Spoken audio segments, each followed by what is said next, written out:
Good afternoon to you all. Okay, let's start the class. Okay, good afternoon to our students or those who are online. Good afternoon.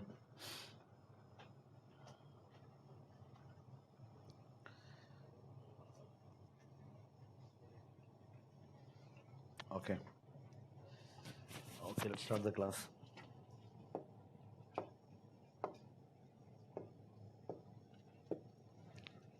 Okay, yesterday we have learned up to this. Okay, so let's start from where we left in the yesterday's class. Okay, next one is Ministry of Agriculture. கொஞ்சம் volume கொஞ்சம் rice பண்ணி வைங்களா, கொஞ்சம் rice பண்ணி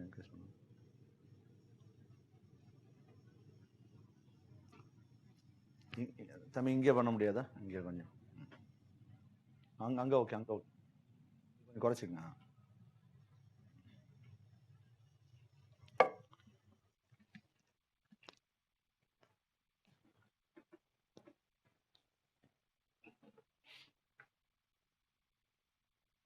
Hello. Okay. So next thing is we are going to learn about the ministry which controls all the activities with regard to agriculture. Okay. In India, with respect to agriculture, all the activities are controlled by the ministry. As we all know, the ministry name is called as Ministry of Agriculture and Farmers Welfare. The past name is simply Ministry of Agriculture, and then before 3 years back, the name got changed as the Ministry of Agriculture and Farmers Welfare. Okay, and then under the ministry we got two departments. Okay, two departments are, one is Department of Agriculture and Cooperation, next one is Department of Research and Education. Okay, so what they do is, for example, all agriculture activities, whatever may be, regarding any subsidy, regarding marketing, regarding any agriculture schemes, any programs, okay, minimum support price, all the activities comes under the first department called as Department of Agriculture and Cooperation. Now next one, the research oriented or any academic oriented things comes under the second department. Okay, if there is any schemes oriented towards research, okay, and any scientific inventions, these things come under the second department. Okay, apart from that, all the other things, if at all any statement is given in the examination, if it checks your awareness regarding this scheme comes under Department of Research. Means, so thing is, normally any sort of agriculture activity come under the first department, only the research and then academic based things comes under the second department. In that angle, you can just find out whether the statement is right or wrong. Okay, so now you can copy the two departments and then ministry. And then at the bottom you can write, this ministry releases a report, annual report. The name of the report is called as Agricultural Statistics at a Glance. This ministry releases annual report which gives an insight about the agricultural statistics during that particular year. That is called as Agricultural Statistics at a Glance. So this ministry releases a report known as Agri Statistics at a Glance. This provides insights about the agricultural data, so authentic information from the government side. Okay, so now we have learned about the ministry and then the departments which comes under the ministry. Next one is the Agricultural Statistics and a Glance is the report, annual report. Okay, it's the annual report. It's the annual report released by the ministry. Okay. So first let's finish the basic information regarding agriculture, then let's get into the concepts one by one. Okay.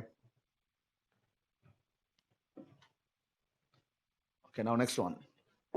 So with regard to the cropping season, we all know what is meant by cropping season means based on the temperature, based on the moisture, okay, so based on the other climatic conditions, certain crops are grown during certain year, okay, because only during those times we will get adequate rainfall. Certain crops require certain dosage of rainfall or quantity of water. Based on that, the farmers choose the respective crops, okay. So in India, based on the rainfall, the cropping seasons are predominantly divided into two seasons. One is Kharif and one is Rabi. Already you would have learned about this in geography. So here in economic perspective, okay, just we are going to have a small recap. So Kharif is nothing but this season is known as southwest monsoon, Kharif.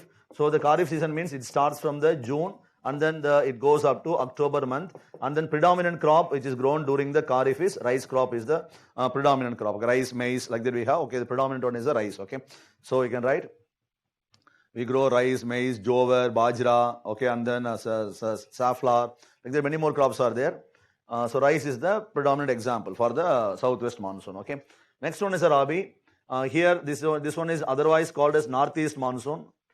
This starts from October or from November. Okay, so October, end of October, and then goes up to the month of March. So these months are conducive for certain crops. So the predominant crop is wheat, gram, okay, like that, okay, mazoor, like that, okay, it goes, okay. So northeast monsoon, October to March, the predominant crop is wheat, okay, wheat is the predominant crop. Now, the months from June to March gets covered under the two season, okay. So the southwest monsoon has covered June to October.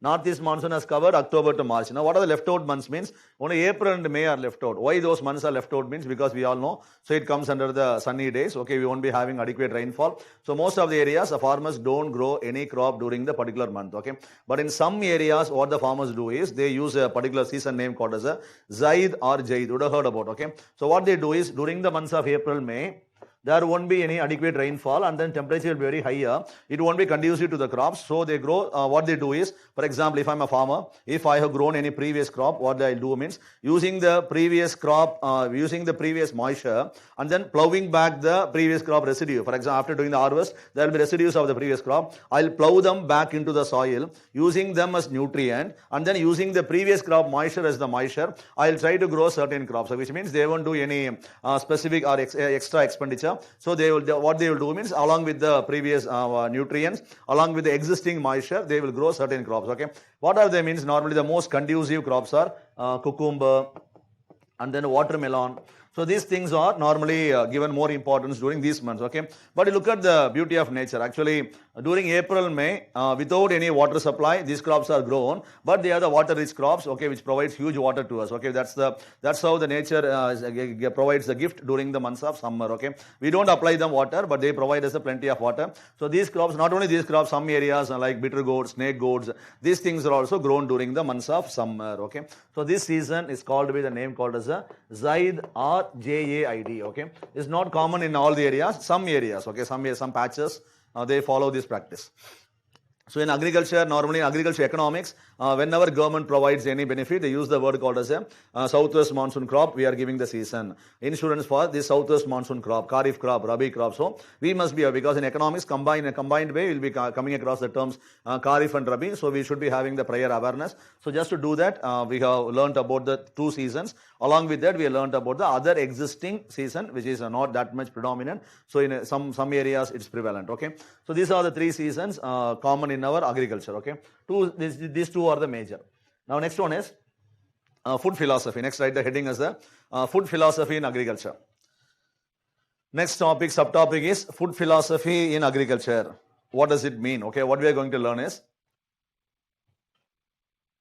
food philosophy in agriculture, okay. So here, if any country, okay, so you know that all the country, they plan to provide food grains to its population, okay, they try to meet the demands of the population. That's the objective of all the country, okay. But when they try to do that, they cannot do it all of a sudden, okay, because they have to do in a step-by-step manner. How they do means, they do it in a certain procedural manner or in a phase-by-phase manner, okay. How they do means, first they will try to accomplish or achieve the first step. So it's called as the first step of food philosophy. Then after doing that, they will try to step into the second step called as the second phase of food philosophy. Then after that, they will get into the phase 3. Then like that, okay, we got 3 phases in providing or in achieving the food philosophy of any country, okay. Now, the phase number 1, we call it by the name called as a physical access, okay. The government for any country, okay, they call it by the name called as a physical access. Now second one, they call it by the name called as economic access. Now third one, they call it by the name called as the ecological access, okay. Like that, they call it by the 3 different terms. Now what they try to do under all the 3 phases is, now in physical access, when the country is trying to step into the first phase, okay, for now only the economy is emerging, okay, now they got the people, okay, now they have to make arrangements so that all the people should be given the food means. How they will try to achieve means, now they will try to step into the first phase, okay. Here what they will do means, they will calculate what is the total population living in our country. So how much is the food required by my population? What is the quantity of food required by my population? Example, 100 people are living. 100 people into 1 kg. Okay, or for example, every day people, one person is consuming some 150 gram or 200 gram. In that angle, they'll calculate for all the people. Then for all the people, we require, for per day, we require some 20 kg. Okay, so 100 people, we require 20 kg. In that angle, for a year, how much we require? Like that, they calculate. Then they try to produce the grains demanded by the population within the boundary of a country, which means it's not by doing the imports. Okay, so I should become self-sufficient. Whatever my people require or demand, I should be able to produce on my own lands, not depending on the imports. That will be the objective of the country. So here, when the country says that yes, we have crossed or we have overcome the phase number 1, means it means the country is able to produce the grains demanded by its population within its own boundary, not depending on the imports. Which means now and then there may be a dependence on imports, but overall they should have the sufficiency of food grains. They should have the ability, so they should have the fertile lands, they should have the mechanism to store, produce everything. Okay, when all the things are met by the government or established by the government, then the country says yes, we have crossed or we have accomplished the first phase of food philosophy. So what is the catchword? Our first phase is, here the catchword is, they try to reach self-sufficiency in food grain production. Okay, now you make a connection. I told you in the previous class, during the time of colonial rule and during the time of independence, when we got independence, our economy was frequently undergoing famines. We were having food shortage in our economy. We were not able to meet the demands. Okay, then when India became self-sufficient? Exactly. Okay, so India, when our people and the country was struggling to meet the demands, when the people were starving out of hunger, at that time the green revolution concept, even though green revolution has got many negatives also, but here the thing is, green revolution paved way for reaching the self-sufficiency or the achieving the first stage of food philosophy. Okay, now we all are clear. Now we can write the phase number 1, then let's learn about phase number 2. Okay, now first you write the 3 phases. The 3 phases. Now I'll give definition for the first one.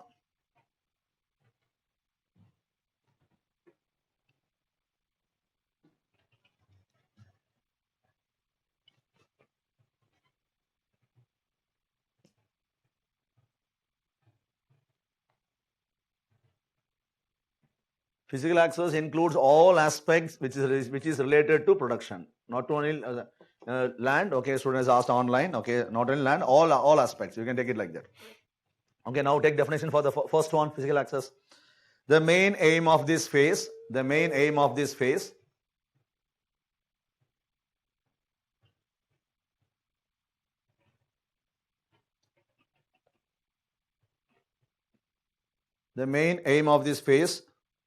is to produce the grains demanded by the population, is to produce the grains demanded by the population of a country. The main aim of this phase is to produce the grains demanded by the population of a country within its own boundary. The main aim of this phase is to produce the food grains. It is not about pulses, it is not about the vegetables and all, because basic first is food. Okay, so the main aim of this phase is to produce the food grains demanded by the population of a country within its own boundary. Okay, within its own boundary. In other next line you can write. In other words, the main aim of this phase is self-sufficiency. In other words, the main aim of this phase is self-sufficiency. In other words, the main aim of this phase is self-sufficiency. Next line. India had achieved this phase after the entry of Green Revolution. India had achieved this phase after the entry of Green Revolution in our agricultural economy, or simply after the entry of Green Revolution. Okay, so now we are clear what is meant by the physical access. Okay, second one, economic access. What is the concept? First, next you can write the heading, economic access. Okay, now what is the objective of the second phase is, now you visualize that now earlier we are struggling to produce the grains, but now everything, okay, we made changes in the production, okay, made some land reforms, okay, and all the things, okay, all the things we ensured, so we are able to produce the grains within our boundary itself, okay, all sort of buffer mechanism. Even there is a shortage, okay, we are able to store them in the godowns, we are able to bring them to the market, all sort of availability is established in the country, okay.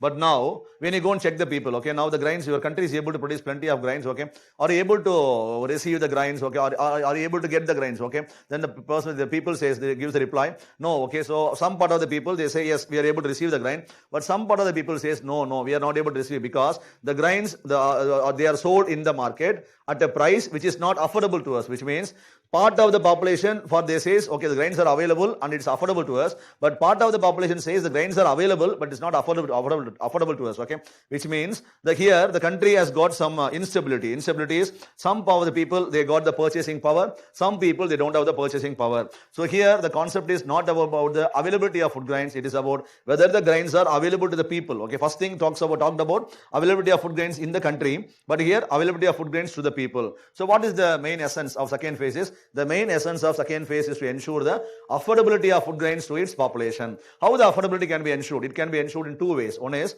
we have to provide job to all the people, then people will get income. Once they get the income, they will get the purchasing power, they could be able to buy the things from the market at the available price. But these things could not be done in a single stroke. It will take years for the country to provide job and then income and also. What is the instant solution? Instant solution is to establish a mechanism which will produce the grains to the people, those who are weaker or those who are marginalized. For those people, we will provide the grains at an affordable price. Okay, market price may be different, market price may be higher, but for these people, we have to ensure the availability at the affordable price. Okay, example, India, we have implemented the PDS mechanism, public distribution system, or simply called as the ration shops in India. So ration shops are doing the job of ensuring the economic access to all the people. When all the people in our country says, yes, we are capable, we don't need the support of your PDS system, then these systems can be taken away. Till then, we need the mechanism to ensure the availability of food grains to all the people at affordable price. Okay, for example, you would have heard about one more act passed in India in the year for 2013. The name of the act is called as Food Security Act of India. Even yesterday we made a mention. Okay, so this act ensures that whatever may be the market price, the grains must be made available to all the people, weaker sections, at the rate of 3 rupee and 2 rupee and 1 rupee. Okay, so here the rice at the rate of 3 rupees, wheat at the rate of 2 rupee, and then other core cereals, jowar, maize, other things at the rate of 1 rupee, which means government has made it as act. Okay, all the people, you don't need not worry about the market price. Now we have made assurance that we have passed an act which gives the assurance that all the grains will be sold at the rate of maximum price of 3 rupee. Minimum it may be 2 rupee, it may be 1 rupee, or it may be 0 rupee. Okay, what is the practice? You can compare with the practice, because Tamil Nadu, they are giving at 0 rupee. That's a wish of state government, but as per the central act, the thing is, it should be given at the rate of 3 rupee. So people, those who are not having affordability, they will utilize this mechanism. Other people, they will buy from the market. Okay, this concept is called as economic access. Now, India has achieved the second phase also. How means? With the help of the PDS, public distribution system, or other name is called as ration shops, or with the passing of Food Security Act of India. Okay, so this is the second thing. Okay, now we can write the notes for second phase. The main aim of this phase, the main aim of this phase is to ensure the availability of food grains.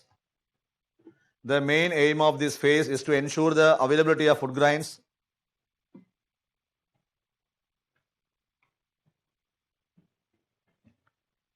The main aim of this phase is to ensure the availability of food grains to its population at an affordable rate.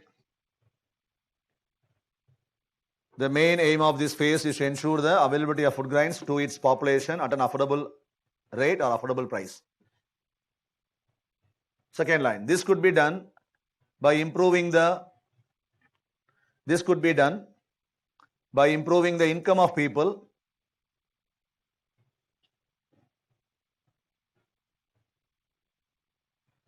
This could be done by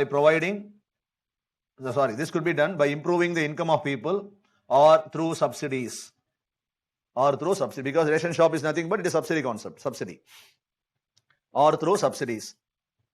So two platforms are there. One is, the first one will take long time, okay, longer duration. Second one is an instant remedy, okay, subsidy. Okay, example for the subsidy mechanism is the PDS. You can write example for subsidy mechanism, or simply you can write example. Then you can write PDS. PDS expansion is public distribution system or ration shops. So first example, early days, from the late 1960s, India started establishing PDS, okay, throughout the country. Okay, all the people are given a card that is called as ration card. Okay, based on the card, you can go get the ration for the particular month. Okay, so people need not worry about the market price. Government is supporting the people through the mechanism called as PDS. Now, 2013, Government of India made this as an Act of India. So, giving assurance to the marginalized people through the act called as a Food Security Act of India, one of the landmark Act of India. Okay, but even before that, our country was doing that. Okay, but we have made it as an act under the Food Security Act of India, which got passed on 2013. Okay, so these are the two routes through which we have ensured the economic access. So whatever may be the price, tomorrow the price may skyrocket, it may touch 100 rupees in the market. Okay, but people, they will be given the grains at 3 rupee or 2 rupee in the market. All the people, those who are weaker, those who are marginalized, they will get the subsidy benefits from the government, because that is the second duty or second stage of food philosophy. Now we are going to learn about the third one. Okay, third one, ecological access. Now you have got some idea what we are going to learn. You can write the heading. Third one is called as ecological access. Sivapriya, sir, will food security come under phase 2? Yes, that we have given. No, so under the PDS and this one PDS and both come under the phase 2. Okay, I given examples. Okay, the one doesn't mean it is a phase number 1. Okay, so it's the first example, second example. 2 examples are given. Now third one is the third one. Okay, during this stage, what we will try to do is, now you may just make a guess. Now first stage, we have ensured that the country has got the mechanism, or country has got the ability to produce the grains. Okay, how? Okay, we got the lands are available to the farmers, we got the seeds, we got the fertilizers. Okay, we got irrigation structures, everything we got. Okay, but what we are doing is here, the agriculture practices, what we are doing in the phase number 1 is not supporting the sustainability factor. Okay, it is not environment friendly, because we are applying more chemicals. Okay, we are exploiting the soil. Okay, and then we are depleting the groundwater level, which means all the natural resources are getting depleted at one point of time, after 30 years or 50 years or 70 years. So all the natural resources which are available now, which may not be available in the future, at that point of time, land may be available, but what the thing is, land without the fertility. Okay, so water may be available at the level of 1,000 feet. Okay, which means all the areas we may not be able to get the access to the water at that time. The need to produce the food grains will be there, the land will be there. Okay, but we may not be able to produce, because we would have lost all the resources. So the thing is, it's not about doing agriculture, it's not about ensuring production. We should do agriculture, we have to ensure production in a sustainable way. Okay, by protecting and safeguarding the environment. So what we are doing now, so our future generation should also be able to do the same way, in a better way than the way how we are doing. Okay, so that is called a sustainability. So here this phase, it talks about the protecting the natural resources, or then or doing the agriculture in a environment friendly way. Okay, so or in a ecological friendly way. That is called as the phase number 3. Okay, for this we have taken a tool. Okay, now only we are last 10 years only we are giving more importance or more emphasis through the concept called as organic farming. You would have heard about organic farming or second green revolution. Okay, like that many terms we are using. Okay, you would have made zero budget farming and all. Okay, these are different concepts we are trying to implement to safeguard the environment. Okay, so you can write the definition for the third phase. Okay, now third phase.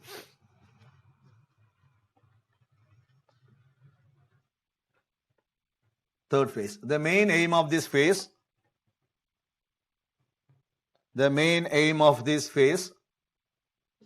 is to ensure the physical access.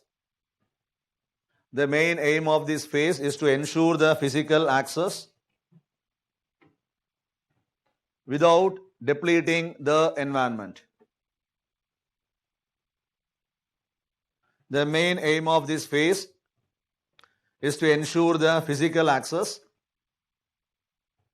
without depleting the environment. Here, look at the point. So here the thing is, by focusing on environment, we should not lose the production, because that we need, quantity is needed. Okay, so we have to balance the production at the same time environment. There lies the challenge. Okay, here just getting converted to organic is not a big thing. Okay, but we are trying to do so we may lose the physical access, then we may once again become import dependent. So we have to try to avoid that. In that angle, we should go into organic. Okay, so example for the steps. Example, organic farming, second green revolution, etc. All the organic practices come under the third phase, which we'll learn more in detail in the second green revolution. Okay, so after 30 minutes or 20 minutes, we're going to learn about the second green revolution in a detailed way. Okay, so now we are done with the 3 phases: phase number 1, phase number 2, and phase number 3. Okay, now let me do a small recap. So the food philosophy is the concept or process of trying to ensure the food availability and then food production and then sustainability in a country. That is normally achieved by a country in a step-by-step manner. First one is called as a phase number 1, second one phase 2, and phase 3. First one is called as a physical access, where we try to ensure the production within the country, not depending on the imports. Second one, to make the grains available to all the people at the affordable price. Third one, in an environmental friendly way. Okay, these are the 3 step-by-step what we do in the food philosophy. Next one, Hit the heading operational holding. Next one is operational holding. Using organic farming. Yes, Karthik. Okay, so that's the third phase. Now, operational holding. Okay, what is operational holding means here? The land, the piece of land which is actually managed as a single unit for cultivation purpose. That is called as operation. The land which is under operation. For example, I am cultivating. Okay, for example, 2 hectares may be chosen. So 2 hectares means not. It doesn't mean that not leaving even a small inch. Okay, doesn't mean that some may be vacant, but these 2 hectares will be considered a single unit for management purpose. And then in the particular area, the cultivation will be done. Okay, for example, it doesn't mean that operation holding doesn't mean that single owner. For example, 2 owners may manage the piece of land, okay, in a combined way. Then it is also called as operation holding. Understand? For example, I got a piece of land. Now he got a piece of land. He got a piece of land. Okay, we all three got. I got 1 acre. He got 1 acre. He got 1 acre. Okay. Now we are thinking, okay, 1 acre. If you are doing an individual way, it may not be productive. Okay, why can't we club all the land together? Okay, so we are combining the lands together, and then we are treating them as a single management unit, and then all the operations are done under the single management. Single management means. Doesn't mean one person. Single management means 3 people, they combine together and then acting as a single management unit. Okay. In that angle, we are managing all the process. That is called as operation holding. Okay. So this idea you have, but actually a simple way I would have told. Okay. But all the things I am saying for the better clarity. Okay. The clarity should not lead to confusion. Okay. The thing is, operation holding means the land under the which is held by the farmer for cultivation. Okay. In that angle, definition may be given, but exact thing is, it doesn't mean that single owner. Operation holding means 2 or 3 people may combine together, or sometimes maybe a single owner having the 2 hectares, which means in the management aspect it is considered as a single unit and then operated by the farmer is called as operation holding. Okay, so in India, so based on the size of the land which is operated, the land holdings are normally classified into different types. Okay, we call some holdings as a marginal holding, some as small holding, some holding as a medium, some holding as a large holding. Okay, marginal holding means when the size of the land is less than 1 hectare, then the lands are called as a marginal holdings. Okay. The size of the land is 1 to 2 hectare, they are called as a small holding. Okay. Then next one is called as a 2 to 4 is called as small to medium. Then 4 to 10 is called as a medium. Then more than 10 we call them as a large holding. Okay. So these are the classifications what we have. Okay. Now we can copy the classification. Different categories of land holdings. Different categories. Marginal means less than 1 hectare. Small means 1 to 2 hectare. Small to medium. Medium is 2 to 4 hectare. Then medium is 4 to 10 hectare. Large is more than 10 hectare.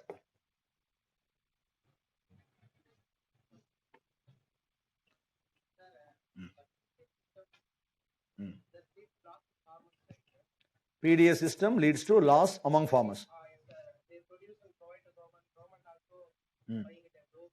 No. Appadi varadilla. So that's a different thing, okay, because that's a different concept. Anyway, as you're asking, I'm giving the reply. PDS mechanism, we are not compelling the farmers to sell to the government. So here, to explain this, I should touch the concept of MSP. Okay, then I should explain what is MSP and all. Because because that's a deviation, okay, the doubt is. But anyway, the thing is, now imagine you are a farmer. Does ever, okay, have you experienced of government comes to your land and compelling you have to sell only to the government at low price? Does it even happen like that? No, okay. There is no occurrence of such kind of events. The thing is, government agencies, they enter the market, they buy from the farmers at the market price, or they buy from the farmers at a price called as MSP. MSP means that is a price given by the government. Look at the word. MSP is a price given by the government before the sowing season. The price announced by the government, saying that when the market price goes down, market price comes to 1 rupee or 2 rupee, so don't worry, I will get all your products at MSP. So MSP is the price at which government is trying to buy the things from the farmers at the minimum support price. So what the farmers can do is they can sell to the government at the MSP, or they can sell to the government at market price, or they can sell to middlemen at market price. Or the middlemen, they will buy the things from farmers at MSP. 4 scenario able to understand. Okay, so when the MSP is announced by the government, when the MSP will be effective? Only when the market price goes down. So actually that's why I told, because it's to answer some doubts. we have to touch some concept. Okay, when you touch some concept, it will become deviation. Okay, this topic will be covered in the agriculture issues. Okay, so issues, then you'll get the understanding. Okay, but anyway, you just answer for your doubt is PDS system is not exploiting the farmers. It is never. Okay, never. Okay, we cannot cite any example. Sometimes government is incurring huge loss because of PDS. That's the point we have to accept. The mechanism is government never compels the farmers to sell to them at the price. Okay, farmers always got the freedom to sell to the government or to the middleman. Okay, middlemen, they are exploiting the farmers. Government said what blame we can put means government is not properly implementing the MSP. That we can blame on the government, okay? But never government tries to exploit the farmer, okay? So that to exact understanding and all, it needs 1 hour explanation, okay? Which means this will be covered in agri issues class, okay? Okay. Batch 1 and 2, actually I handled the session, okay? But for remaining batches and all, to avoid the overlap, we have moved on to the agriculture issues, okay? Following my class, we'll be having session regarding the MSP, all the things will be covered in detail, okay? Then we'll get the conceptual understanding, okay? Acres and hectares, no? Okay, so I will all written this, okay. Now, how many acres constitute 1 hectare? Any idea? How many acres? 2.47 acre constitute 1 hectare, right? Okay, 2.47 acre constitute 1 hectare, okay. 2.47 acre constitute 1 hectare. Okay, how many cents, because we are quite familiar with the word cents, no? Cents is a common thing, real estate and all, plot, okay, cents, okay, square feet, these things and all, okay. So here, how many cents constitute 1 acre? Any idea? So you'll get some idea. Acre na etana cents? Because a plot means we all know 5 cents, okay, it's actually it's called as a 1 ground, or not plot, 1 ground and all, okay. So an acre and all, how many cents make 1 acre? 100 cents. 100 cents constitute 1 acre. 100 cents constitute 1 acre, and then 2.47 acre constitute 1 hectare, okay. 100 cents constitute 1 acre, okay. So this is about the marginal, and then about small to medium, and then large, okay, large. Next one. Now write the data angle. In India, small and marginal holdings, they are the major. It constitute 86.21%. 86.21% of India is coming under small and marginal holdings. Yes, now Chandra Mohan has given the response. So it is 100 cents make 1 acre. Not only Chandra Mohan, okay, Ramesh, Ranjit, Kishore, okay, many persons, okay. 2.5 acre, Ramesh Bisnoy is given, 2.5, yes, that's also right. 2.5, okay, approximately, okay. So 2.5 is also right, 2.47 is the exact value, okay. So all of you have given right answer, 100 cents, almost more than 10 students, Ranjit, Kishore, many have answered. Okay, small and marginal holdings below 2 hectares. Okay, constitute. This is data. Use it for mains examination. Not prelims angle, mains angle data may be helpful. In India, this is from a survey I have taken. Small and marginal holdings below 2 hectares constitute 86.21%. Then look at this data. In India, average size of operational holding declined to 1.08 hectare. Okay, it's coming down. Okay. Operational holding is coming down in 2015 to 16. Now look at the variation. Why 15, 16? Now we are in 2021 now. So why I am giving the data 15, 16? I should say 2021 now. So why I am going for a past data? Why I am giving for to current class? Why I am giving the past data? Because this data is based on agricultural census. Okay, we know about census. Census is taken once in 10 years, but agri census is taken once in 5 years. 10 to 15, they during the, for example, 2015 they have given means 15 census came. Then before the 10 they have issued census. Then 2005 they issued census. 20 they have taken census, but due to the pandemic, okay, not taken. Okay, so maybe announced by the government later. Okay, so agricultural census once in 5 years. That's why based on the recent census. Recent census 15, 16 is the recent census. I given this data. Okay. Now next one is the next one. So here in India, small. I told you about the small marginal category and all in India. When you take all the holdings of India, okay, some people may be having large holdings, which means operating as a large operational holding. Okay, 1 or 2 people may combine together as operational holding. Large they may operate. Okay, some as a medium. But in India, based on the operation, 86% of 0.21% of India's lands under operation, they are coming under the small and marginal holding. Do you get the point? So which means chinna level la da adha operate pandranga. Small level they are doing. So it's remaining only balance is the 13. Okay, balance percentage is coming under the category of medium and then large category, which means only when the land operation holdings are larger, you can do or implement some technology. Okay, you can do some investments. You can do in a more productive manner, which means the most of the lands are doing agriculture only in a subsistence way. Able to make the connection? Okay, that's the meaning of this point.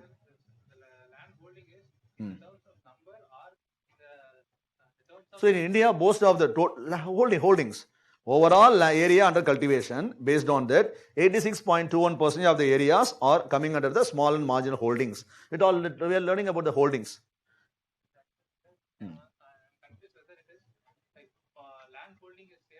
What is the meaning of the operation holding? Operation holding is the area which is under cultivation, not under the area which is fallow, okay, and all, okay, area under cultivation operation.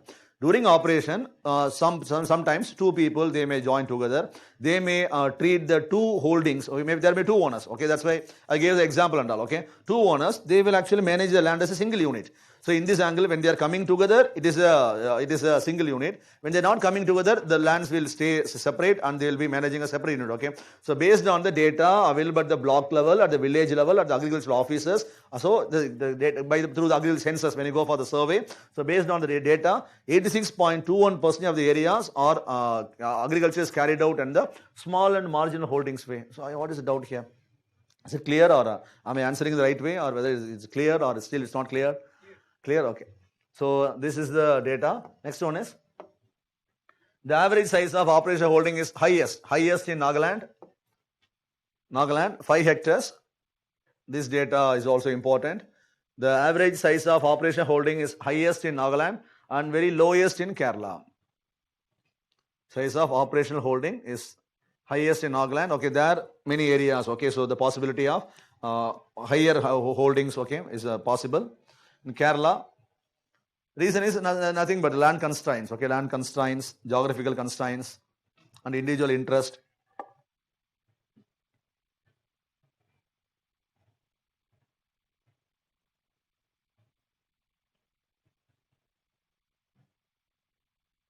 From then, no data has been taken till now, Chandramohan. Not like the Chandramohan, only the works, they will actually start the census only 1 year before, okay, they will do. By 20, okay, they would have commenced, okay, but the works actually is in the pending stage. So maybe released, okay, by this year, 21 maybe released, okay, by the Ministry of Agriculture.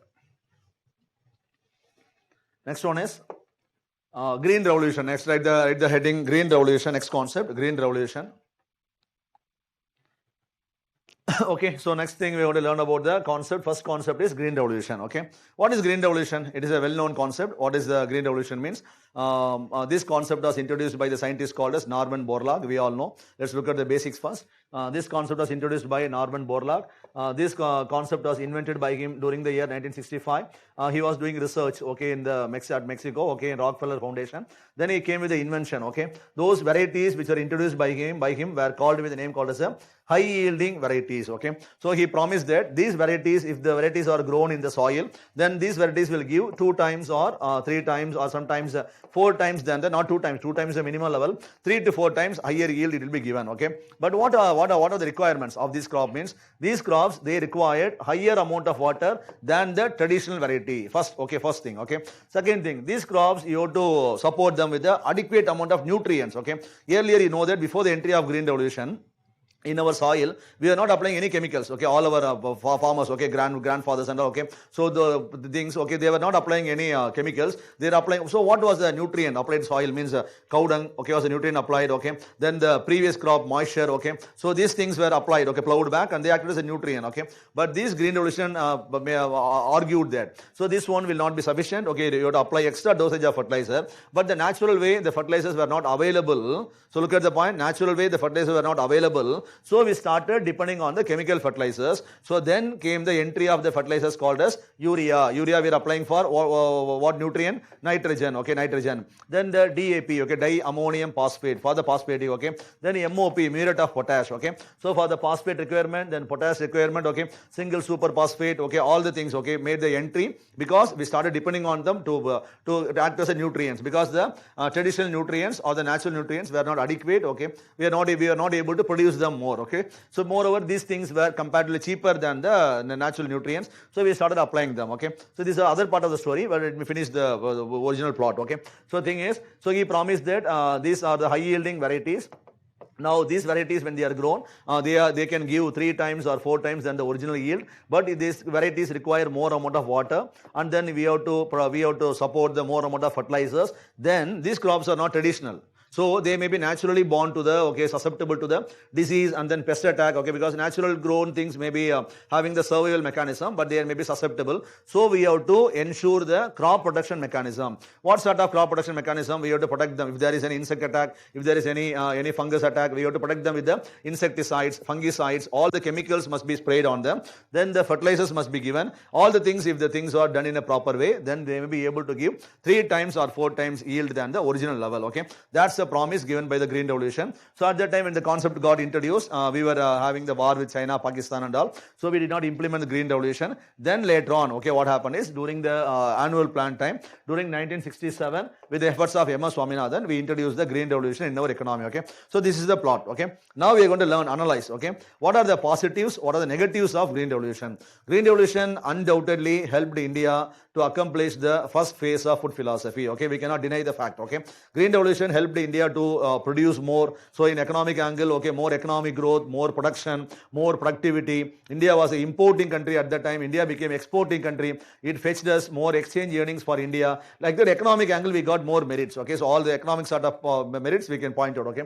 But apart from that, it also given us more negatives also, okay. Economic negatives, social negatives, agronomic negatives, and then ecological negatives also, okay. We got other dimension, okay. What are the negatives? Let's learn one by one. Before that, we write the measures adopted, and then about the positives. Then let's learn about the negative things, okay.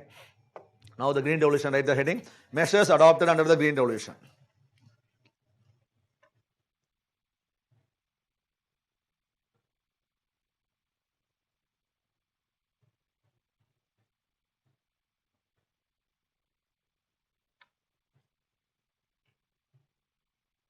So reason for low land holding in Kerala because of effective implementation of what's your name, Chandra Mohan, in the land when the reforms, when they are properly implemented, means the land holding will become minimum. That's no doubt, okay.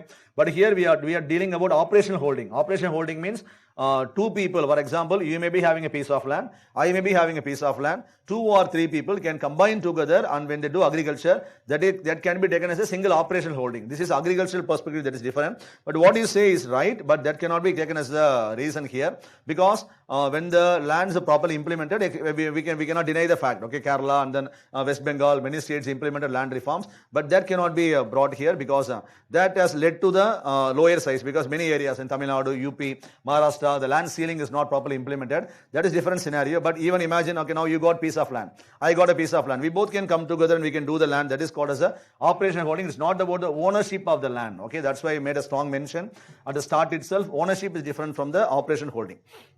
Anyway, okay, addressing the doubts later. Now measures adopted. Use of high yielding varieties, application of chemical nutrients,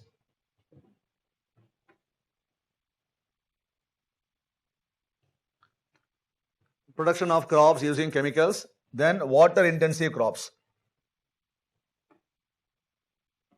Any idea how much is the water consumed by 1 kg of crop? How actually we calculate that? For example, if I am growing a crop from the day of preparing the land till harvest, how much is the total water applied by me? So what I will do means I will divide it, okay, divide it by the total quantity of water. So output by water will give the per capita consumption. There's a normal logic, no? What is the output? Divided by the total water applied from the first day to the last day, okay. So we will get the per capita consumption for 1 kg of crop. Then any idea, rice, what is the minimum to any range? To behind all the rice, what we purchase from the market, what is the minimum quantity of water applied by the farmer? Any idea? 1 kg rice ku pinadi evlo water apply பண்ணுவோம்னு நினைக்கிறீங்க? Any idea? So any idea? Behind to produce 1 kg of rice, what is the water applied by your farmers? Any idea? I think online students, yes, 6 months of water supply, 1 kg of wheat consumes. Yes, and our online students, I think they're giving the answers. Given the answer. So yes, it is around 2,000 to 3,000 liters. 2,000 to 3,000 liters of water we are applying. This will make a connection in the coming segment. In irrigation, let's make some beautiful connection with regard to this, okay. Now just you have this point alone in your mind, okay. We're going to make some beautiful projection, or we can say in another way, we can make some exaggeration, okay, or we are going to understand the truth. Any way you can take it, okay. So we're going to connect this point later, okay. Now the point is 2,000 to 3,000 liters of water are spent by the farmers to produce 1 kg of rice, okay. So all the things came because of the entry of green revolution only. Earlier, our traditional crops are consuming only 500 to 700 liters of water only, okay. That is traditional varieties, but these varieties were consuming more amount of water, okay. So now the measures adopted. Now the next one, positives. The positive impact of green revolution. Positive impact of green revolution.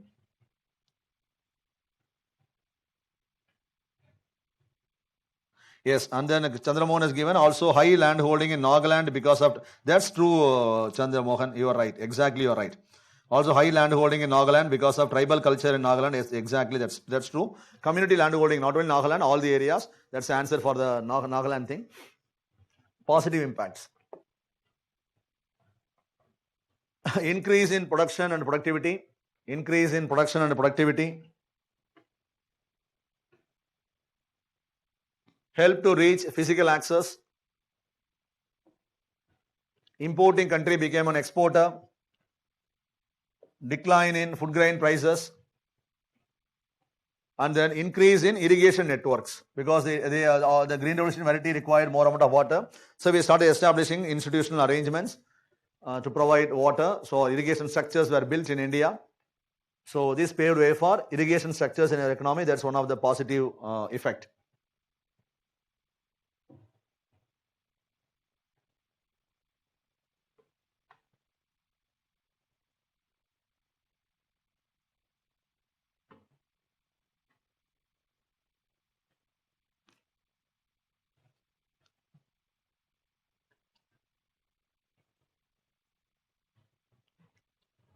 Okay, so these are the positive points.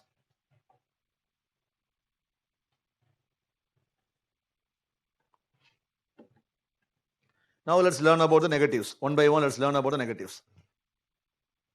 First, let's finish the economic negatives. Any idea? Economically, what are the impact of green revolution? Economic thing. One is economically positives. What are the economic negatives? Okay, so it required more. What angle? Because the cost of inputs actually went higher day after day. Okay, so the input cost went higher. As a result, who has to support the farmers means none other than the government. Government has to intervene by giving subsidies. Okay, so the cost of inputs went higher, and then the government has to intervene with the help of subsidy. When the government intervenes through subsidy, then what kind of problem government may face? Okay, government will be having the impact on the fiscal parameters. Okay, government will be having impact on the fiscal deficit, all the things. Okay, so the flow is high cost of inputs, then government intervention through subsidy, and then fiscal burden on the government. Okay, these are the economic angle. Okay, now first the negative impacts.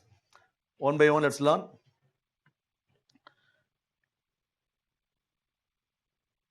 Yes, water intensive. I think online you are giving many more answers. All the answers are right, students. All are right. Okay, high cost. Yes, I'm not able to read your messages. That much messages you are sending. Large farmers benefited due to high input cost of production higher. Yes, all the things we're going to learn one by one. Yes, negative impacts one by one. Economic impact: high input cost, need for subsidies, fiscal burden. Okay, in the analytical sense, okay, so the 3 points, okay, the basic points, reason. Economically, we had this sort of negatives: high input cost, need for subsidies, and then fiscal burden on the government. Then, Asha, positive impact slide. Yes, let's have you first copy this, then I'll go back to the previous slide. Helen, over exploitation of water. Ramesh, Bisnoy, okay, other crops got. Yes, I think many points you listed online. This is also, okay, one more point. Okay, so you can write, okay, this also led to indebtedness among farmers. Okay, because one is government support. Apart from the government support, sometimes, okay, farmers he has to, when he's not having the access to the other credit facility. So indebtedness among farmers also you can write. Okay, economic impact on the farmers. Then you can write in the social impact. Next one is agricultural impact. Agricultural angle, what happened?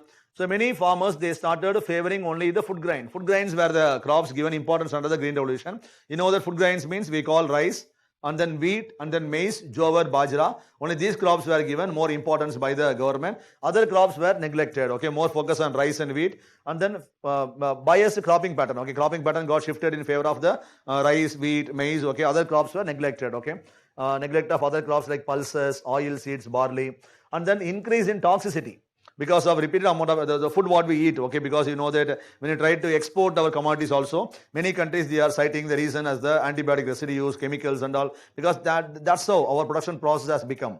So increase in toxicity due to chemicals. These are the agricultural impact.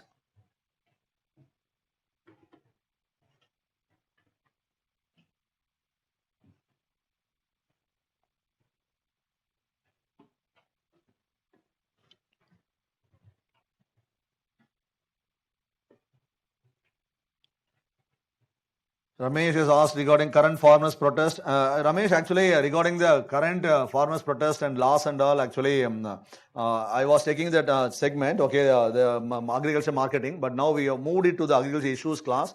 So if a touch means, actually I cannot give any half answers and all. So I think it will be more appropriate in the agriculture issues class. Okay, for batch 1 and 2 I took that session. So based on that now I can give answer also. But I think it will become deviation. Even if I give, it will be incomplete answer because it will not be complete. So I think you can take it or you can get it addressed in the agri issues class. Okay. So because I have to explain the 3 acts, then you have to know about the APMC, then the old problem, the new act, what they try to solve, then only you can make a connection, then only you can give the answer. Otherwise, it will be namesake answer. It won't serve the purpose. Okay. So you can take it forward to the agri issues class. Next one is environmental impact. Environmental impact. Environmental impact. So now before writing, okay, now let's understand, okay, other because these things, okay, I explain, okay, now environmental impact, okay, you know that because of the green revolution, we started applying more chemical nutrients, okay, urea and then MOP, DAP, so all the things when they applied, okay, so the natural fertility of the soil got exhausted, okay, that's one angle. Next one, same angle, pesticides, weedicides, fungicides, everything, okay, they destroyed the natural habitat or the soil fertility. Same angle, because of the more amount of water supply, the groundwater level came down, and down, okay. Because the water is actually, we are focused more on taking the water out. We are not focused on recharging the groundwater level. As a result, groundwater level is getting down and down, okay. Because now the early days and all, so the water level depth was even 5 feet and all. We were able to get the water, okay. Because we have a river in our Tamil Nadu also. Name is called as a Vaigai. So from Tamil Nadu, you may understand the reason for the name Vaigai. Because literature, literature, okay. The word Kaivai has changed as a Vaigai, okay. Need water, you do not dig more deeper, just hand level depth. Summa kai vechi thondunga thanni vandrunta alavukku, okay. Kaivai is converted into Vaigai, but now even we go to Vaigai river bed and all, okay. Even go to 400 feet, there is no water, okay, because that's how we changed all the prospects what we had during early days. So not only agriculture reason, industrial reason, all the reason played spoil sport. So one among them is agriculture, okay, the depletion of water table. Then higher levels of water pollution, okay. So here the thing is, we are applying more chemicals, okay, sometimes, okay, they are getting mixed with the nearby water bodies, okay. And then many scientists, they also call reason for the malaria and all, okay, because of the things, because of water getting stagnated, because they apply more water, okay, waterlogged condition, agriculture reasons, okay. So becoming habitat for the other things, okay, this malaria, incidents of malaria, other things and all. So here, what is the reason is, the chemicals gets mixed with the nearby water bodies. In this angle, water pollution is also becoming one of the reason. So all these are the environmental impacts. So last point you can write, this has led to, the thing is this thing is not sustainable, okay. And so you can write, okay, sustainability of agriculture is affected, okay. Sustainability got affected because of this green revolution. That's the last point, okay. Sustainability factor in agriculture got severely affected. It's the last concluding point regarding the environmental impact. We can write more about environment, okay, just be limited with the 3 or 4 points, okay, which has conveyed us the concept. Now the next one is social impact. Socially, what are the demerits means? Here we're going to learn about the social impact.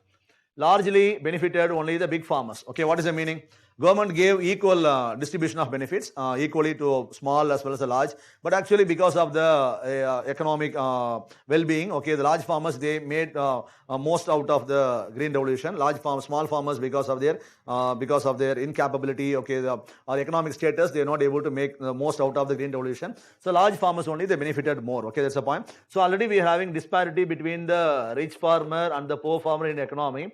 So the disparity got widened further, okay, rich and poor divide got widened further. That's not intentional. Unintentionally, this gap got widened because they made more prosperity, okay. Actually, these people are coming once again under the poverty, okay. That's not intentional of green revolution, but unintentionally the process led to this scenario.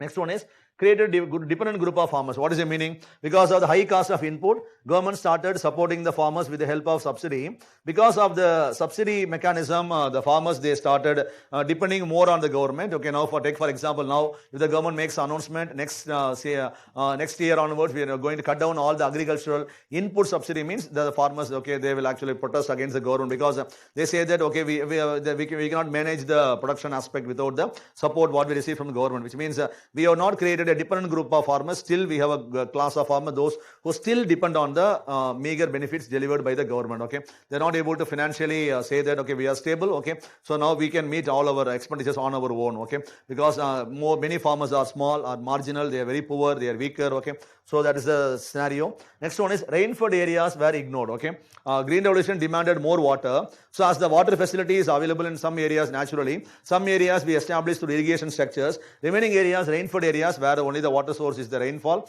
those areas green revolution did not make more penetration. Okay, because in those areas without the water you cannot carry out agriculture. Those areas were untouched by the green revolution. Not only the rainfed areas, even the northeastern region also, many of the areas were not conducive, because you know about the topography. Okay, it may lead to waterlogged conditions, so the topography was also not conducive. As a result, it did not penetrate northeastern regions, and also rainfed areas, and not only rainfed area, wherever the water shortage problem was having, we are not able to implement the green revolution, so it did not benefit the farmers in those areas. Okay, so these are the social impact of the green revolution. Now we learned about what is green revolution, what are the measures adopted, then we learned about the positive impact, then about negative impacts. Okay, so now what is the call? Okay, what we are planning to do now is, now the government wants to sustain all the positive impact of green revolution. At the same time, government is trying to weed out, okay, going to take out all the negative impacts of green revolution. So all the positives like the production, productivity, economic growth has to be sustained. At the same time, the cost of input is going higher, it should be brought down. Water is consumed more, it should be reduced. Okay,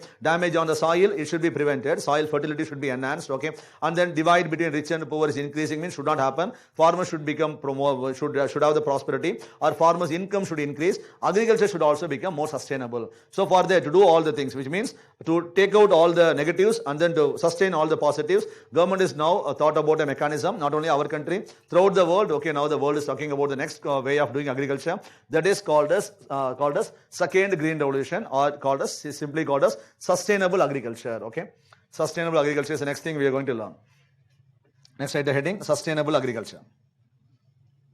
Farmers, debt trap, can we add? Cynthia asked, yes, you can write. Okay, not only this student, okay, I have pitched some major points. Okay, apart from that, sometimes some major points may come on your mind, they can write. Okay, so regarding UPSC, so that it doesn't mean that the class what I give is the end of the story. Okay, you can write more points based on your experience, based on the thing what you read. Okay, so it's up to you. You can write any of the thing is, you should be able to connect it with the plot of the question. Okay, that's regarding mains angle I'm saying. Okay, prelims angle, so you need not write anything, because you have to choose only right or wrong. Okay, so regarding the question is, debt trap, can you write? Means yes, you can write. Sustainable agriculture. Okay, now what we are trying to do under this revolution is, we are trying to remove all the previous negatives, we are trying to sustain all the positives. Okay, through the process called a second green revolution. So what we are trying to do is, so this process is a holistic process.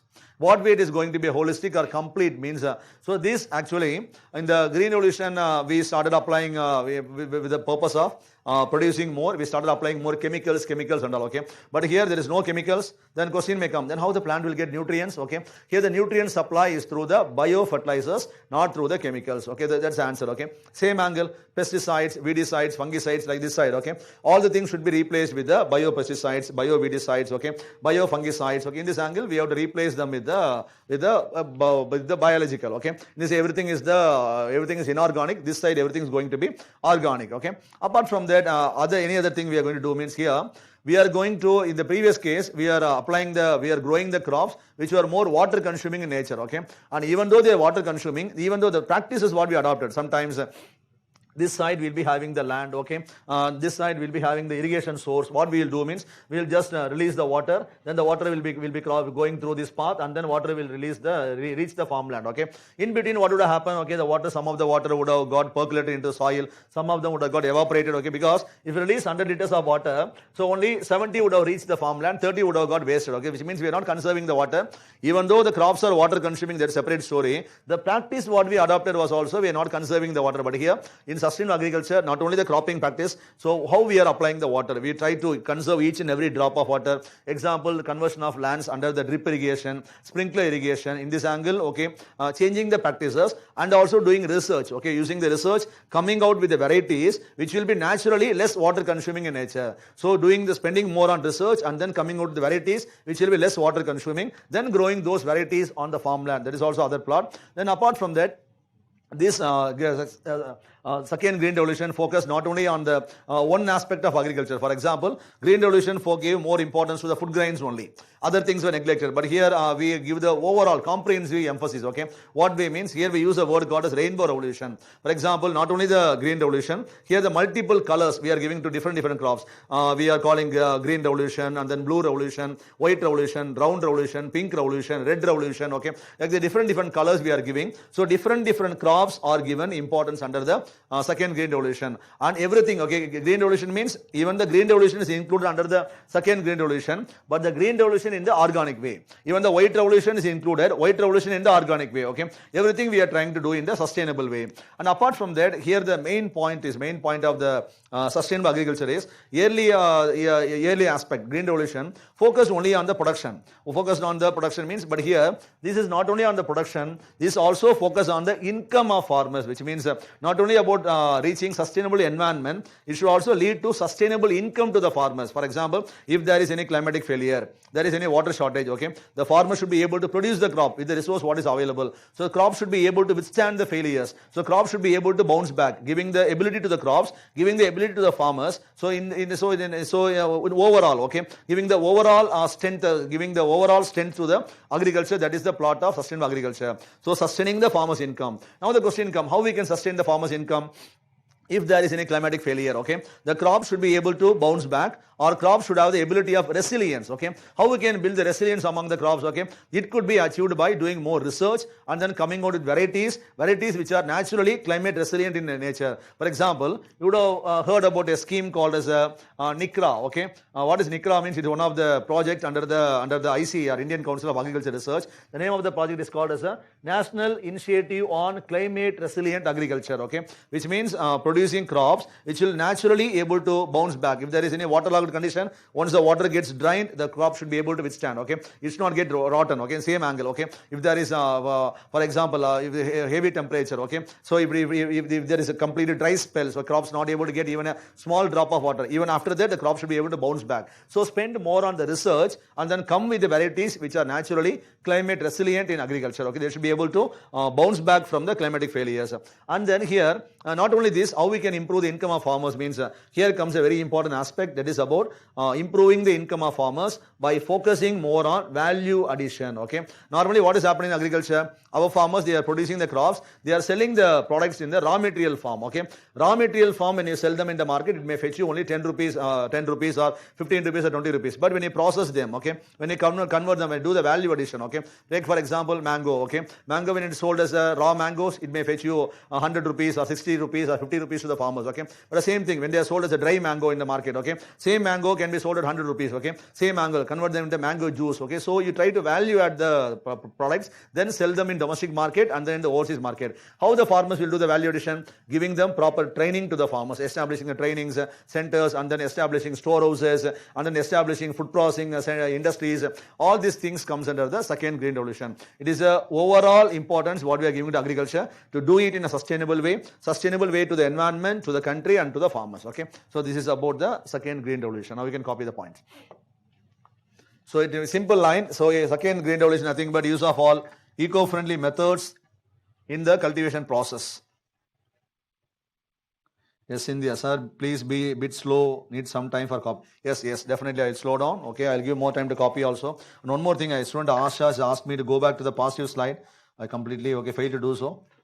Okay, after this, okay. Now, this positive, finish this. I told I will do that. Okay. Yes. If you're not copied, copy. Slides and all. Now, then you ask me. Then agricultural impact slide. First, green revolution. Let's finish this. Let's get into the thing. Then Chandra Mohan has given this. Wait, I'll come back. So there are varieties of rice and sugarcane where they can also be cultivated through drip irrigation with the right mixture of water and pesticide. There will be reduced. Yes, you are right. Okay, we got many varieties. We are coming. So, but in overall angle, we are trying to do. Okay, so all areas we got many research findings, but they are not cultivated by the farmers. We have to convince the farmers. We have to grow them in the throughout the country. Okay. Okay, so it's copied. Now one more student has asked agriculture impact slide. First screen impact slide. I think this should be the slide. Yes. Now, okay, now copy after this. So you all would have copied this. Now kindly copy this. Yes, Chandra Mohan. Okay, you're right. Okay, they are reducing the consumption. Actually, thing is many areas of farmers, they are not willing to grow the crop recommended by the scientists, and then actually the mindset of the farmers is a big problem in many areas. Okay, so if they do that, actually it may be well and good. Then, sir, SGR definition once again. I'll go back. Kindly copy this.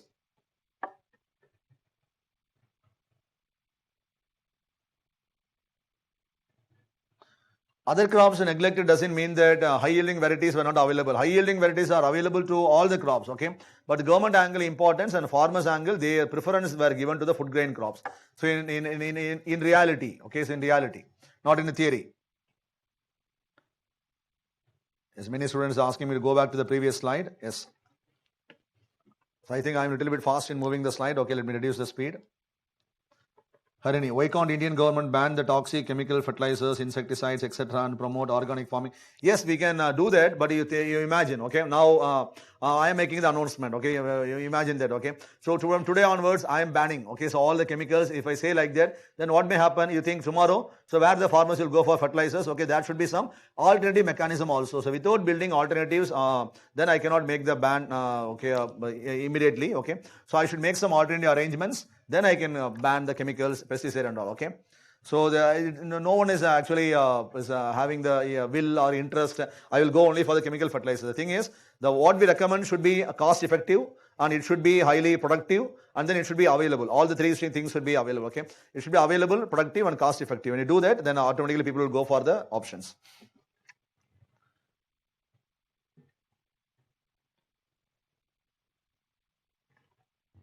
Have you all copied? Now the previous slide. Ramesh Bisnoy, neem coated urea. Yes, Ramesh, we'll learn about neem coated urea in the subsidy segment. We'll learn. Okay, that's right.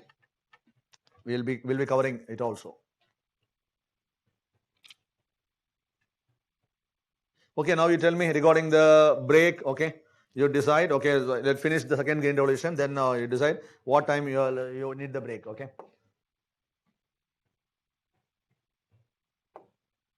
Now this one. Rainbow revolution. Okay, I told you, this second green revolution is giving a green revolution focused only on the food grain crops, because in the theory, actually, it was when the things were invented. Initially, the variety was invented in the wheat variety, then rice variety, maize, jowar, bajra. But in practice, only rice and wheat were given more importance. But here we are trying to give a overall importance to all aspects of agriculture. Okay. So now green revolution means, as usual, the food grain crops will be given more importance, but in a sustainable way. Okay, not in an environmental depleting way. Okay, in a sustainable way. So green revolution, as usual, it includes the growth of food grain crops, food grains. Next one, blue revolution. What does it mean? Blue revolution, marine. Okay, aquatic products. Okay, marine products. Brown, leather, and cocoa. Okay, so leather and cocoa, brown revolution. Next one is golden, horticulture, and answer is, you told answer, honey, right? Two things, honey and horticulture.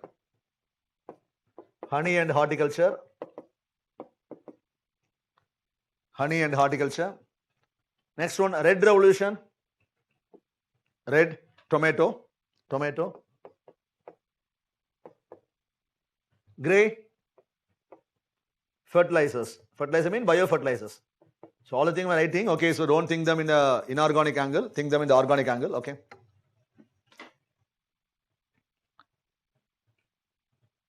Altogether 30 minutes break, okay, so one suggestion I got. Tomato, yes, okay, Chandra Mohan. So fertilizers. Now next one is, have you all copied? Sri Lakshmi's SGR definition. Yes, I'll go back. So regarding the break, my question is whether you need 5 minutes break now, then 30 minutes break, or without the break, shall I continue? Then you need only the 30 minutes break, okay? So that's your choice. Based on your response, I'll decide, okay? If you're asking 5 minutes break means I'll give you normal 5, you can relax for 5 minutes, then you can resume the session. Then as usual, I'll give 30 minutes break, okay? That's one choice. Or else continuously without the break, okay? Based on the response, we'll decide, okay? So now what is your choice? 5 minutes break, okay? This next slide. Pink revolution. Pink.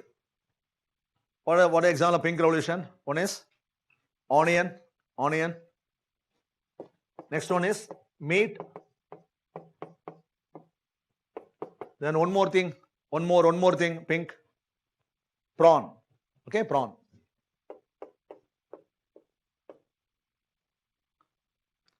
Yellow revolution. Yellow. Oil seeds. Round revolution, potato.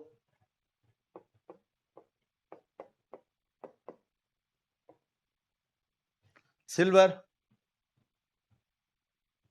egg. Silver is egg.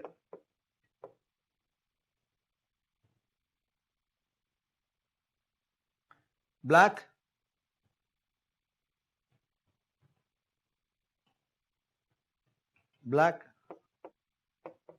biofuel from the plant extracts, okay, Jatropha from the plant extracts.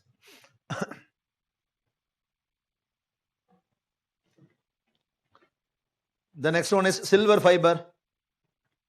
First you copy this.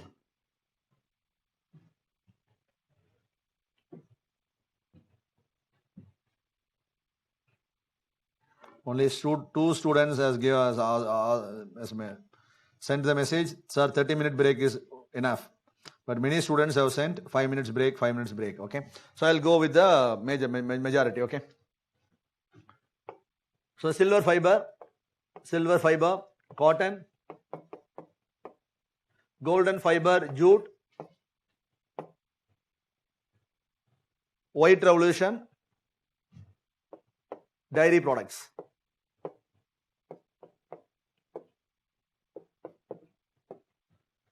Okay, so second green revolution, what we are trying to do? We are trying to do everything in the organic way. We are trying to sustain the income of farmers. We are trying to focus more on the value addition. Okay, and then we are trying to spend more on research, and then we are trying to come with the climate resilient varieties. And then overall, all aspects of agriculture we are trying to do in an organic way. Okay, these are the things what we have covered till now. Okay, now let's take a break for 5 minutes. Then let's assemble after 5 minutes, 5 or 7 or 8 minutes to take, okay. So assemble after that, okay, then let's start the class. Then I'll be taking for the 45 to 1 minutes, or sorry, 45 minutes to 1 hour. Then you'll be having 30 minutes break, okay. Okay, now relax yourself, okay. You can come back after 5 minutes. Grey revolution is nothing but biofertilizers. Grey revolution, biofertilizers.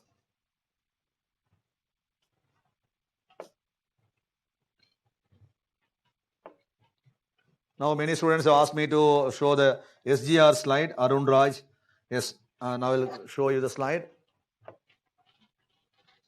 This one, SGR focus slide, yes. And then definition slide also I will show you.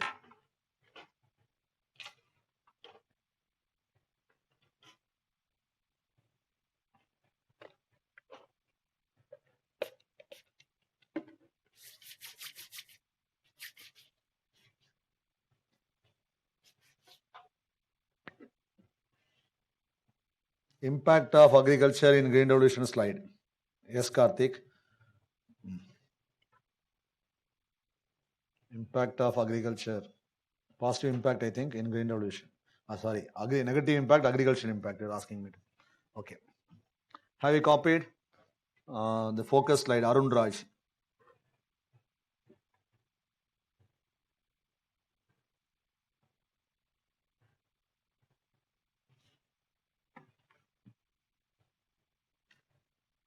Yes. Next one is SGR definition slide.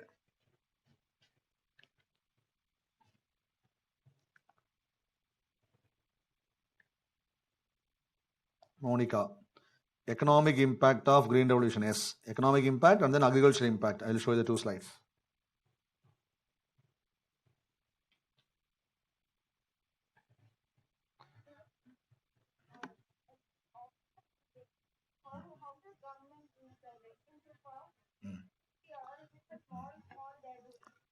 Only when they go and take the data at the time, whatever they available to the agricultural officers, it will be mentioned. That's all. I mean, they may change. They can change. They can change. They can change. It won't be controlled by them. And they go and take. So they take it for data purpose.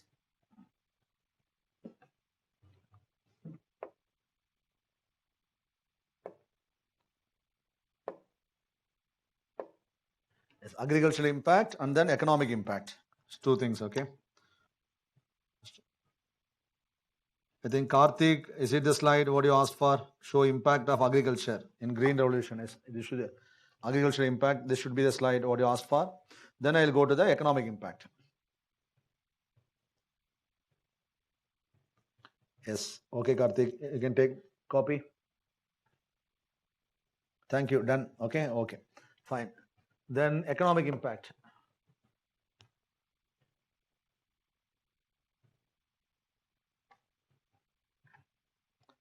Pink revolution slide. Yes.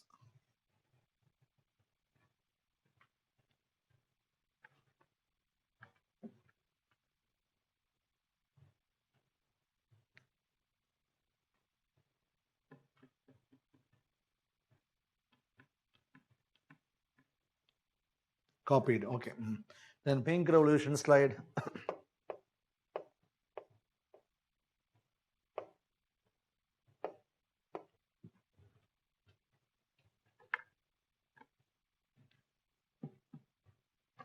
I think pink revolution, I think I erased. Okay. Pink onion,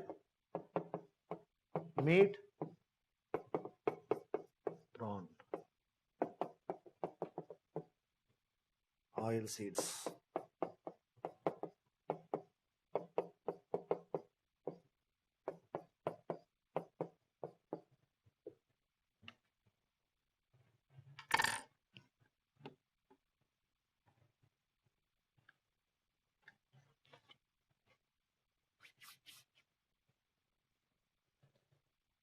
Copied. Okay. Thank you. Thank you.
Okay. Now let's continue the class. Next one is, so we have finished up to this. Okay. So I told you, first thing when we are struggling to meet the demands of our country, we introduced the concept called as green revolution. Okay, concept-wise, it was highly yielding in production, but economically and then other aspect, environmentally, agriculturally, socially also damaging. So we to address all the things, we implemented the next concept called as a second green revolution, where we try to do everything in the organic way. Okay, so now we call the first one as the Green Revolution 1 and the next one is organic as a Green Revolution 2, okay. But in the global perspective, okay, they are using a term called as a agricultural 2.0, like that they are using a version at the global level, okay. That doesn't mean second Green Revolution what we are talking about, okay. This word we started using, second Green Revolution we started using from 2000 onwards, okay. But now, okay, last 4 or 5 years in the world, global perspective, countries are using the word called as a agricultural 2.0, okay. So they are talking about some second version of agriculture, okay. But here, the 2.0, so just to have the difference. So just to indicate the difference, so the agriculture 2.0, how the other countries call, that we are calling it by the name called as a smart agriculture or third green revolution. Don't get confused, okay? Maybe 2.0, here using the word third means just because we started giving the word second green revolution for organic practices and all. So to differentiate, we are using third green revolution. But actually this third is nothing but the other countries refer it as a agriculture 2.0, okay? We here in India, we call it simply, we call this as a digital agriculture or smart agriculture, okay? What is smart agriculture? Very simple. Use of all eco-friendly methods in agriculture is called a second green revolution. Means here, use of all information and communication technologies in the production process is called by the name called as a smart agriculture, or in Indian perspective we call it as a third green revolution, okay. But actually it's like not any name given, okay, just based on the numbers, okay, we are giving the word third green revolution, okay. But global level they are calling it as a agriculture 2.0 or smart agriculture, or other name called as a digital agriculture, okay. Now what is it? Now write the definition. What is smart farming means? Now this is the emerging concept. Many countries, now in our country it's emerging. Many countries, okay, now they have traveled more into this type. So most of the production process they have converted, but now only we are stepping in. Smart farming, what is the definition? Okay, now this definition I have given. It's nothing but application of information and communication technologies in all sort of production process. What are the examples? I have given the slides. You can understand, you can make a connection. So in our perspective, we are calling this a third green revolution, but in the global angle, you understand difference. So when you make a browsing, okay, when you browse, so you may come across agriculture 2.0, okay. So at global level, they are calling this as agriculture 2.0.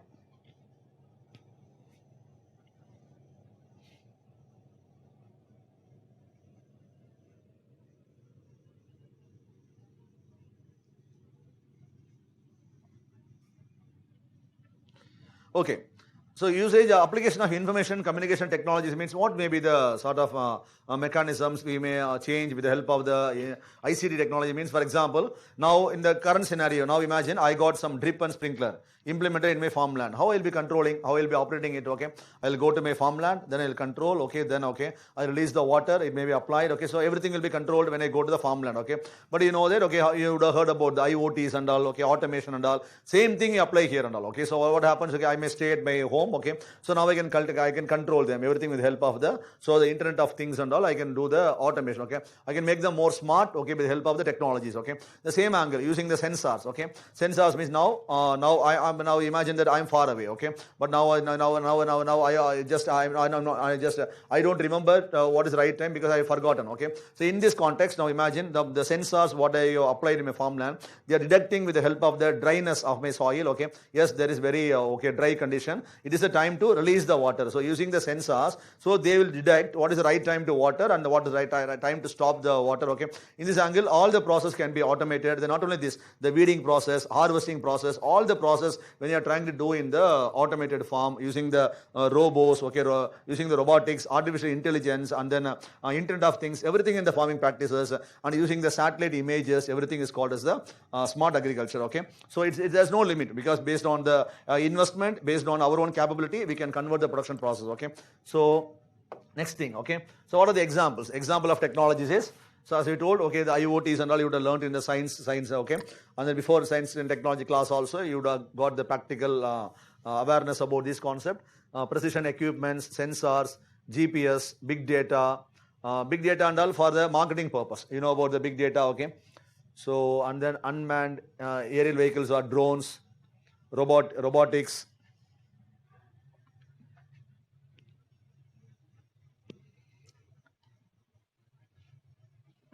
Yes, many students are giving the recommendation Shankar, okay, and then Radha Krishnan, yes, what example is saying are right, okay.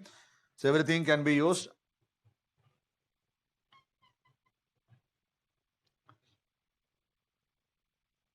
But the investments are very huge, but actually in our country it may take long time. Only the corporates or the large farmers, they can do.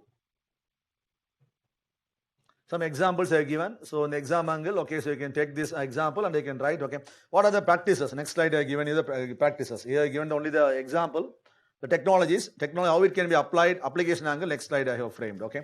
So application angle. So now in India, it's very less. Okay, the penetration is very less, but compared to the other Western countries, so now they have implemented in a far better manner than us.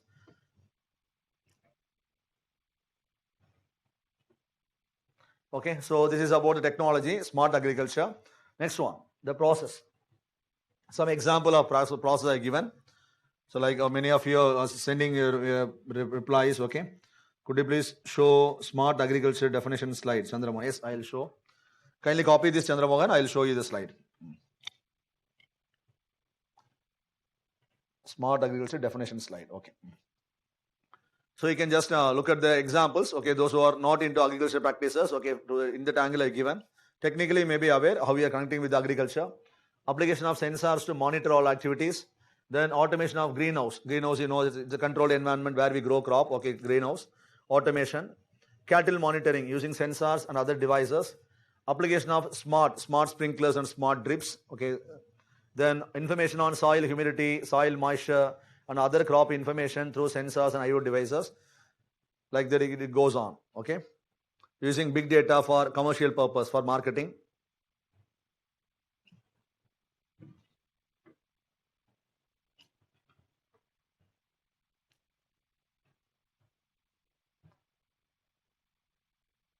So the agriculture, with respect to the economic perspective, to increase the production, we implemented the green revolution. Then we have stepped in, we are in the process called as the organic farming or second green revolution, or simply called as sustainable agriculture. Sustainable agriculture. In sustainable agriculture, now we are trying to implement some technologies. We are trying to make it smart also, sustainable and smart agriculture.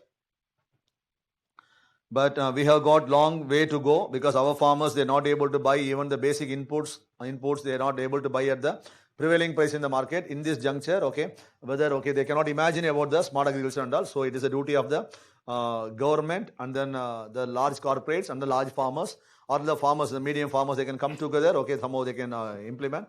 But okay, so the thing is, so we need more time, more years, okay, to implement this in all the lands of India. Okay, this is about the smart agriculture. Okay, now let me go back to the slide. Okay, smart agriculture definition slide.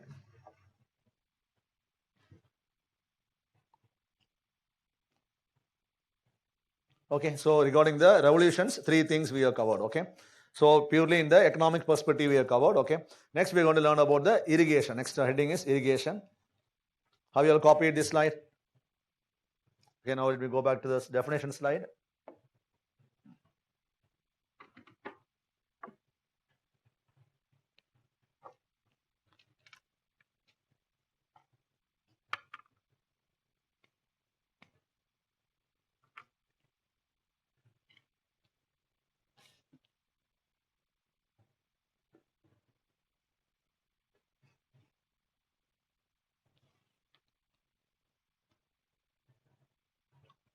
Vinisha, sir, previous slide to this definition. Okay. Previous slide to this definition.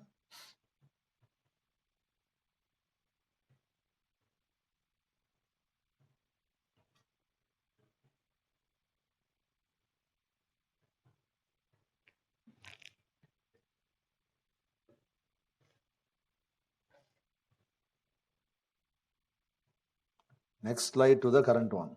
Okay. Previous slide, next slide. Okay. Hope You would have copied. Now, this is the previous slide. This one or a example of farming practices slide? Yes, I think all the slides has to be repeated, given 1 more minute time.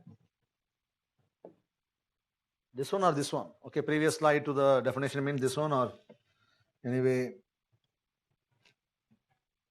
Previous slide to definition is this. Smart agriculture or third green revolution. Then the slide next to the definition is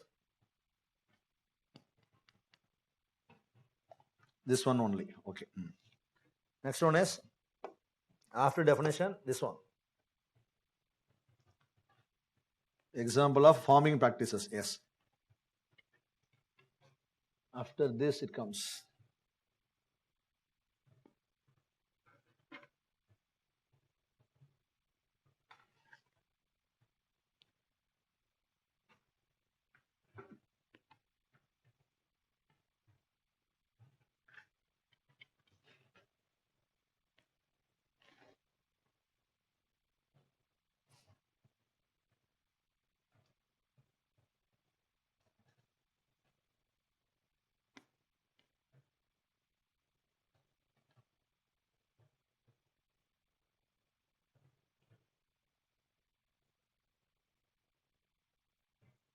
Example of farming practices from Trichy.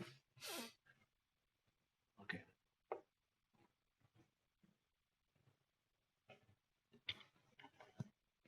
That's all. Okay, so this should be the last slide. Okay, then let's get into the other concept.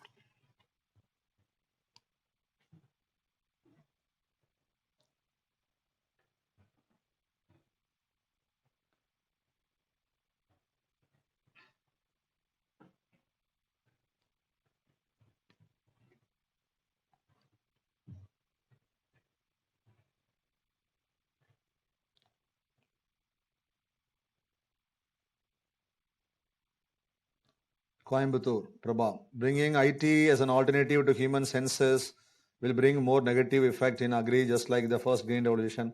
What you say is partially maybe accepted, but not completely, Prabha. We'll actually deal about this more in the segment industrial revolution. I'll be explaining about this because he has given the reply. So the bringing the this thing, okay, the artificial intelligence and all, robots and all, okay, will it be affecting the human society, okay, like that, okay, humankind. The thing is, how you have to interpret that means, for example, you would have heard about industrial revolution 1, 2, 3.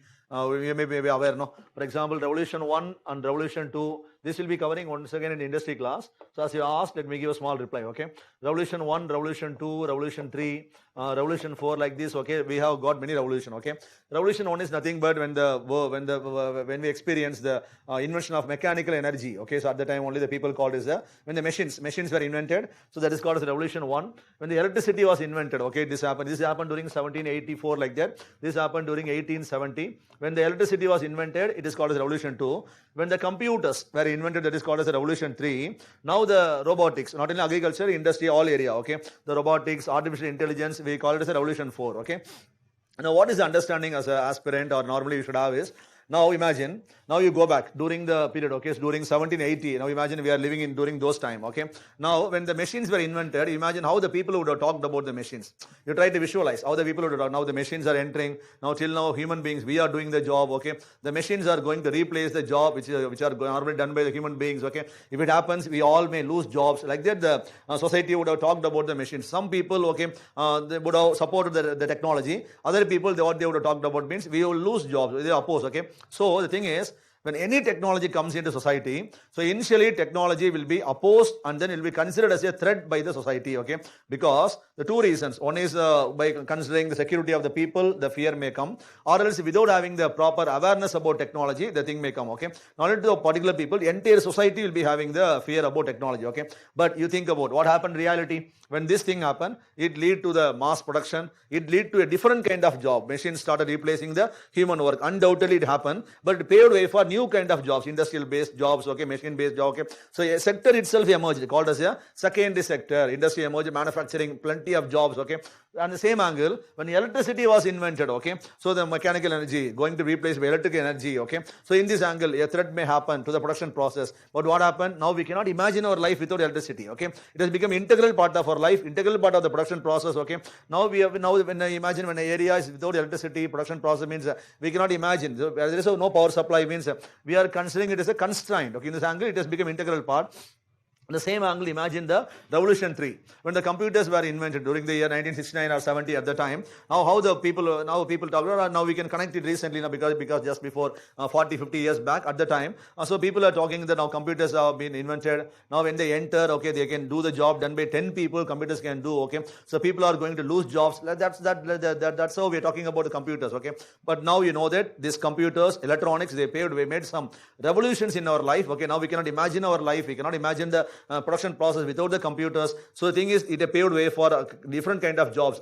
Sector called as IT sector, BPO, KPO, okay, and then outsourcing business. Most of the things emerged because of the computers only. Now we cannot imagine our life without the computers. The same angle. Okay, now we are going to encounter the revolution called as Revolution 4. In the industry also it's going to happen. Agriculture also it's made its entry. That is called as artificial intelligence, robotics, everything we call it, okay.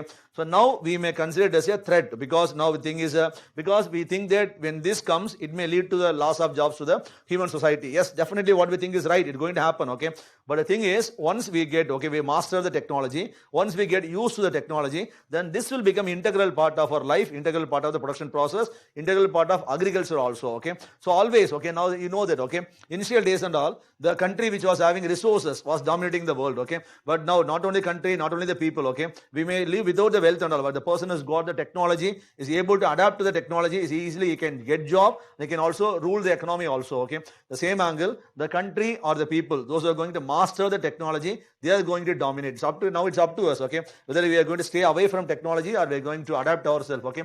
The thing is, we have to equip our people. Now the thing is, now we are equipping part of the people. Part of society is not equipped, means that's not the balanced society, okay. All the people must be trained, given opportunities as a country and as a production process. We have to make ourselves adapted, okay. So that's the solution what we have, because we cannot stop technology. It cannot be stopped, okay. If we try to stay away, some countries, they will become masters, then they will try to dominate us, okay. So we should try to equip ourselves, we should try to adapt ourselves, okay. That is the thing how we can take the conclusion. So anyway, okay, this thing, normally I used to take this industry class. Now as a doubt is asked, okay, I'm saying, okay. So the doubt has got the concern, okay, but the concern has to be addressed only based on the past experience, okay. That's why I told you that I'm not giving my own experience, it is the experience of the human society, okay. How the people would have felt, okay. Now we cannot imagine without the machines. We cannot live without electricity. We cannot live with computers. So a day will come where we cannot live without the next Revolution 4, okay, or the automation, intelligence. They will become the part of our life, okay. So the thing is, we have to take time, we have to equip ourselves, okay. There lies the success, there lies the failure, okay. Now next one, irrigation. Next concept is irrigation. Okay. So what is irrigation? Nothing but very simple. It is the process of applying water, or supplying water is called as irrigation. So normally irrigation, the water is supplied through rainfall, okay. When there is no rainfall, actually we derive water from the different sources. One is the rivers or canal, okay, and then we have the water through the wells, okay, and then, okay, different things we are trying to provide water supply to the crops, okay, and then we are constructing dams also. Like that we got many mechanisms through which we are trying to provide water, okay. So now, to ensure the water supply or to provide irrigation, when a government is commencing an irrigation project, when they are starting irrigation project, the irrigation projects are normally classified into 3 types based on the area which could be irrigated with the help of the irrigation project, okay.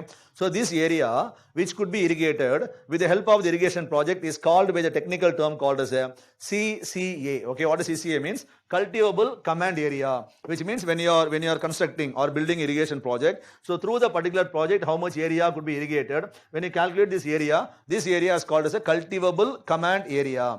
Based on the size of the area, irrigation projects are classified into different types, okay. We call some project by the name called as a minor, some project by the name called as a medium, some project we call them as a major irrigation project, okay. Minor, medium, major, okay. What is the classification? When the irrigation project has got the potential of providing water supply to less than 2000 hectares, then the projects are called as a minor projects. When the irrigation project has got the potential of irrigating 2,000 to 10,000 hectares of area, they are called as a medium. More than 10,000 hectares they are able to supply water means we call them as a major irrigation project. So when you read a paper, sometimes these terminologies will come in the paper. Major project, minor project, irrigation, medium project means what is the basis on which they are classifying means this is the basis based on which they are classifying. Okay. Now we can copy the notes. Okay. Now the irrigation classification is as follows. India. But all these inventions will need humans to withstand. That's absolutely right. Okay, so not only the thing is human support can never be eliminated because whatever technology comes in, okay, to operate the technology, okay, to update the technology, okay, we need humans. Okay, so human brains and the human efforts can never be substituted.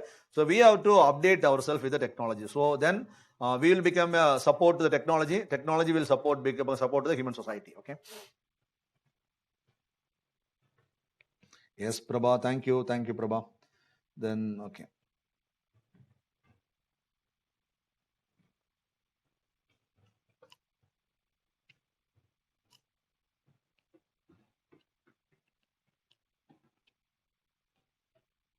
So CCA means cultivable command area. The area which could be irrigated with the help of a particular irrigation project is called as a cultivable command area. This is how normally they classify the project, okay, into major, medium, minor.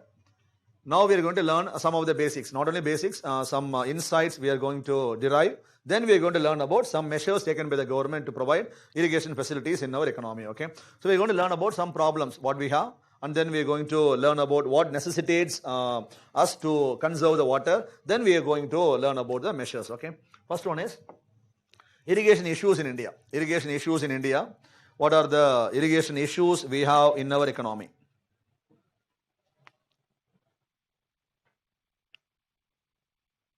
Irrigation issues in India. So the irrigation issues are number one. First one you can copy the number one. Number one is very poor irrigation efficiency. What is irrigation efficiency? Let me explain. What is the meaning of the irrigation efficiency? Now you can remember the example which I told you. I gave you an example saying that if here we got the piece of land, here we may be having the source of water. For example, this is the source of water. This side we got the irrigation land means from here I am releasing the water. 100 liters I am releasing. Only 70 or 80 reaches the farmland. Okay. So what is happening here? 100 is the water released from the source, but 80 has reached the farmland. Okay. Now what happened to 20 liters? So it got wasted, which means this process is not irrigation efficient. When it will be called as efficient means 100 liters I am releasing, 100 liters is reaching the farmland. Okay. Then it is called as efficient mechanism of irrigation. India is known for poor irrigation efficiency. So what is the meaning of the word irrigation efficiency means? Not efficiency, inefficiency means difference between the water released from the source and water reached the farmland. When the difference is zero, it is efficient method. When the difference goes on, okay, 1 liter, 2 liter, 10 liters, any amount, it is called as irrigation inefficiency. Okay. Now this is the problem. Solution we are not talking about. Solution we will talk later. We are talking about the problems. Poor irrigation efficiency. Then how we can write means we not elaborate. You can write difference between the water released from the source. Difference between the water released from the source. Difference between the water released from the source and water reached the farmland. Difference between the water released from the source and water reached the farmland is estimated to calculate the irrigation efficiency. Is estimated to calculate the irrigation efficiency. Okay, efficiency means the gap must be zero or as minimum as possible. Zero or as minimum as possible. Solution we all know. Okay, how the inefficiency can be addressed. Inefficiency, how it can be addressed? Drip irrigation, sprinkler irrigation, that we will cover in the coming segment. Okay, because only when you release the water through channel means the water will get percolate, water will evaporate, but you're releasing through pipes. Drips means what will happen? There is no scope of evaporation, no percolation. Exactly the same, each and every drop of water what you are releasing will go to the farmland. Okay, drip or sprinkler. Okay, these are the efficient ways. Okay, that's why we call this method as the methods which are effective in the micro irrigation practices. Okay, micro irrigation angle. Next one, competing demand for water. Next point, Now the demand for water is growing day by day. Demand is coming from home, household purpose. The water for demand is increasing. Then industrial purpose, the demand for water is increasing. Then agricultural purpose, demand for water is increasing. So that's another issue. Demand is growing, but the supply is always the constant, or it's going backward, okay? But the demand is increasing, that is another issue. So household require more amount of water, industries require more amount of water, agriculture, I told you, crops require 3,200 liters of water, the cars, other things and all, they require lakhs and lakhs of water, okay? So this much water we are spending. Next one, depletion of groundwater. Next problem is in India, the same example, the previous thing what we have come across, okay? Earlier, most of the areas in lands in our country, they were water sufficient, okay? Because groundwater level was at the level of 10 feet or 20 feet or 30 feet, okay? But now it has gone to 300 feet, 800 feet, 1000 feet. Even after 1000 feet, we are not able to get the proper water, drinking water. So next problem is depletion of groundwater. Water level is going down and down, okay? That is a very alarming signal what we have in our economy. Next one is our people and our entire economy is more concerned on taking the water out of the ground, okay? And we are not focusing on recharging the water and conserving the water, okay? So overall, some people here and there, some places, they may have the concern, but overall, okay, society, okay, we are not focused on more recharge and conservation. We are focused on taking the water out, not recharging the groundwater, okay? That's another issue we have, okay? So let's focus on recharge and conservation. Next one, due to challenges due to climatic condition. What is the meaning of this point? You know that, okay, for example, the average rainfall of the country means we are not getting the average rainfall, okay, distributed in all the months of the year, okay? So there is erratic rainfall, heavy downpour, okay? Suddenly there is a heavy dry spell, okay? No months rainfall for the 3 or 6 months, okay? Then all the rainfall in 1 month or in 1 week we are getting, okay? So we are not able to conserve the water. So water is getting wasted, okay? So the thing is, we are having the impact of the climatic changes, which means erratic rainfall, okay? We are having the heavy downpour, sometimes continuous dry spell, okay? So all these are the issues what we have in our irrigation economy. So erratic rainfall, and then we got the heavy downpour, and then sudden, okay, heavy downpour, and then dry spells, continuous dry spell. So without the rain, okay, so these are the normal issues what we have in our irrigation economy, okay. Now we learned about the basic issues, problems what we have. Now we are going to learn what makes us to conserve the water. Sometimes if you tell to me, okay, sir, please conserve the water, okay, now I may ask, okay, why you should conserve the water, okay. So it is not the part of the why, it is mandatory on our society. We have no other choice is left to us. We have to conserve the water. What makes us to conserve the water? We are going to learn about that in the next slide, okay. The need to conserve the water. It is not a choice, it is a compulsion to our human society, okay. So what is the point is? Need for irrigation makeover. So we have to conserve the water, we have to do some changes in the irrigation process, irrigation practices. So why we have to conserve the water? We are going to learn about it. Now next, now one by one we are going to learn about the point, need for irrigation makeover.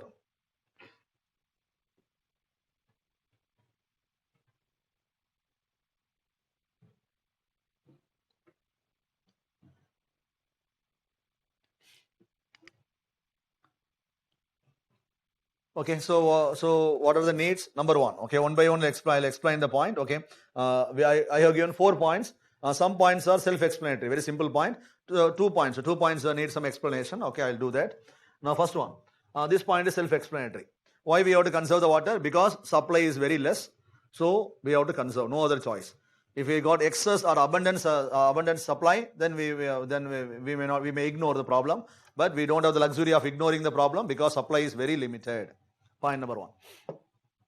Next one, climate smart agriculture. Okay, so the thing is, at sometimes, okay, so we are having the dry spell. Sometimes we got the heavy downpour, okay. So why we have to conserve the water means during the dry spell, okay, we should be having the enough water source, okay. If we waste all the water source, if we don't conserve them, then we may not be able to carry out agriculture during the dry spell, okay. So do agriculture aligning with the climate, we have to conserve the water, okay. Otherwise, entire water, okay, it will receive in particular month. We would not have conserved them, then we may not be able to have water during the dry spell, okay.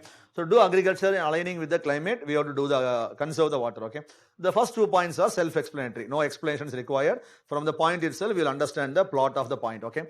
Now, third thing needs some explanation. Economics of water is a very important point which makes us to conserve the water. What is the meaning of the economics of water? This I am going to pitch in a detailed way, okay, so that you'll understand the point. Because the point is, you know that water conservation is a what sort of problem, what type of issue? It is an economic issue or social issue or an environmental problem. Water conservation is what sort of problem?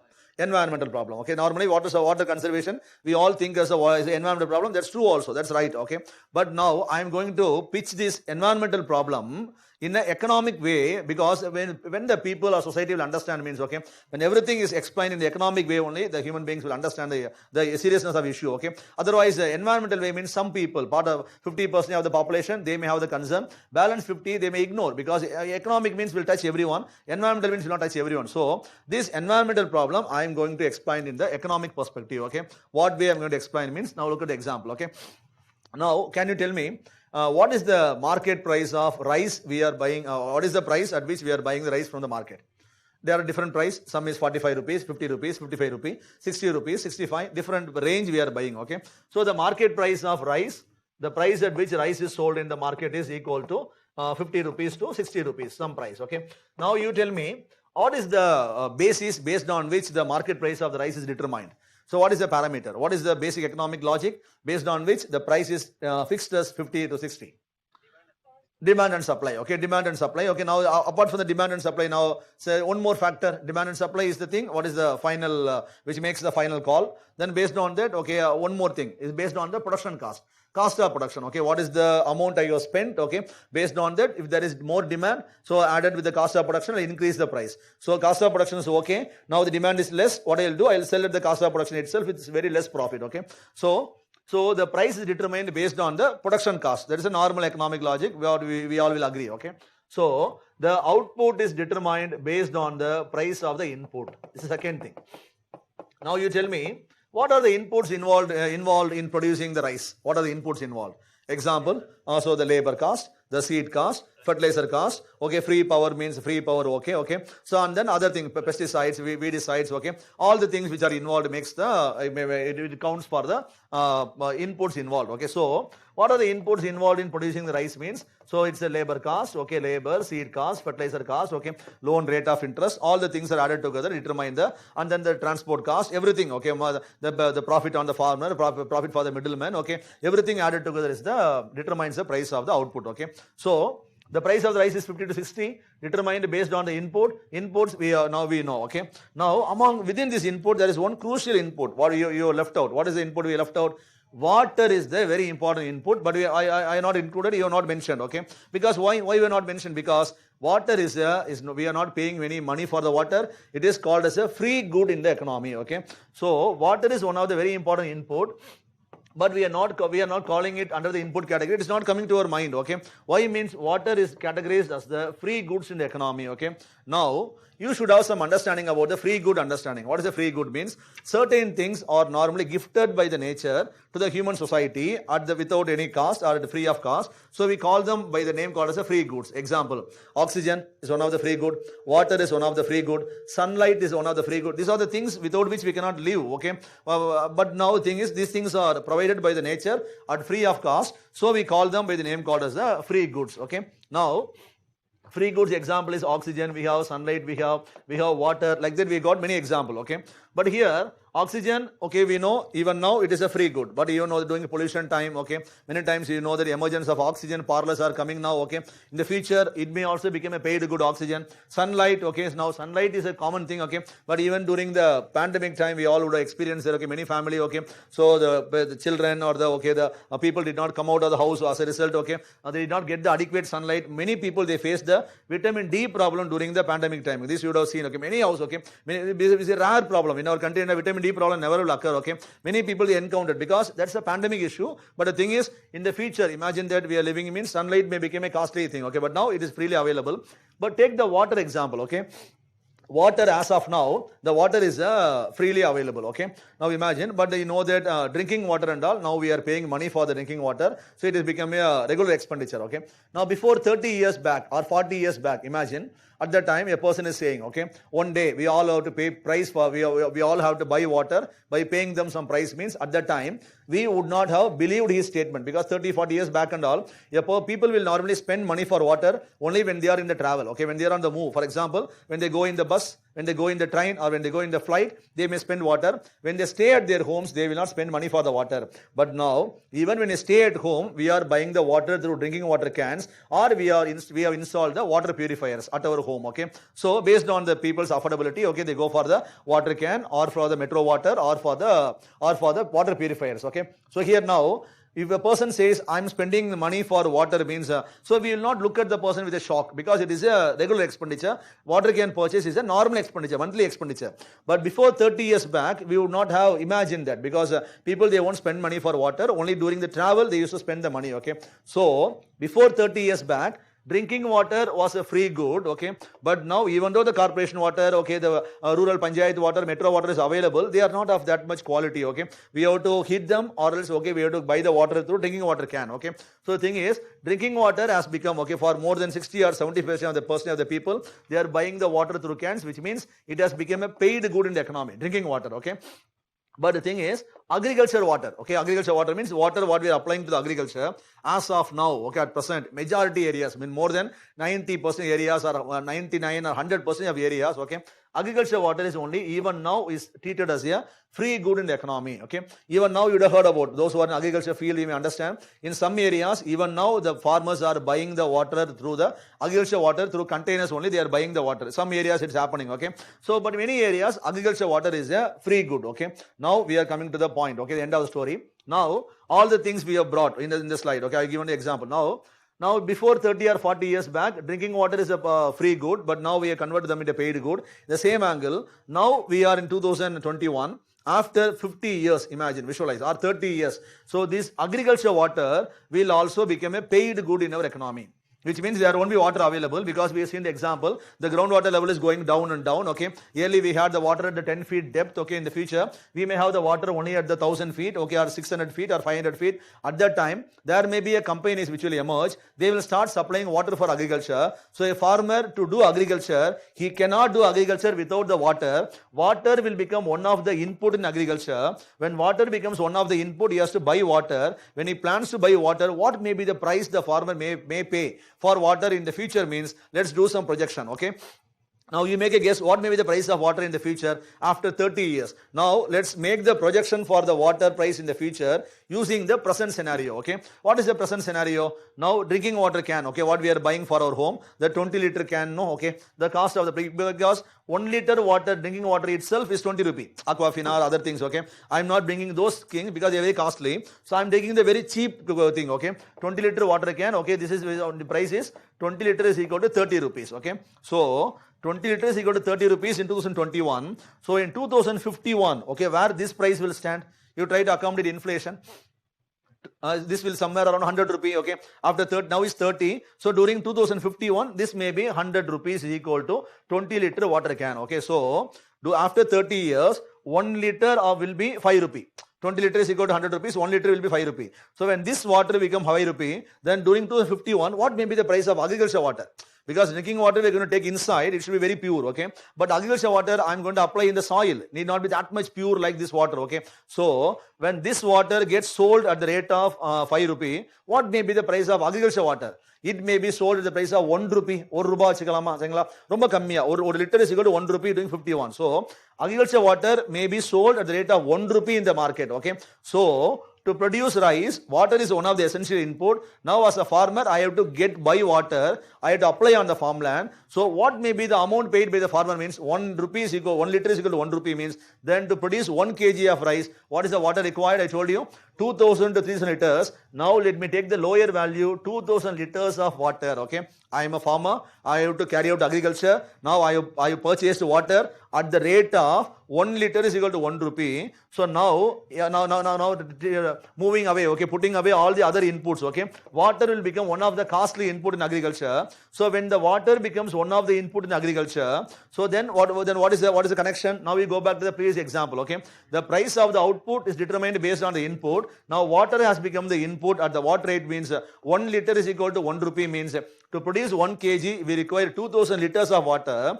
2000 liters of water means to produce 1 kg, the minimum expenditure what the farmer has to do is 2000 rupees alone for water, only for water. So what may be the price of rice in the market? Minimum price is 2000 rupees for 1 kg of rice. Able to get the connection what you are doing? So because we cannot do agriculture without the water. So minimum at 1 rupee, I am saying 2000 rupee. This 2000 rupee excludes all the other inputs. Labor costs are not included, all the other things. When all the other things are brought in, then think about the price of the rice in the future. Okay. Here, water at the rate of 1 rupee, 2000 rupee. Water at the rate of 2 rupees, imagine, okay. The price will go to 4000 rupee. Now rice is getting sold at the rate of 50 rupee. 50 rupees is going to become 2000 rupee means now pulses, even now they are sold at 120 rupee, 130 rupee. Fruits, now itself they are getting sold at 140 rupee, 200 rupees. Then where those price will go in the future? So the price will touch the level of 4000 rupee. 5000 rupee means a person, even when he earns 1 lakh rupee, okay, 1 lakh rupees will be sufficient to buy just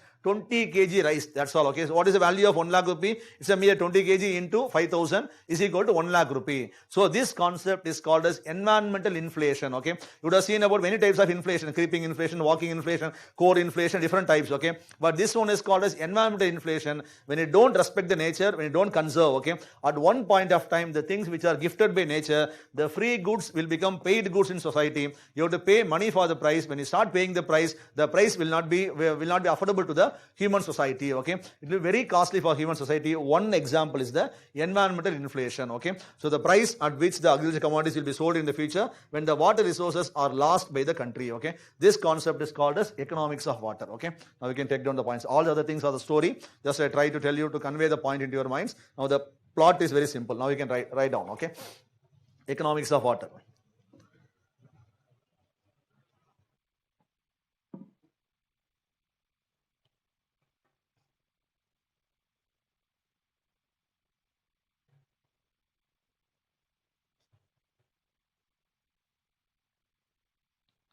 Economics of water, you write. Then under this, at present, water is considered to be a free good in our economy. At present, water is considered to be a free good in our economy. But in the future,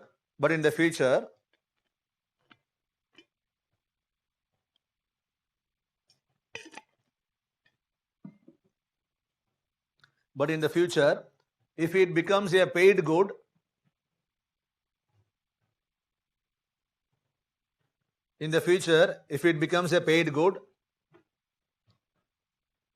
then it will lead to a type of inflation. Then it will lead to a type of inflation known as environmental inflation. Then it will lead to a type of inflation known as environmental inflation. Then it will lead to a type of inflation known as environmental inflation. This inflation will be far beyond the reach of human society. This inflation will be far beyond the reach of human society, or will be far beyond the reach of human affordability. Example, this inflation will be far beyond the reach of human society or human affordability. Example, price of 1 kg rice is equal to 2000 or 3000. Example, price of 1 kg of rice is equal to 2000 or 3000 or 4000, anything you write.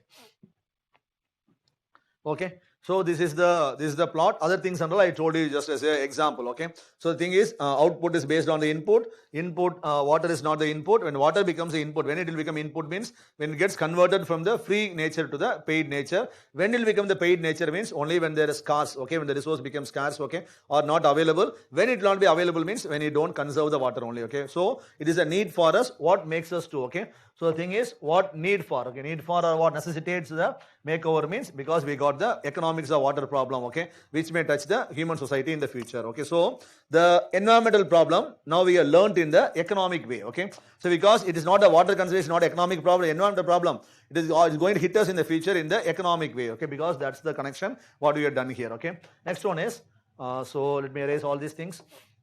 Sustainable agriculture. Next thing, okay, write the heading, sustainable agriculture. Ranjit, okay, thank you, Ranjit, thank you.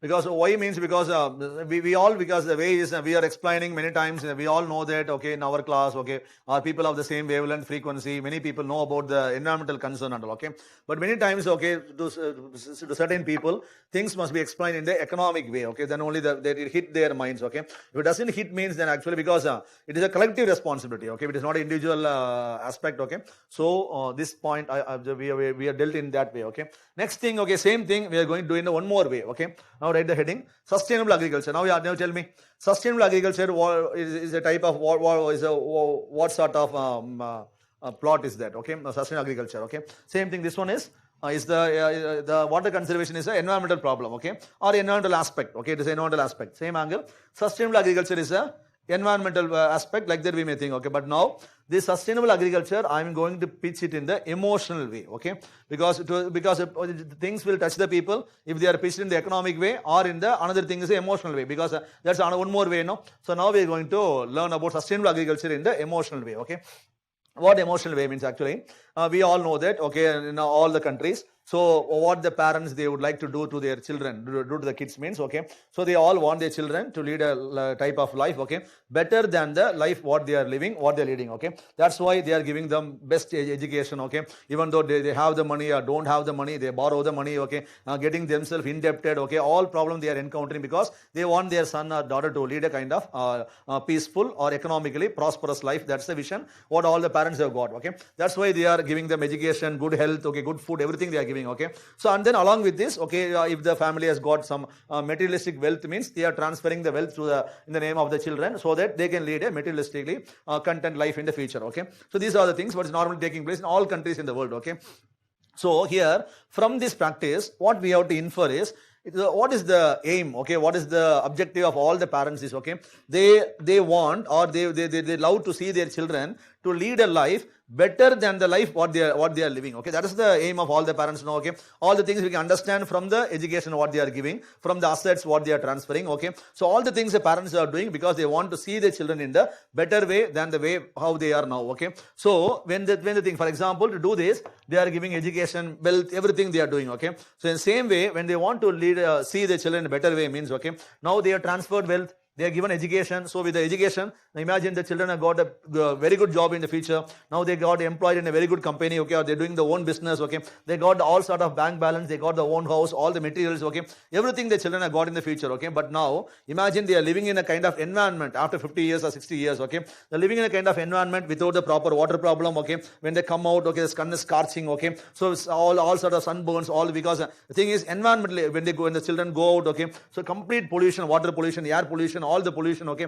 So the thing is now they have transferred, okay, the sort of wealth they are given education, they are given the good character, everything they are given, but what they failed to give is, okay, they failed to give the good kind of environment, okay. So when this thing is not properly transferred, then there is no use of all these transfers. Able to get the point, okay. Now imagine, okay, now they got good home, okay, but there is sudden downpour, okay, because of downpour, okay, there is a very flooded condition, okay, they are always living in a kind of threat, okay. Anytime the flood may come, which means now they got good education, they got good job, everything they got, okay, but their mind is not peace because they having encountering the environmental threat, okay. Why means because of all the errors now we are committing, okay, because of that the future generation may get affected, okay. So the thing is, without having a conducive environment, we cannot have the peace in our mind, okay. Without having the peace in mind, okay, there is no use of the life, okay. So lead a peaceful life or a content life, okay, or a calm life, okay. Thing is, environment must be conducive. To make the environment conducive, agriculture side it must be sustainable. Not only agriculture side, industry side, okay, from the household side, all aspect must be sustainable. So the final point, what I like to say is, okay, so the real love and affection what we have on our children is not only shown by the materialistic assets what we transfer to them. It is also based on the environmental asset what we transfer to them. Okay, so we have to transfer. So here, imagine if a parent wants to give best education. Okay, that the family they can do it on their own, by themselves they can do. Okay, when they want to transfer better wealth, they can do it by themselves. But when they want to transfer better environment, okay, a single family alone they cannot transfer. It is the collective responsibility of all the families across the world. Okay, so then only we can see. Okay, now the visualize that. Okay, now they may have all sort of wealth, but when they don't have this environmental wealth, then there's no use of transferring all this wealth. Okay, so the point is sustainability is not a choice. Okay, that is the part of love and affection what we show towards the future generation. That is a collective responsibility. Okay, so in that angle we are finishing this point. Now we can write the point. So this point, we are with the same environment, we all know about the environmental point, but we are pitching it in the emotional way to convey the point. Okay, so the thing is the love and affection, the love and affection shown towards the future generation, the love and affection shown towards the future generation is not only based on the love and affection shown towards the future generation, the love and affection shown towards the future generation is not only based on the materialistic transfer of wealth. The love and affection shown on the future generation is not only based on the materialistic transfer of wealth, but also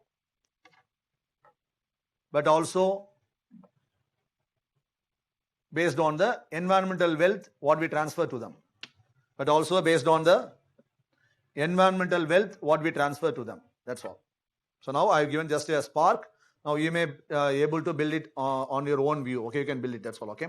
So the thing is, so everyone visualize. Imagine now tomorrow my son or my grandson, okay, or my granddaughter, okay, my grandson, okay, if they are living in such kind of situation, okay, if they think in that way, then actually we will not pollute, we will not do our at least damage from our own side. Okay, because the thing is, two things will rule our mind. One is the love and affection what we have on our family. Second thing is the economic dimension. Okay, so two things are the things which will easily people can get connected. So in this angle, at least we have to conserve the environment because it is our responsibility for the future generation. In this angle, we are finishing. Now we are going to learn about the schemes or the measures taken by the government to conserve the water in our economy. Okay.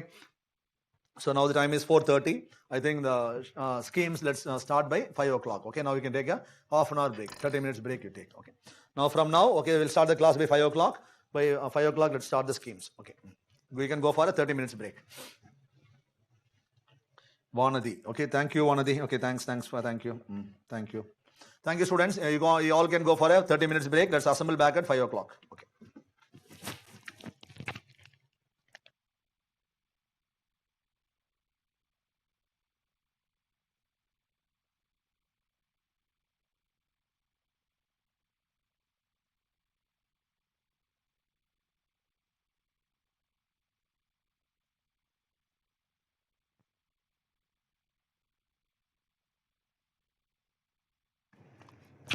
Radha Krishnan, can you tell last line of sustainable agriculture?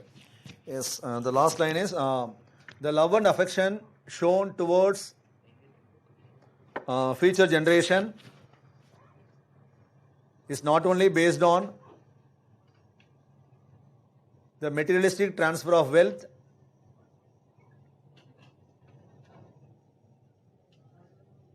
it's not only based on materialistic transfer of wealth, but also based on environmental wealth what we transfer to them. But also based on environmental wealth what we transfer to them. The first two slides of irrigation. Yes.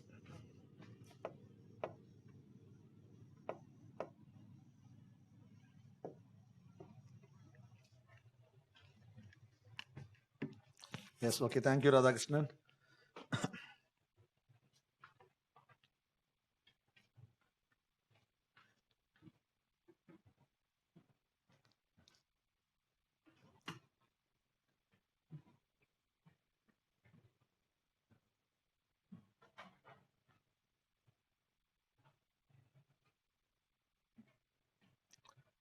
Helen, okay. Desalinization is also a solution, Helen. Sorry, Harini. But the thing is, it must be cost effective. Apart from that, okay, we can carry out, because that's the thing done by many Gulf countries. They do that, so we can also go for. But in our country, actually, we got abundance of water. The thing is, when during the right time, when we conserve the water itself, most of the problem will get solved for our economy. Irrigation issues in India.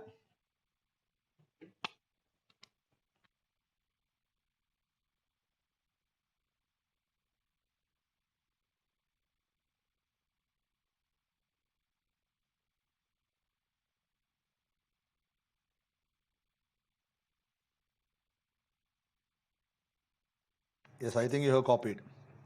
Okay, students, from now I'm actually signing out. Okay, so I could not be able to see your messages, what you are sending.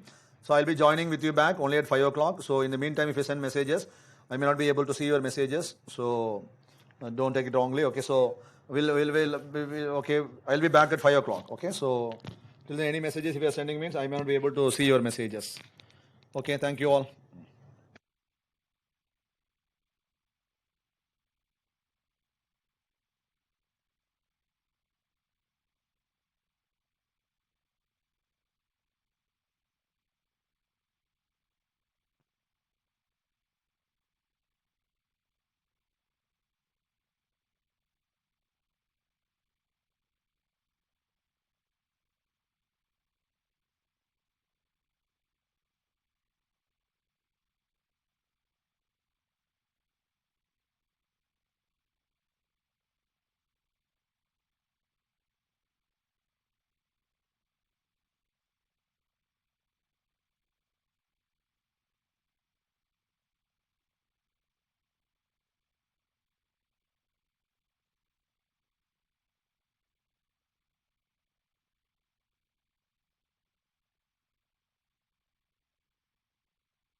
Okay, let's start the class.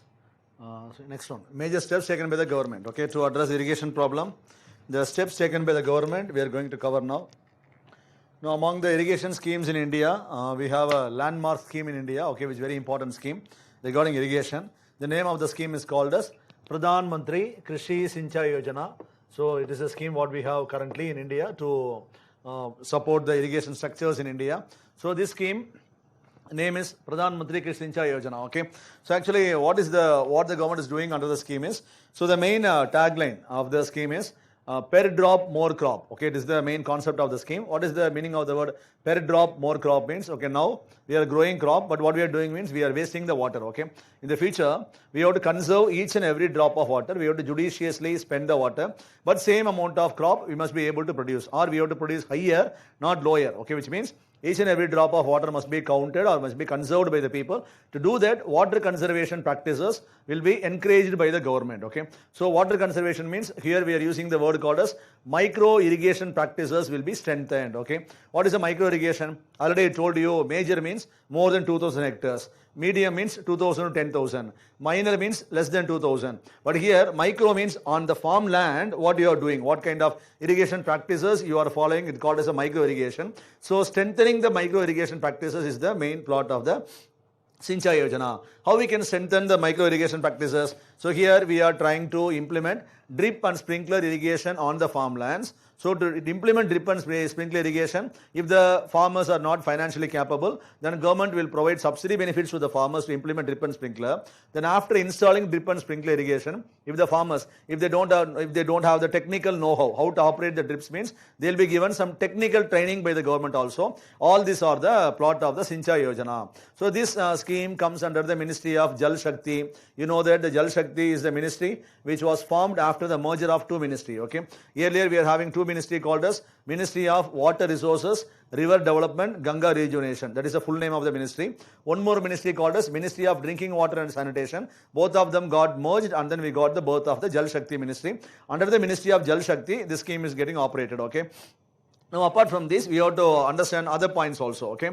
So, before the launch of Sinchai Yojana, we were having some other schemes operating in our economy. Okay. Some other irrigation schemes. What were they means? We were having schemes like AIBP scheme, which was already in operation before the launch of Sinchai Yojana. Then we are having one more scheme called as IWMP. This scheme was also operating. IWMP. Next, one more scheme called as OFWM. All the schemes were operating before the launch of Sinchai Yojana, but now all the schemes they got merged under the, they have been subsumed under the Sinchai Yojana scheme. Okay. Now, what is this AIBP scheme is? Now, the expansion for the scheme is A for accelerated, I for irrigation, B for benefits, P for program, accelerated irrigation benefits program. As the name says, we are using the word acceleration. So what is the meaning of the word acceleration? We know only when something is on the move, we may use the word acceleration. Otherwise, we may use the word initiation. It is not initiation, acceleration. So what is the purpose is, under the AIBP, state governments, many state governments, they would have commenced irrigation projects, but due to lack of funds, the project would have been got halted. Okay, which means to support these projects, the state governments they can seek assistance from the central government. Then from the amount sought by the state government, the central government will provide half of the amount to the state government. Then using these funds, the projects can be completed. Okay. So what is understanding? Under the project, government is trying to accelerate the projects which are in the pending stages. To do that, state governments they have to ask help from the central government. Then from the required amount, central government will put half percentage, 50%. Balance will be contributed by the state government. Then combined manner, they can complete the irrigation projects which are in the pending stages of completion. Okay. Next, one more thing is called as IWMP. What is IWMP is called as Integrated Watershed Management Program.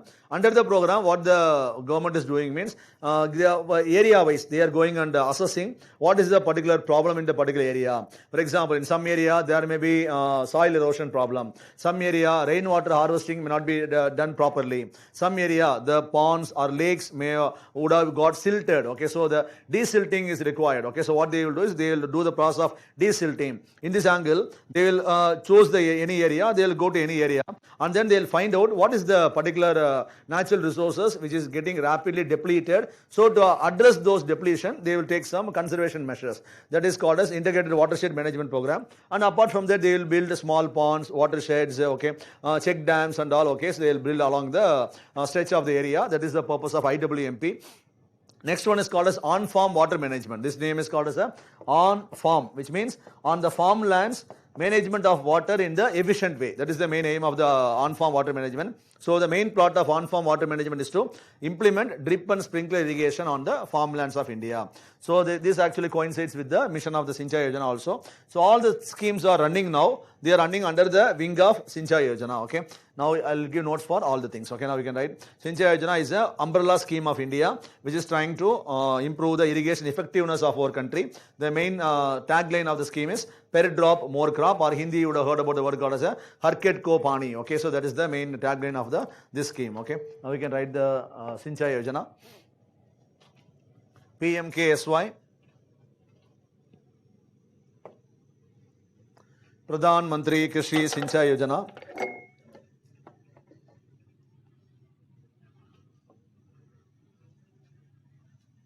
Adayar students, Adayar they mentioned, sir, you are not audible. Is it audible now?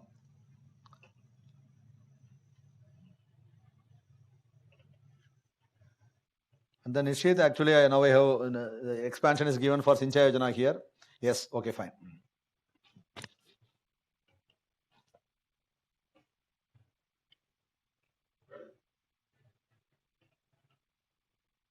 Yes, thank you, Nishit.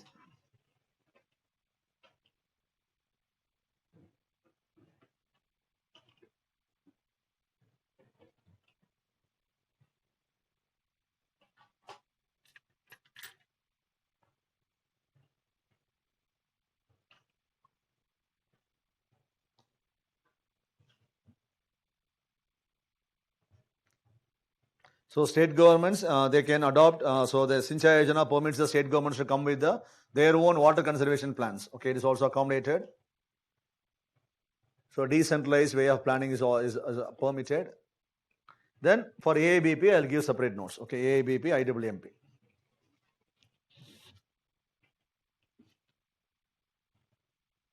Okay, after copying this, then let's go to AIBP.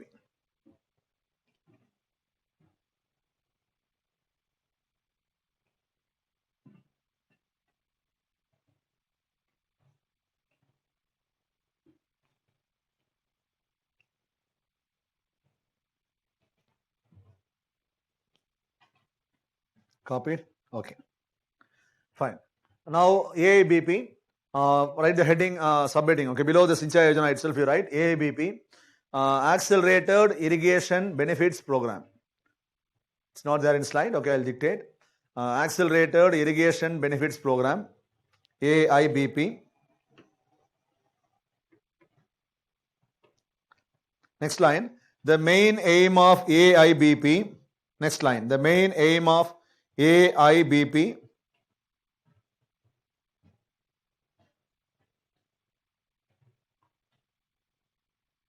is to complete the irrigation projects.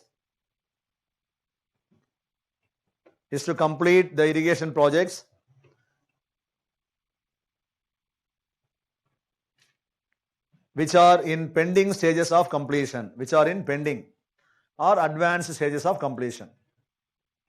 The main aim of AIBP is to complete the irrigation projects which are in pending stages of completion.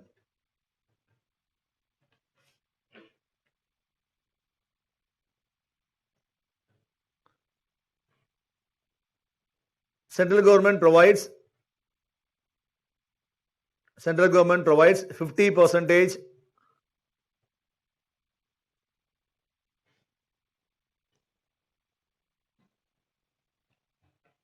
Central government provides 50% of the pending amount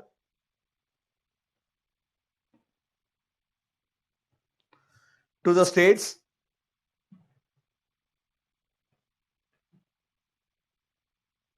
to complete the projects.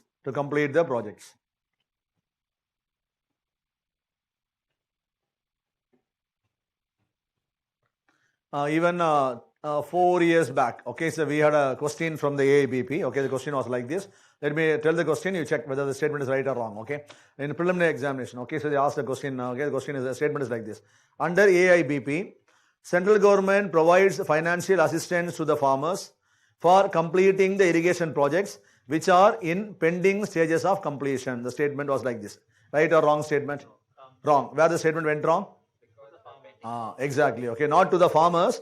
The funds are provided to the state government. Okay, so the UPSC has taken the word state government. Now they added the word farmers. They are asked in this way in the examination. Okay, so what I am saying means this is the way how the questions used to be asked in the examination from the schemes area. Okay, schemes and all. Just I will be giving a small spark or not in the class. Okay, so even if it is dealt. Okay, even if you get full confidence or if you didn't get confidence. Okay, after the class gets over, you just go to the PAB website. Okay, then you do the 10 or 15 minutes complete. Okay, you learn on it on your own. Okay, because that's the way, whatever, even if the current affairs class, any scheme. Okay, so and moreover, schemes and all, don't try to learn all the schemes in a single day. So per day one scheme or per day two schemes. Okay, in that angle you try to remember, that's the only the schemes will stay in your mind. Otherwise a scheme will be there in your mind, but in the exam angle when the question is twisted, you may not be able to attend the scheme. Okay, so spend adequate time on schemes. Take one scheme a day, or now based on the time constraint you can take two schemes in a day, morning one, then evening one. In that angle you will proceed with the schemes and all. Okay, so this I am telling not only for the economic based schemes, all economic science. Okay,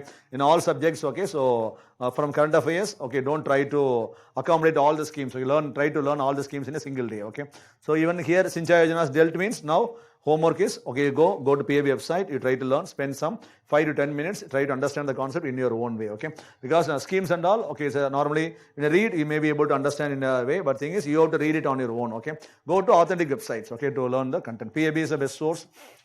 Okay, Sinchaya Yojana. Next one is, this scheme AABP was introduced on 1996-97. 96-97. AABP was introduced on 1996-97. It was introduced on 96-97 financial year. Next one, IWMP. IWMP. Next scheme is IWMP. Next scheme is IWMP. Expansion is Integrated Watershed Management Program. Integrated Watershed Management Program. Integrated Watershed Management Program.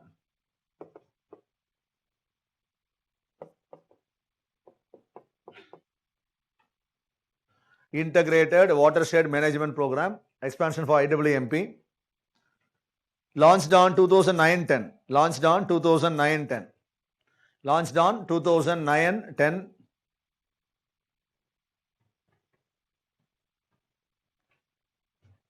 The main aim of this scheme, the main aim of the scheme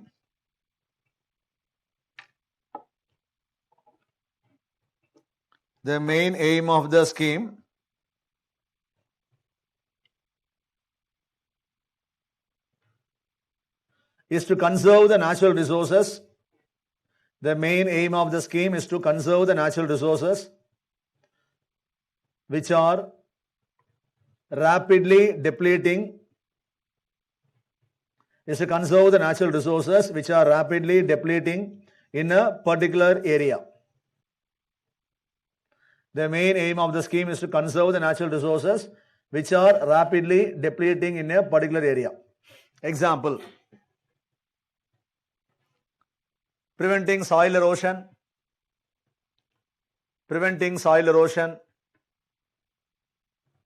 rainwater harvesting,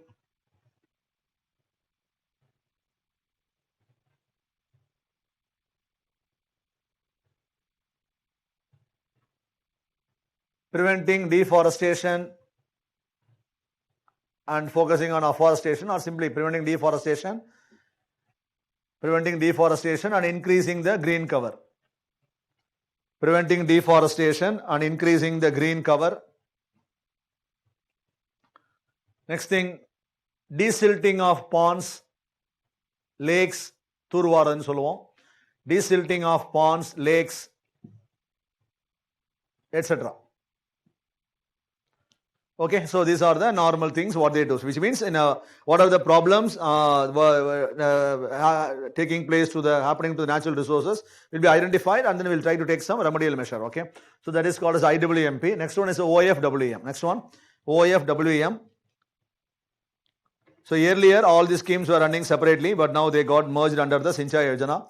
OFWM, on-farm water management. On-farm water management, which means on the farmland.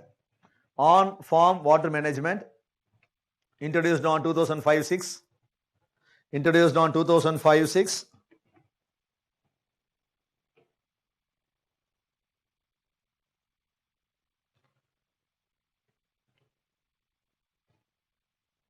The main aim of OFWM, the main aim of OFWM, the main aim of OFWM is to conserve the water. The main aim of OFWM is to conserve the water and improve the irrigation effectiveness. The main aim is to conserve the water and improve the irrigation effectiveness. You know about meaning of the word irrigation efficiency and all. Okay, to improve the irrigation effectiveness on the farmlands.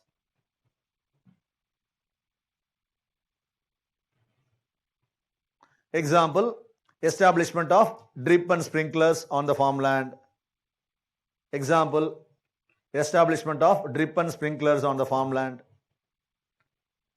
Okay, so giving training to the farmers and all, etc. Okay, example, establishing drip and sprinkler on the farmlands. Okay, so like this, Sinchai Yojana is a scheme which is giving holistic focus to the water conservation, and this scheme has adopted the previous existing schemes also under its umbrella. Okay, these schemes are also operating under the Sinchai Yojana. Okay, then apart from this, any other scheme means, now I told you, earlier we had the ministry under the name called as Ministry of Water Resources. Then after the merger of Ministry of Drinking Water, the name became Jal Shakti. Okay, so at the time during the birth of that ministry, okay, a scheme was launched by the government. So name of the scheme was called as Jal Shakti Abhiyan. Okay, scheme would have heard about. Okay, so the government actually what they did means government from central government officials, state government officials, and then water experts, scientists. Okay, district level, block level officials, all the people were brought into the scheme. Okay, what they were doing means all the officials, they will go to the water test blocks, okay, where the water problem is heavy. Okay, they'll choose the block or district where there is heavy water problem.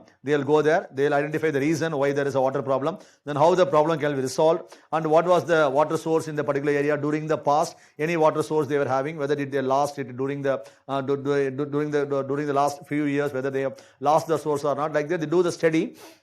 Then they will submit the report, okay, how the water can be conserved, okay, how the agriculture can be done in the area, okay, how the water resources can be developed. Like that, they used to give, provide the focus or provide the submit the report. Okay, now this Jal Shakti Abhiyan was keeping its focus on the 5 important areas. Okay, what were the 5 important areas? The Jal Shakti Abhiyan focus means they focused on water conservation and afforestation. That's one area. Okay, next one is rainwater harvesting, second area. Then next one is called as the reuse and recharge structures, how the water can be reused, and then recharge structures, and then watershed development. Watershed development means developing the water bodies, okay, and then developing the vegetation around those areas. Okay, so like that, these were the 5 important areas focused by them. So this scheme focus on the water conservation, addressing the problem, and also giving supplementary support to the district or the block level water stressed areas. Okay, so the points you can take down. Any noises coming? உங்களுக்குள்ள பேசிக்கிற மாதிரி நாய் சத்தம் வர மாதிரி இருக்கா? இங்கே echo இருக்கா பாருங்க, கொஞ்சம் எக்கோ இருக்கு மாதிரி நினைக்கிறேன். ஸோ இங்கே வரும்போது எக்கோ வருதுன்னு நினைக்கிறேன். கரெக்டா? இங்கே வந்து பேசும்போது இங்கே முன்னாடி வரும்போது எக்கோ வருது. Okay okay. Jal Shakti Abhiyan. Should we read all schemes given by schemes and all? Current schemes you read give more importance. Past schemes, the things which are dealt in the class or else in the current affairs class mentioned by the faculty, those schemes alone you can refer. So old schemes and all, EPSC won't ask. Current schemes. So for example, the old Sinchai Yojana and all old scheme. Why I am saying means it's important. Okay. So in this angle, if the things are dealt in any class, you can refer that. Apart from that, the schemes given in economic survey and then in the current affairs class, that you can do. Okay. Apart from that, old schemes and all you can leave. You can skip. Now, Jal Shakti Abhiyan, campaign for water conservation and water resource management.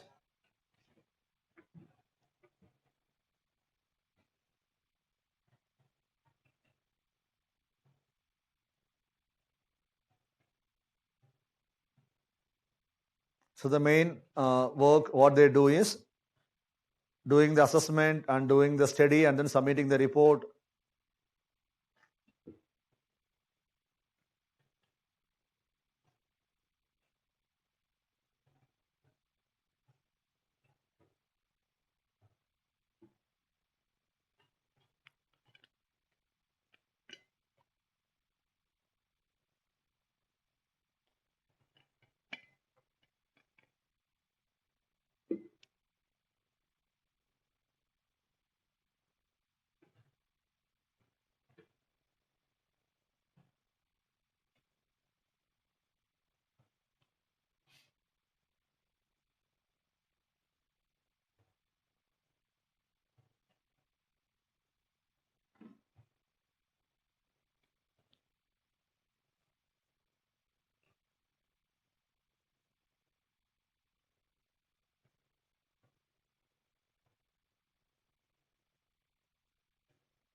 Okay, the scheme focus on 5 intervention areas.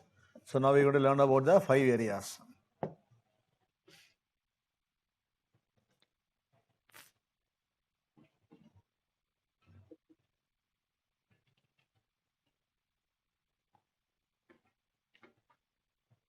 Okay. So now we're going to learn about the 5 intervention areas one by one. First one is water conservation, rainwater harvesting, renovation of traditional water bodies, reuse, recharge structures, then intensive afforestation, then watershed development. Okay, so 5 areas.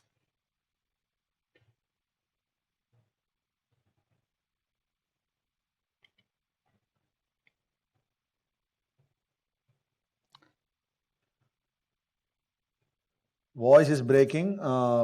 Please, can you please repeat the IWMP? Yes, Radhakrishnan, I'll do that. Kindly copy this. I'll repeat.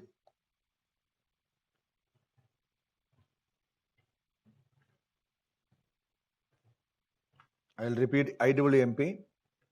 Copy these 5 things.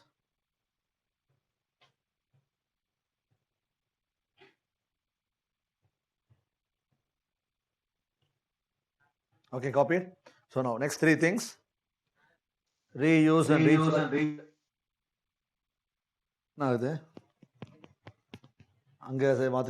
Okay. Reuse and recharge structures, watershed development, intensive afforestation.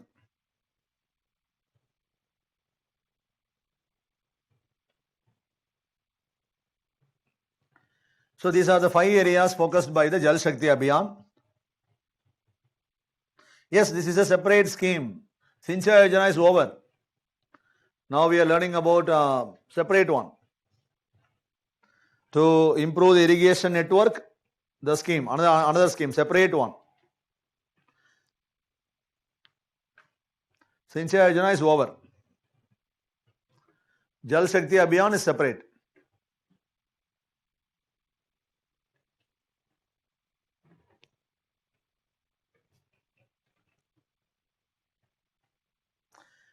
Yes, before proceeding further, now Radhakrishnan has asked me to repeat that IWMP. Okay, let me repeat the aim of IWMP. Kindly copy. The main aim of IWMP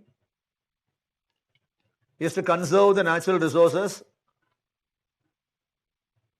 The main aim of IWMP is to conserve the natural resources which are rapidly depleting in a particular area. The main aim of IWMP is to conserve the natural resources which are rapidly depleting in a particular area. Example, preventing soil erosion, afforestation.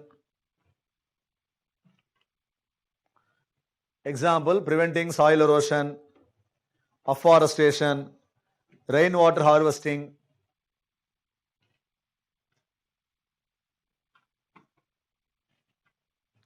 desilting of ponds, etc. Desilting of ponds, lakes, etc. Okay, so this is about IWMP. Okay, now let's proceed with the thing with our current segment. Okay, now 5 things are over. Now next one, apart from this, Jal Shakti Abhiyan. Okay, now Jal Shakti Abhiyan and Sinchai Yojana both comes under the same ministry only. Okay, scheme wise separately. Okay, Jal Shakti all both comes under the Ministry of Jal Shakti. Now they are also involved in other supplementary works. Okay, what they do means now look at the points. They develop the block and district water conservation plans.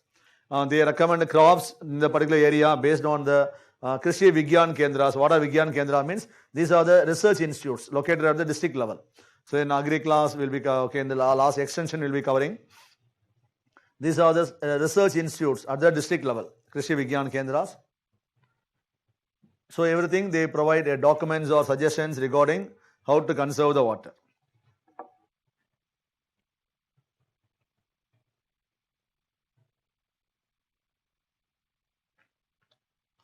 Here Jal Shakti actually, Jal Shakti and Sinchai Yojana will be having the overlapping features, but here the government is implementing in a mission mode, with that particular time frame angle. They are implementing, and then here it's only we are giving more focus in the water stressed areas. We are giving implementing more focus on the areas where we have a predominant problem. Sinchai Yojana is implemented for the overall area. And then apart from that, IWMP is actually implemented by the even though it's coming under Ministry of Agriculture. So Department of Rural Development is implementing the IWMP, but this one directly comes under Jal Shakti Abhiyan. Okay, so department. Okay, I told you AIBP, Jal Shakti, IWMP, Department of Rural Development. So the overlapping features will be there, but separate version this one. Okay, so there may be mild overlapping will be there.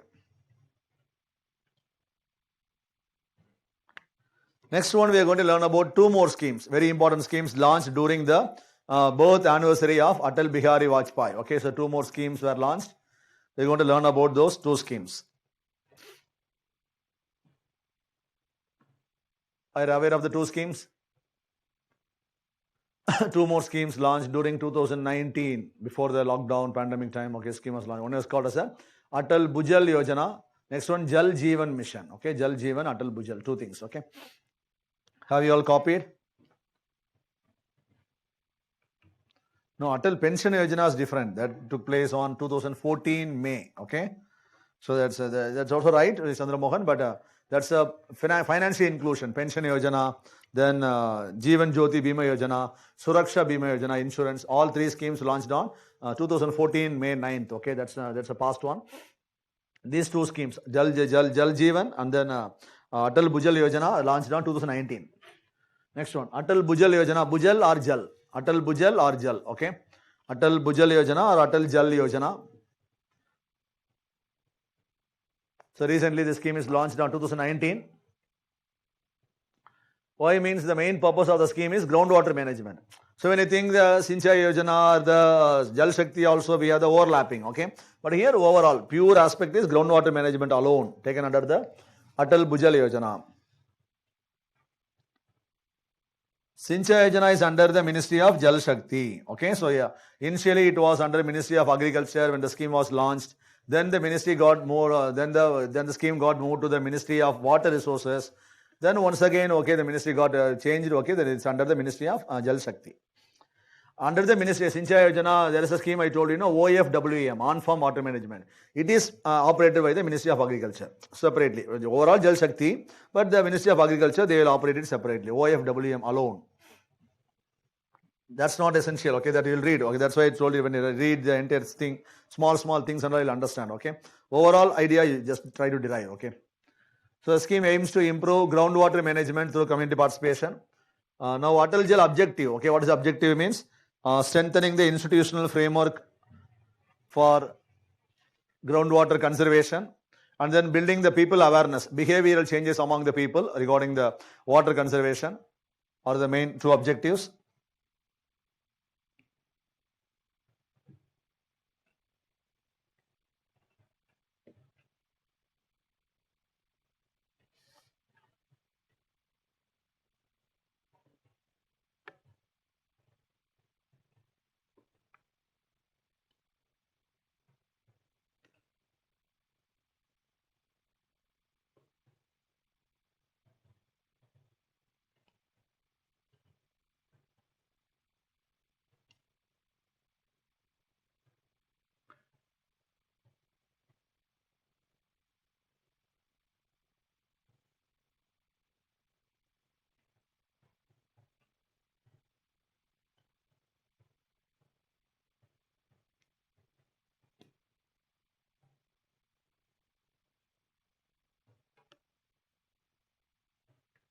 Okay. Now we're going to learn about one more scheme called as Jal Jeevan Mission. It is for piped drinking water to all the family. Okay. To all households, ensuring that piped water supply is available. Because in urban area, somehow, okay, because it's a regular phenomena, but in a rural area and all, okay, people, they have to make a long walk to fetch the water, okay. So to ensure that all the households will get a tap connection, okay. So it is the objective of the next scheme called as Jal Jeevan Mission.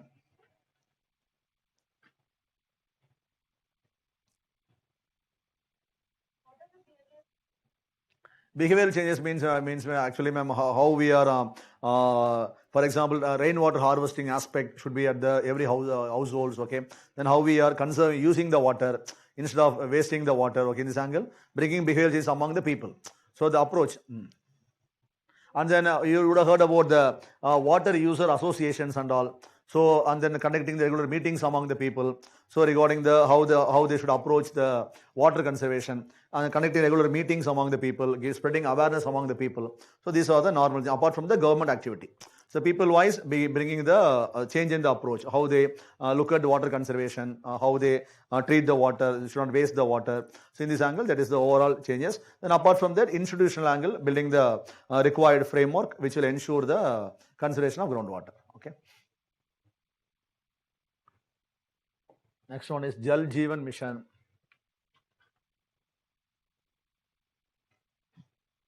Jal Jeevan is very simple, providing household tap connection. Household tap connection is the main aim of the Jal Jeevan Mission.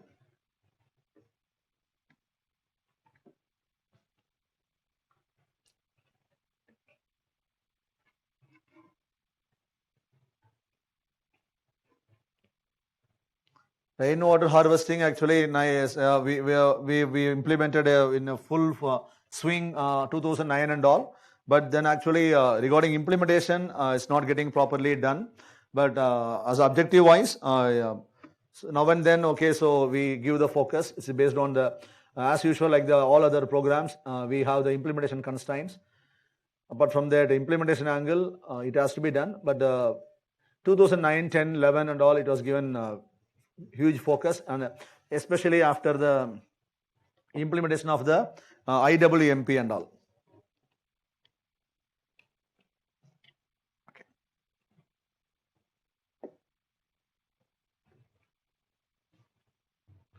Recharge and reuse through grey water. What is the grey water in agriculture? Grey, not normally grey water.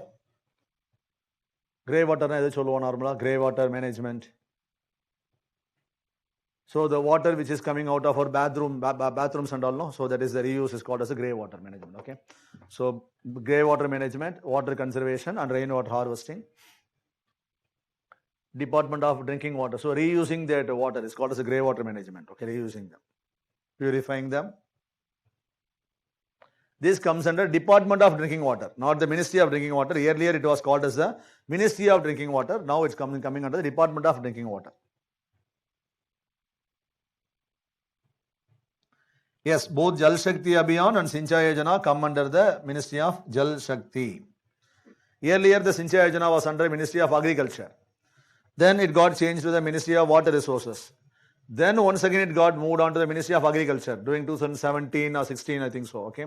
Then now it's under the Ministry of Jal Shakti. So I think this scheme faced 3 times changes. Okay.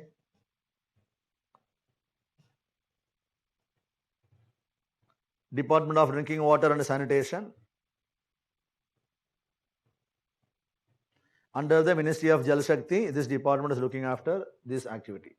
Okay, so these are the schemes what we are covering with respect to irrigation. So we learned about the overall plot of irrigation issues, and then what makes us to conserve the water, then about the irrigation schemes what we have in practice. Okay, so with this we are finishing the irrigation. Now we are moving on to the next topic called as this price policy and agriculture marketing. Actually normally we used to take in the gender economics also, but this year, okay, to avoid the overlap, okay, this price policy and then agriculture marketing, 2 segments. Okay, so only under this only, okay, you'll be learning about what is meant by APMC. Okay, then about the new farm laws, you'll be learning about the contract farming. Okay, then only I think even a student asked, I don't remember, Ramesh Bisnoy, I think so. Okay, so regarding the farm laws and all means, okay, your doubts and all will completely get addressed only when you learn about the marketing. Okay, so this we have moved on to the agri issues. Okay, will be covered. Okay, this is overlap of economics level, so we'll be covering.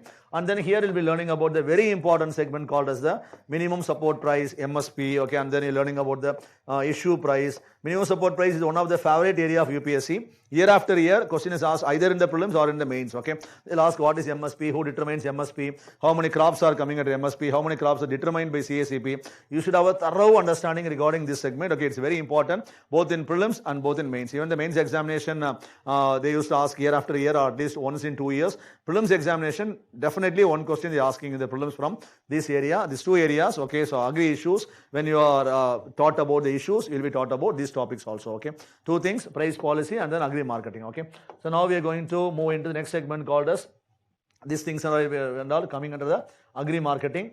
So now the subsidy segment. Next we are going to learn about the subsidies. Okay, subsidies. Second slide of Jal Jeevan. Yes, second slide of Jal Jeevan. Yes, Jal Jeevan, first slide.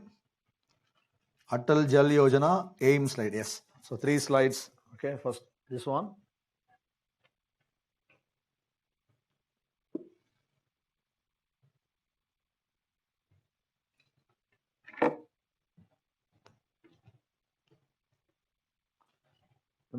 Display, there is no operation display.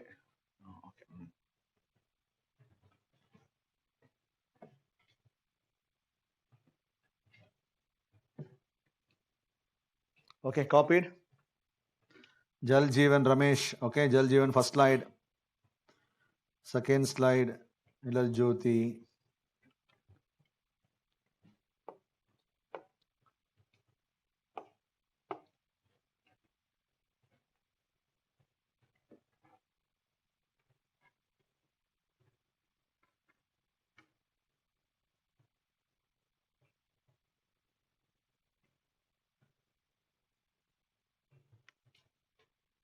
Then Atal Jal Yojana, aim slide. Board. அங்கே correction கொடுத்துருக்கீங்களா இல்லை இங்கே power ஆயிடுச்சா?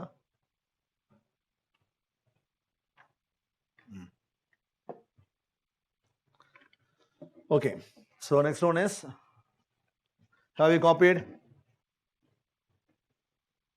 So I think it will be better if I give some extra time to write. Okay, so moving between maybe Atal Jal, aim, this one, objective. Aim I think should be the first one. Yes.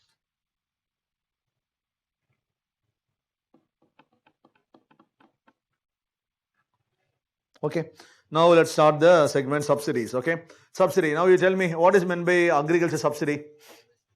MSP is a sort of subsidy. Okay, can you define subsidy? How can you define subsidy? Theoretically define the subsidy. Okay. What is meant by agriculture subsidy, or any subsidy means what? General subsidy means.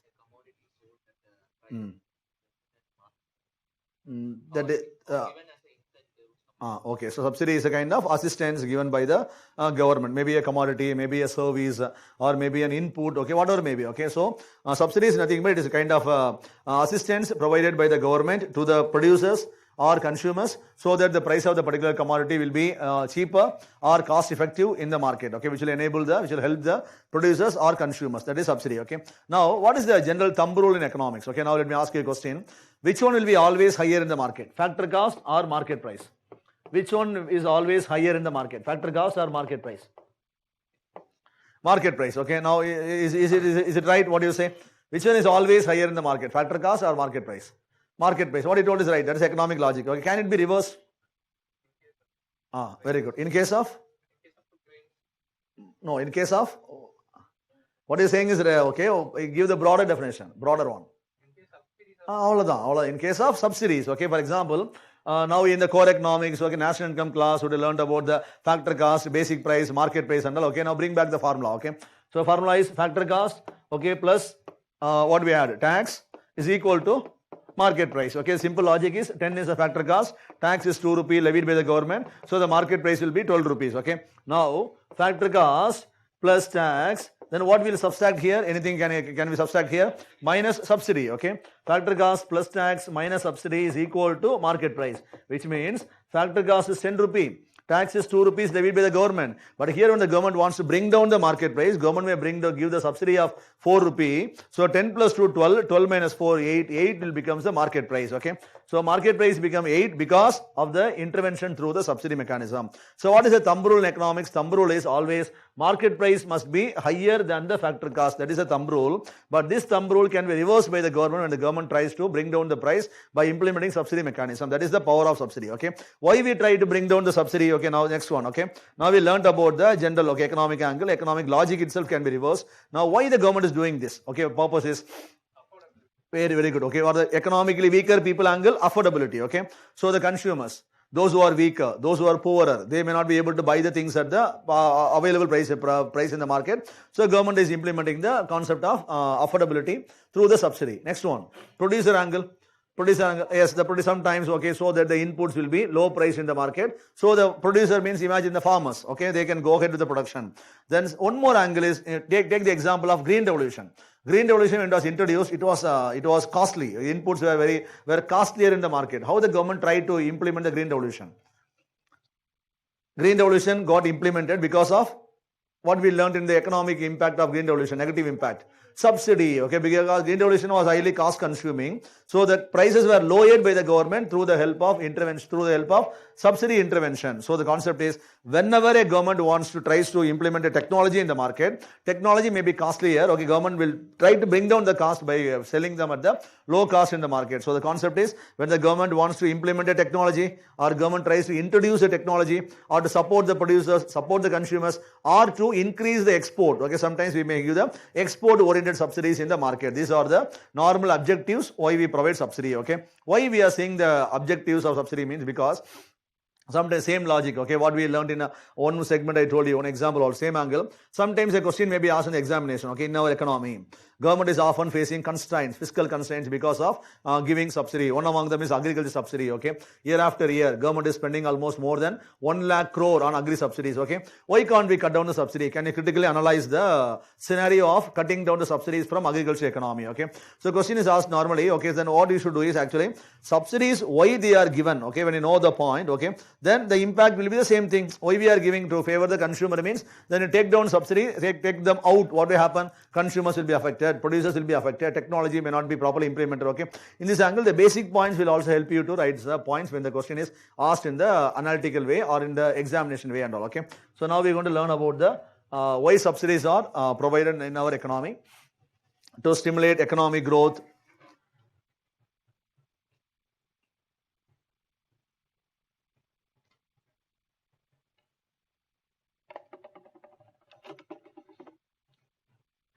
Yes, many of you have given answer. Harini, Karthik, Gunal, Chandramohan, Sindhya. Okay. stimulate economic growth, to promote a new technology and serving the underprivileged. So these are the basic objectives behind providing subsidies in an economy. Now, what are the different type of subsidies we have in our agricultural economy? Next segment. Different class of subsidies we have in agriculture. Different type, category of subsidies. What are the next thing? Different category of subsidies we have in our agri economy.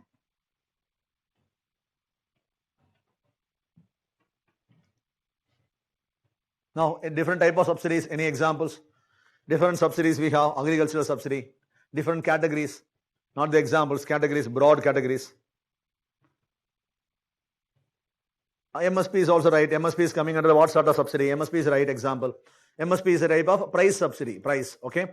Now, PDS we are giving the subsidy, that is called as the issue price at which we are giving to the people, okay. So, like that we got the price subsidy. We have input subsidy. Subsidy we are giving for seeds, fertilizers, power, crop loan. They are coming under the category of the input subsidy, price subsidy. Then any other subsidy? Very major subsidy. Very important subsidy we have. Major subsidy. Tax subsidy. Agriculture income is not taxable. Okay. Here, let's do some brainstorming about the tax subsidy. Okay. What is your opinion? Tax subsidy. Can we levy tax on agriculture? Imagine you got a question in the mains examination. Discuss the idea of taxing agriculture income in India. Analyze or discuss is given, no? Okay. Critically analyze the idea of taxing the agriculture income in India. What may be the points you will put forth? Any idea about how many people are rich people in India? Like how many farmers are rich farmers, small farmers in that angle? Any data support you have? Okay, any idea? In India, we are giving the exemption here. Out of the exemption, 97% of the exemption is enjoyed by the rich farmers and then corporate companies in India. Only 3% of the exemption what we are giving is enjoyed by the small farmers and marginal farmers. That's a report given by the CAG. Okay. Here, very often this thing will be discussed in the paper almost twice in a year or thrice in a year. This kind of articles will come in the paper. Okay. So why can't we reconsider or why can't we consider the idea of taxing? Because before 4 years back we were seriously considered. Okay. Then we dropped. Okay. So the people used to now and then refer. Why can't we consider the idea of taxing the farmer's income? Okay. Now, whether to tax or not, that's a separate thing. Let's keep it aside. First, let's understand why this idea is often discussed. Okay, why the people are talking about this idea? Because if they think that it's really benefiting the farmers or the country, they will not talk about it very often. Okay, so when a thing is very often discussed, then actually it has got some meaning, some relevance should be attached. Okay, what does the relevance means? Many people, economists, and then many people, okay, in the accounting perspective, they cite that, okay, the point what I told, okay, here only 97% of the benefits are going to the corporate companies and the rich farmers. Only very few, 3% is enjoyed by the poor farmers. Those people you can give the exemption, but this 97 you can consider, okay. Why the people are talking about means you have to understand the very important issue taking place, okay. For example, now imagine, if I'm earning money through some illegal means, okay, imagine, so I made some unaccountable money, okay, so I got through black money, I got with me, okay. Now, if I plan to bring the money into system, that is called as a money laundering, no? So making the black into white, okay, if I try to convert them into white means what I should try to do, I should introduce some accounting practices, okay, or I should show some sources of income, then only I can bring the black into white or bring the unaccounted money into a system. That's how I can do, okay. But here, with the help of loophole what we have in agriculture, now imagine I am a person, I made some 1 crore illegal money I have with me, okay. Now what I will do means, now I got some land, agricultural land in the outer area, okay. I am not doing any agriculture. So it is agricultural land, just I got the land in my name, okay. What I will do means, while filing the tax income, I will cite that, okay. This income out of the 1 crore, this 50 lakhs is made because of the agricultural activity which took place in my land during this year. Now, even if I bring them into system, the people are not going to tax me. Able to get my point, okay? Normally, if I bring in any other source, okay, if I say that this income I made from the movies, through some movie means I have to pay tax to the government. But here, whatever I bring, I need not pay tax to the government. So the people, they are laundering the money using this as a main loophole, okay? So here, the rich people, okay, they may be excluded, okay? Or the poor people, if you want to give them the exemption means you can give them, okay? But 97% enjoyed by the corporate people. So even though if we leave this this point alone, okay, this laundering is taking place on a large scale, okay. So government has to give serious consideration. Why? That's why many people they're talking about considering the idea of taxing the agriculture income, not to affect the poor people, okay, because normally when you think about any reforms, okay, normally we'll associate with the poor farmers. We'll say that the poor farmers will affect it, okay. But in reality, only 3% of the benefit goes to the poor farmers. Remaining are enjoyed by the corporate, and also in the illegal money is also getting into the system using the agricultural land as a source of income, okay. So this is the point what you should have in your mind, okay. Because apart from this, when you read the paper, automatically you'll understand the other areas and all, okay. Just given the.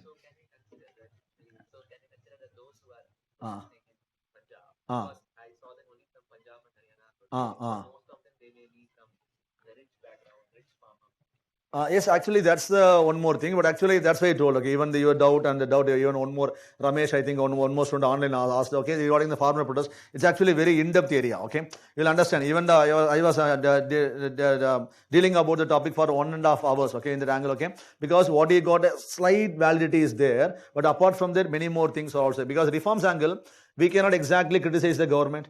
We cannot exactly throw away the fears of farmers also. So you have to understand the plot. That's why, okay, you'll understand when the things are dealt in agri issues class, no. So here, actually the people, those who suffer is the state government, they are going to suffer. Because when the acts or when the recent 3 acts, no, when they are explained in detail, you'll understand the scenario, okay. So you keep the doubt in store for the future session. You'll understand the scenario, okay. So subsidies, now write the category of subsidies.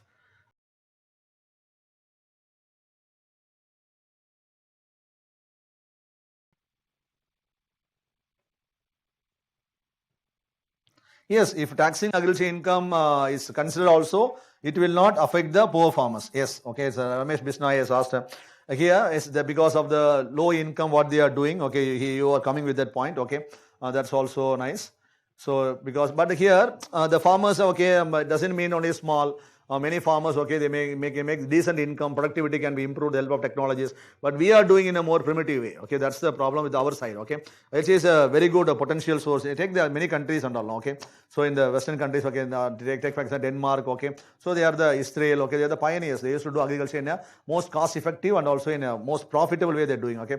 We are doing it in a primitive way. That's why the slab consider may be applicable, okay, in our angle, okay.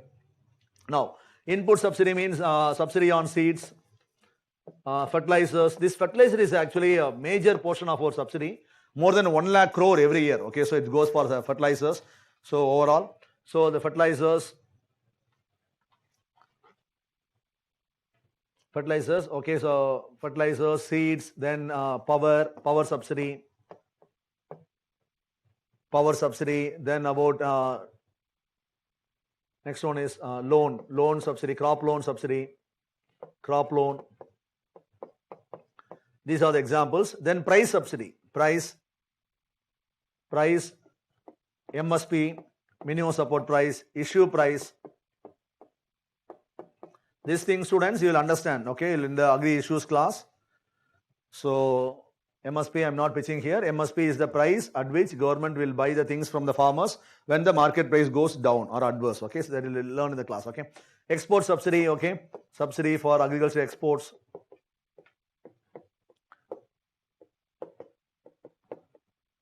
Then tax subsidy, no tax on agri income. These are the different types of subsidies given in our agri economy. Okay. Now we are going to learn about some of the measures taken by the government recently in the subsidy segment, okay. Some measures recently taken by the government to do some reforms, okay. What are the recent measures taken by the government in the subsidy segment, okay. One by one we are going to learn about some measures. Seeds, fertilizers, power, crop loan, MSP, issue price subsidy for agriculture exports, no tax on agri income, okay. So now we are going to learn about next one called as before learning about the measures taken by the government, so we are going to learn about one mains angle, okay, topic, okay. So subsidy trap, what is the problem we have in our, yes, no, so in our agriculture economy regarding agriculture subsidies, so we are going to learn about the problem what we have unknowingly, unintentionally got into, okay. So I have given the heading called as agri subsidy trap, okay. Agri subsidies has got into ourselves into a kind of trap, okay. What is the trap? They are going to know about it. Now, need not write, listen, then you can write the points, okay. in India earlier, okay, when we got independence at the time, our government was giving equal focus on the, not equal focus, more focus government was putting on the agri infrastructure, especially the peripheral infrastructure like rural roads, storage, and then electricity, all the things government was yes, making its expenditure, okay. But after the launch of Green Revolution, gradually the input cost went higher, so it necessitated the entry of government. So government started intervening by giving agri inputs at the low cost. At one point of time, these agri inputs actually, this support went higher. So government actually found it difficult to balance both the input subsidy and investment based subsidy. So gradually government started compromising on the investment subsidies in agriculture, okay, because both the things, because of fiscal constraints, government was not able to both the things, okay.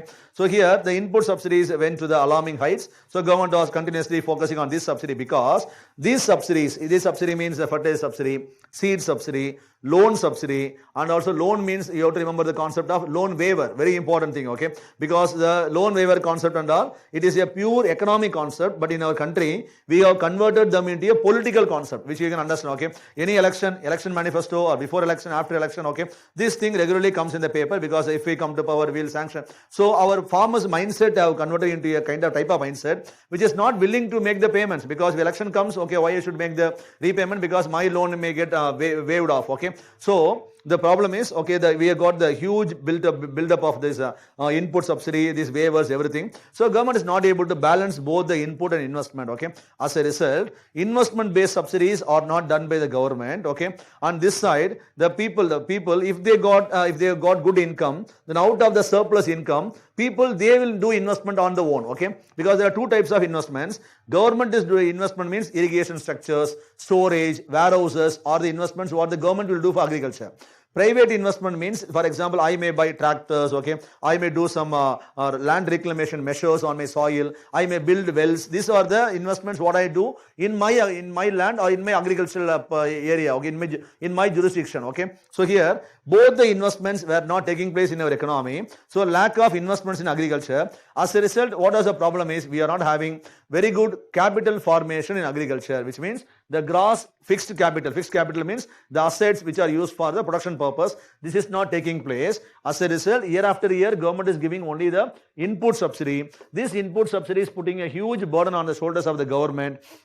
As a result, because of the continuous input subsidy, we also converted the input mechanism into a political concept. So if any party is coming forward to cut down the input subsidy, means then the party will be having a huge disadvantages in the forthcoming election. So no party will come forward. As a result, so we got the political disadvantages also. Government is also facing fiscal burden, and because of the continuous input subsidy, farmers are also highly dependent on the government. So we have created a group of dependent farmers in our country, okay, which who regularly depend on the government. For example, the government makes announcement, we are going to cut down the seed subsidy, the farmers may protest against the government, okay. I am going to cut down the fertilizer subsidy, government will protest against the government. So we got a scenario where the farmers are not able to stand on their own legs, farmers are not able to make some huge income also, and the government is also unable to make investment expenditures. The farmers are also unable to make investment expenditures, and then unknowingly we have converted all the subsidies into the political weapons in our economy, not as economic instruments in our economy.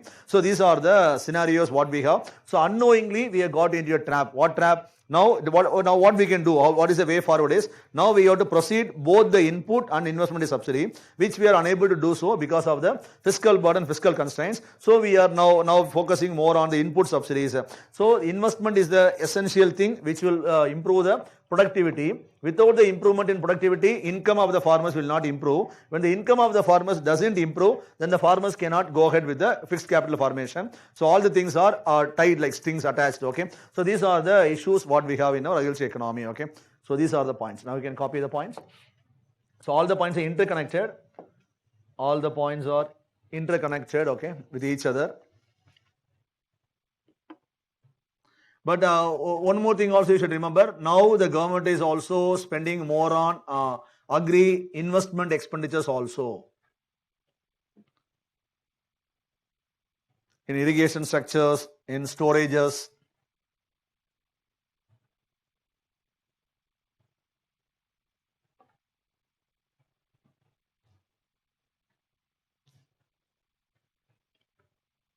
Archana Sasa, did we have a bad past with respect to taxing agri income during colonial times?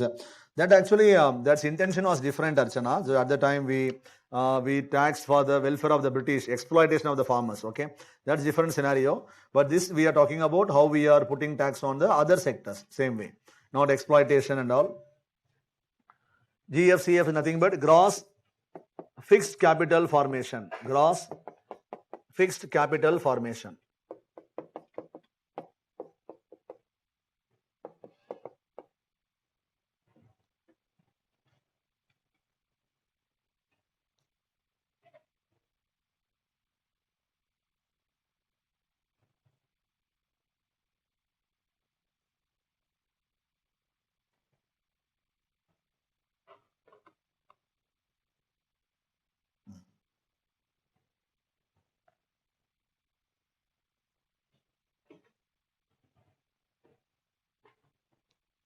Gross fixed capital formation.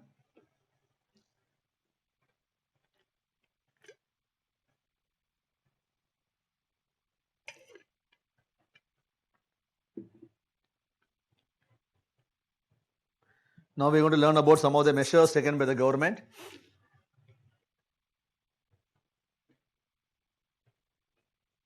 Any doubt? இல்லை என்ன எங்கே சவுண்டா அதான் mic தான்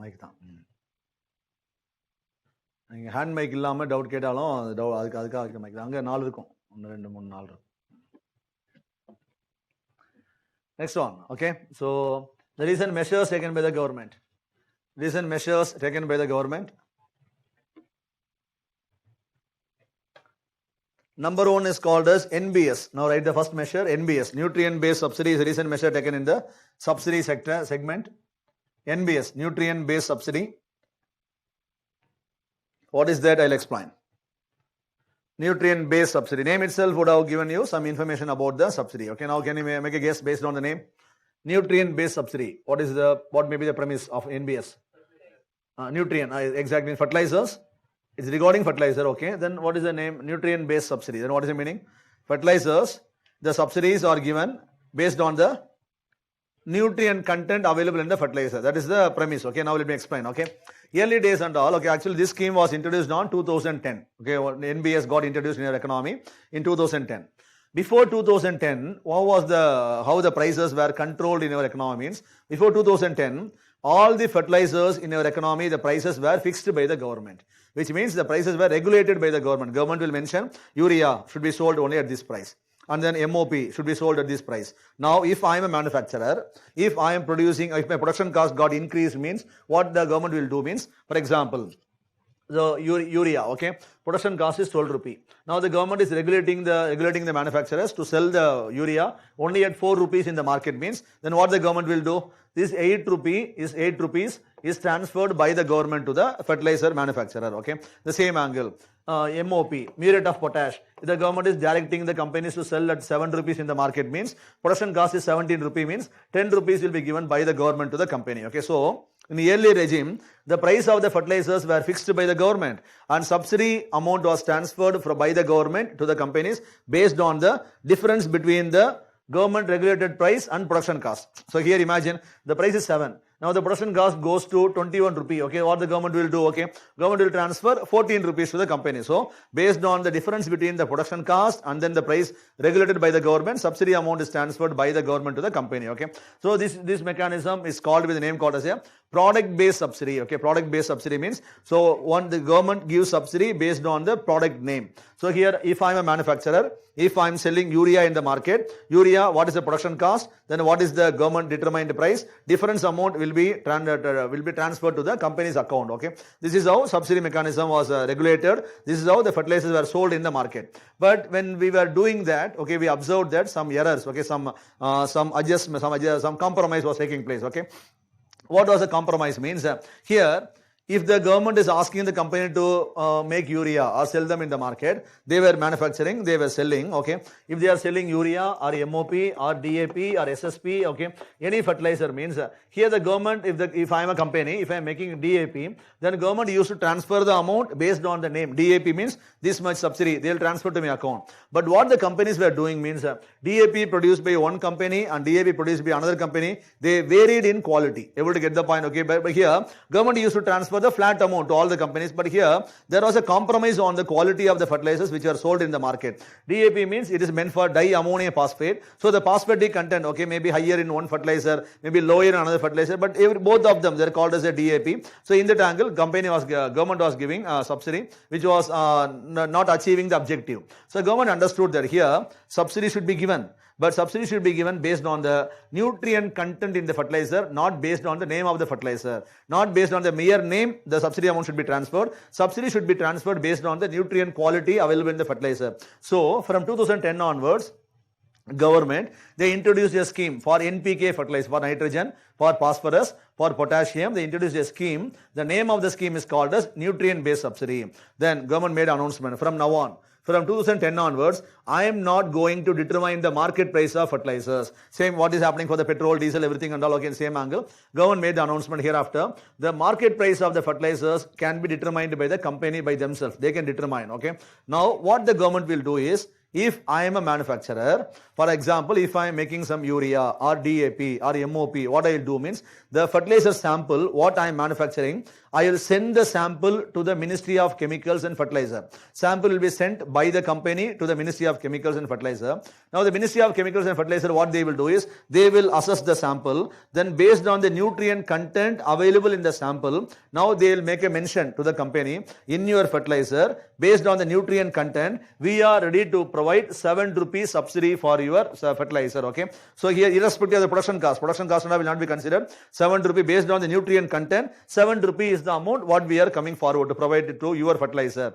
Now, what the company can do, now the company's production cost may be 20 rupee, okay, or production cost may be 10 rupee. Here, government has agreed to provide 7 rupee subsidy. So now what may be the market price of the fertilizer? 10 minus 7 is equal to 3, or 20 minus 7 is equal to 13. Okay, here the government will provide subsidy based on the nutrient content available in the fertilizer. Then, based on the difference between the production cost and subsidy given by the government, market price will be determined by the company on their own. You able to understand the reverse in logic? இங்க என்ன பண்ணாங்க அப்படினா market price was determined by the government, then subsidy was determined based on the difference between the market price and production cost. Let me repeat the point.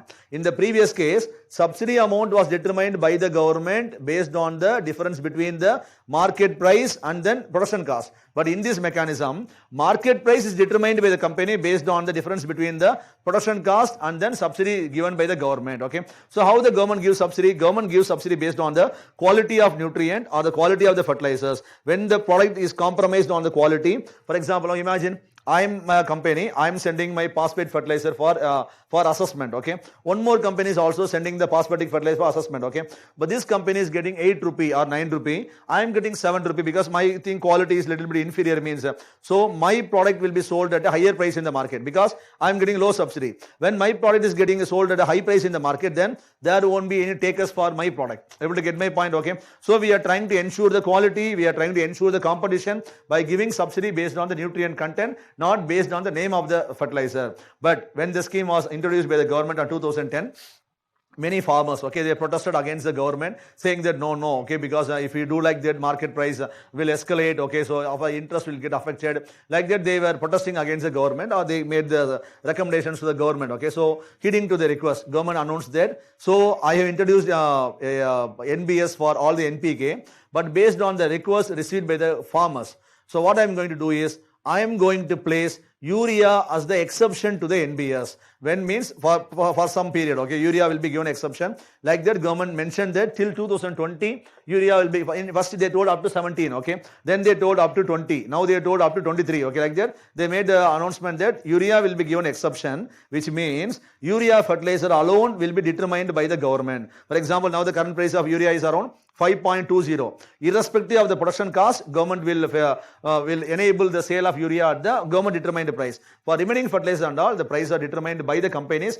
based on the production cost and based on the subsidy what they receive from the government. The government reduces subsidy, then the market price will increase, or when the production cost increases, market price will increase. Okay, that is the logic behind nutrient based subsidy. Now we get the summary of nutrient based subsidy. Nutrient based subsidy provides subsidy to the NPK fertilizers based on the nutrient content available in the fertilizer, not based on the name of the fertilizer. Earlier, the subsidies were provided by the government based on the name of the fertilizer or based on the name of the product. And next point is, under the NBS, the market price of fertilizer is not controlled by the government except urea. But in the early method, all the prices, market prices were controlled by the government. Okay, so this is the scenario regarding NBS. Now we can take notes for the NBS.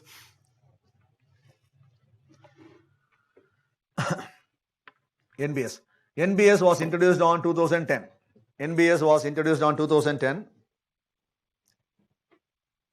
NBS was introduced on 2010.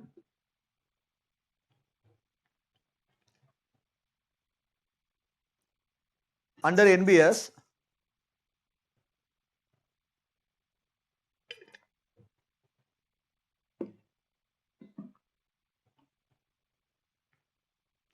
the fertilizer subsidies are provided by the government. Under NBS, fertilizer subsidies are provided by the government.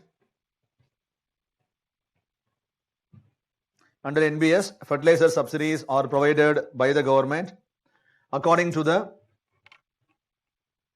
nutrient content available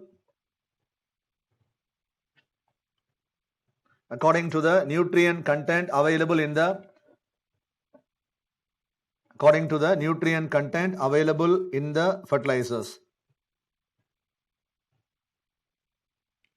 According to the nutrient content available in the fertilizers. Next line.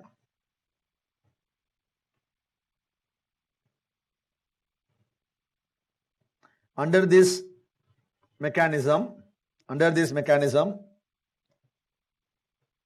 fertilizer prices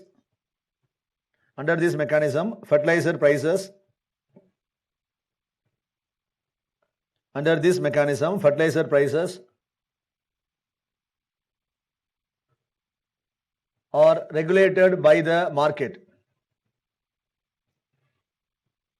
Under this mechanism, fertilizer prices are regulated or determined by the market.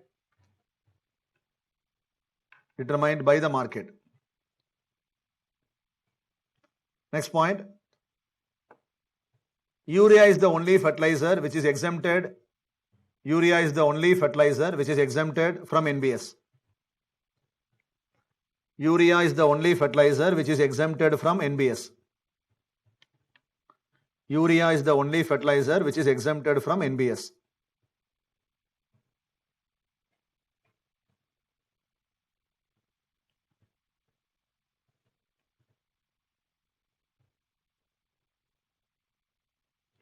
Last line.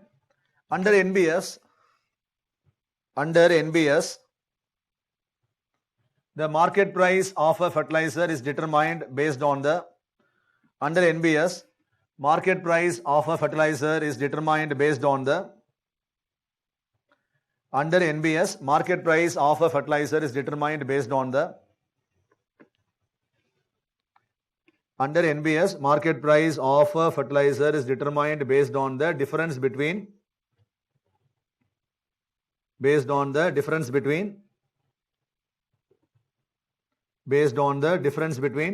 the production cost and the subsidy amount given by the government. Market price is determined based on the difference between the production cost and subsidy amount provided by the government. Okay. So this is called as nutrient based subsidy. We have this in practice since 2010 onwards. Okay. Next one is neem coated urea. Next measure what the government has taken is neem coated urea. So when a student is asked online, I told, okay, so we'll be seeing it later. Okay, so this is that neem coated urea. So what is neem coated urea? Already we have got a question in the UPSC prelims itself. Okay.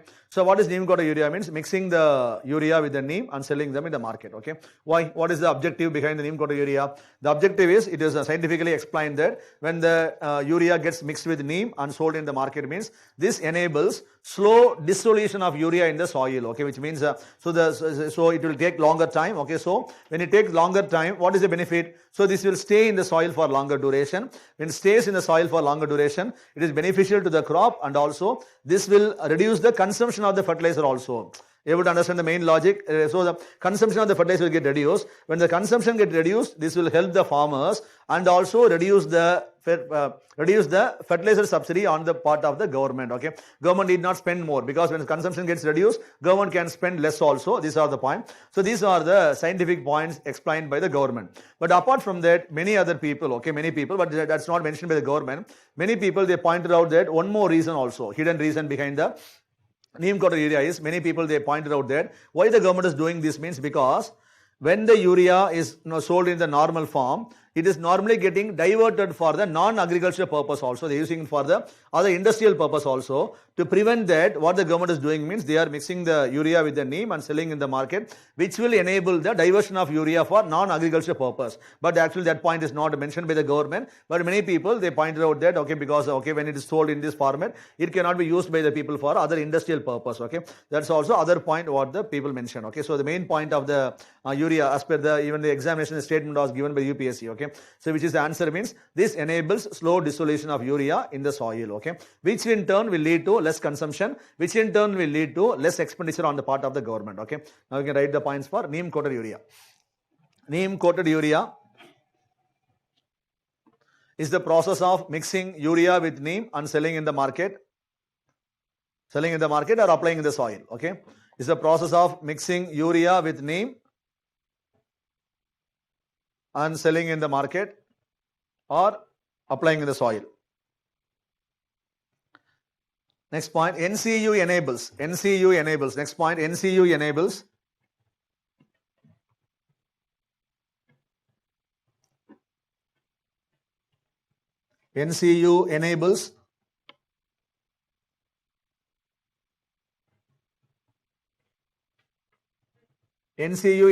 slow dissolution of urea. NCU enables slow dissolution of urea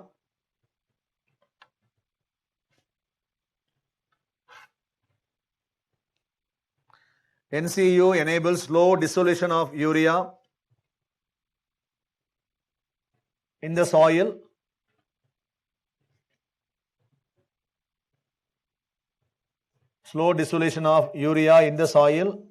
which in turn reduces the fertilizer consumption,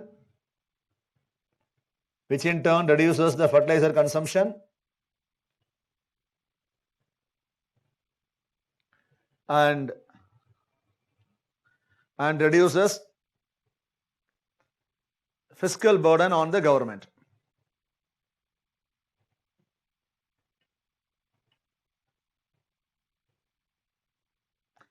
And then one more reason, can you tell me, okay, when we do this, okay, what may be the other thing, a neem angle you take, okay, neem, what are the benefits agriculture may derive?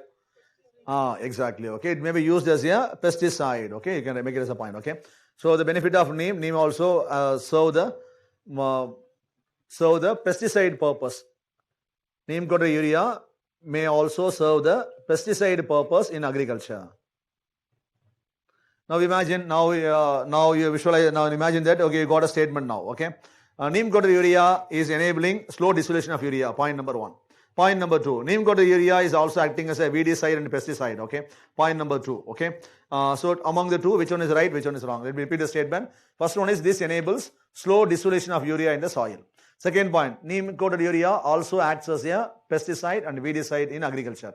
So both the statements are right, or only one is right, or two is right, or both are right. Where the statement went wrong. First one is, this enables slow dissolution of urea. Second statement is, this acts as a pesticide and weedicide. Enga thappu poche? Weedicide na enna? Weedicide means unwanted crop is called as a weedicide, okay. So weedicide arrange enna in a crop poirum, okay. It is not a weedicide, it is a pesticide, okay. So in this angle, so because they may trick you, and the kuda sethu kudukumo nam marandruvom, okay. So the thing is, it is not a weedicide, it is a pesticide, okay. Just to give the clarity only I'm telling. Okay, this is about the neem coated urea. Now next one. Direct benefit transfers. Now write DBT. DBT is very simple. Okay, DBT, what is DBT in fertilizer? cash. Okay, exactly. Transferring the benefit to the beneficiary account directly is the DBT. Okay, but are you aware that DBT in fertilizer is quite different? Are you aware? Because what is a normal DBT? Normal DBT, first let's understand the DBT. DBT means why? Transferring the benefits to the people's account, okay? Because you know that in a system where there is more corruption, where there is more leakages and all, DBT is the best possible solution so that the government leakages can be addressed, and then government can also have some fiscal savings also, okay? That is regarding DBT. But with regard to the DBT means, what is the main plot of DBT means? When you have a consumer, instead of giving the benefit through some intermediary, transfer the benefits to the people's account directly. That is the plot of DBT, okay? But actually in fertilizer DBT, this concept is quite different. Here we are not transferring the benefits to the farmer's account, okay? That we are trying to do in the future. But now we are transferring the benefits to the fertilizer company's account. Look at the point. DBT means transferring the benefit to the producer, to the consumers. That is a normal logic, okay? But here we are not transferring the benefits to the farmers. We are transferring it to the fertilizer manufacturers. Then how come this will be a DBT, okay? So it is a slightly modified version of DBT, what we are implementing in the fertilizer sector. So to understand this, you have to know the logic, okay? What is the logic is? The operational mechanism of the fertilizer DBT in our country, then only you can connect this with the DBT, okay? So what is the mechanism is now, if I am a fertilizer manufacturer, okay, take for example, I am running a company. Now I have produced certain tons, okay, tons of fertilizer. Now if I am trying to, okay, transport it means, okay, so I would have generated some invoice, okay, so while doing the transport, okay, so based on the invoice, okay, now the fertilizer, okay, I just left my office premise or left my office gates, okay, so once it leaves my office premise, then through transport it will move to some other place. Once the fertilizer reached any particular district headquarter, okay, so or else any place where it was destined to, okay, if it has reached the headquarter means, then based on the invoice will be sent by the company to the Ministry of Chemicals and Fertilizer. Then once the product has reached the district headquarter means, then 85% of the subsidy amount will be credited to the company's account by the Ministry of Chemicals and Fertilizer, okay. Balance 15% will be transferred by the government once the real sales takes place. Able to get the point? This is the normal logic what we are following in our economy, okay.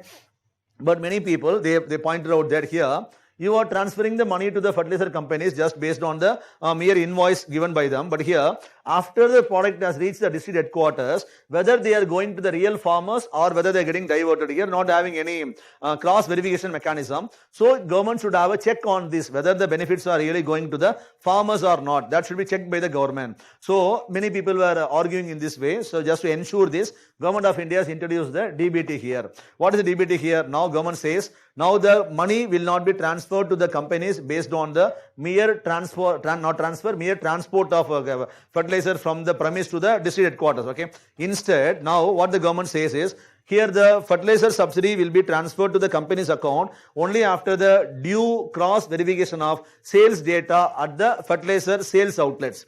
Let me repeat the point. So here the money will not be transferred, not based on the invoice or not based on the transport of products to the district headquarters. Okay, we won't transfer. Instead, the money will get transferred to the companies only when the cross verification of data at the sales outlet is done by the government. Okay, what is the sales outlet? They are called as the fertilizer shops, fertilizer retail outlets. Here, look at the practical scenario. If I am a farmer, okay, now if I am going for a purchase, what the fertilizer seller will do is, now he will ask me, okay, can you please show the Aadhaar card, okay, or any government ID proof have you got, or do you have, or what is the name, what is your name, what is your bank account number, okay, like this he will get some details. Then based on the details, okay, then he will write my name, my all the authentic information, okay. Then if I got my money in my account means, he will take my card, he will make the swipe of my card itself, okay, because initially government mandated that, so the transaction take place only through the swipe of the card, okay, because the things will be credited in the farmer's account. But it was observed that many outlets not having the POS machines, point of sales they don't have, okay. Even when they had, okay, sometimes connectivity problem was a huge problem, because normally when you go to any rural outlets and all, in 1 hour, okay, normally the sellers, they will be closing 10 to 15 sales, they will be closing, okay, receiving the money, they will take the stock, they will give to them everything, within 2 to 3 minutes they can close a sale. But here through online when they are doing means, sometimes because of connectivity problem, a single transaction was consuming almost 10 to 15 minutes. Even after that, sometimes the card is not getting properly, getting declined and all, okay. So based on that, government told, so asking the people to do the transaction through swipe is practically is not possible. Okay, immediately it's not possible. So government asks the sellers to ensure certain things. What are the things means? One, if you are doing sale means what you should do is you ask the farmers their name, then farmers account number, then the bank account number, then based on their name, along with their name, you just write the sales proceed. Okay, then once the sales proceeds are mentioned by the sellers, then everything will be aggregated at the district level. Then it will send to the companies. Then the company will send the data to the Ministry of Chemicals and Fertilizers. Then the Ministry of Chemicals and Fertilizers, they will send the subsidy amount to the fertilizer manufacturers based on the cross verification of data at the sales outlets. Now a question may come, okay sir, how the government will verify all the data? Okay, here the government may do some random inspection. Okay, they may take the data, they will do whether the sale has taken to the real farmer or it's a fake data. Okay, fake data means the amount may be declined to the company by the government. So the thing is, as per the procedure, the money should go to the farmer's account, but here we got many constraints. Farmers are not having the bank account, even they have the Jan Dhan account, many accounts are not operating. Okay, even they have the accounts are operating, we don't have the nearby banks. Okay, we don't have the ATM machine, and then connectivity problem. So government is implementing in this way. But what is the aim of the government is, in the future, government will transfer the money to the farmer's account directly. Fertilizers will be sold in the market at the normal market price. So farmers will get the subsidy from the government. Then using that money, they can buy directly from the market. How we are doing with the LPG cylinders. Okay, same angle. Okay, so same thing. Earlier you used to know the government used to give the subsidy to the companies, but now they are crediting to our own account. In same angle, government will do in the future. But now on the pilot basis, government is testing this on some areas. Okay, so transferring them into the people's account, asking them to make the swipe. Okay, with the seller's outlet. Okay, that is the difference between the normal DBT and then fertilizer DBT in our economy. Okay, then you write the point DBT. Under this DBT, under this DBT, under this DBT, under this direct benefit transfer, under this DBT, the subsidy amount gets transferred to the subsidy amount gets transferred to the manufacturers based on the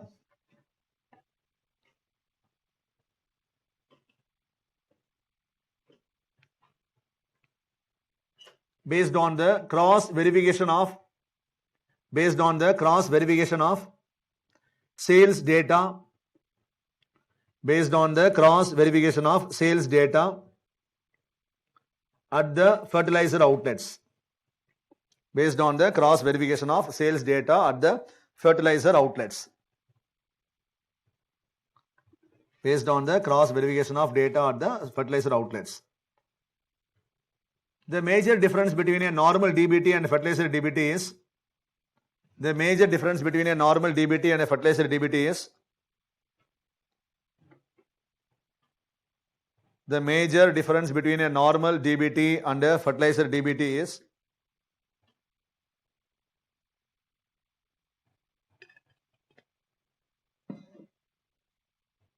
the transfer of benefits,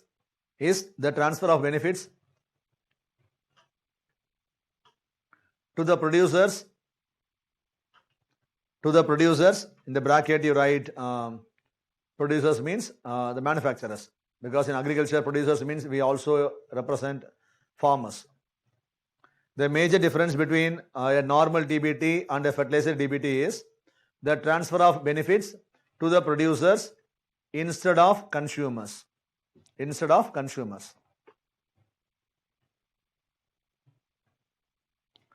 This scheme is implemented by the Ministry of Chemicals and Fertilizers. This scheme is implemented by the Ministry of Chemicals and Fertilizers.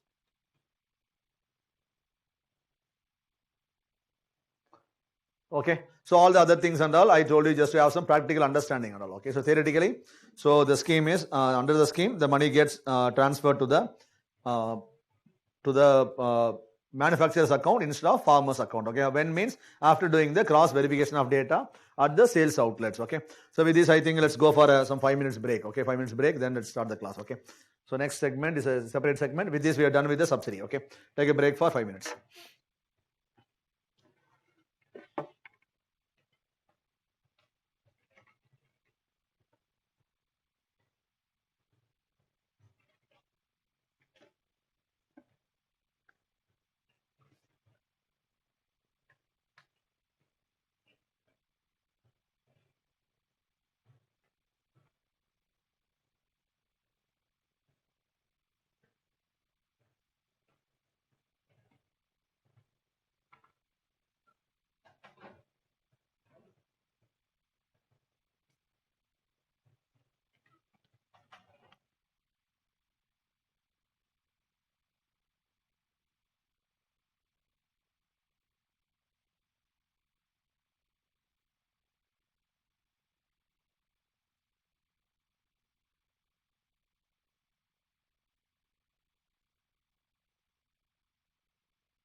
Okay, let's start the class. Next one is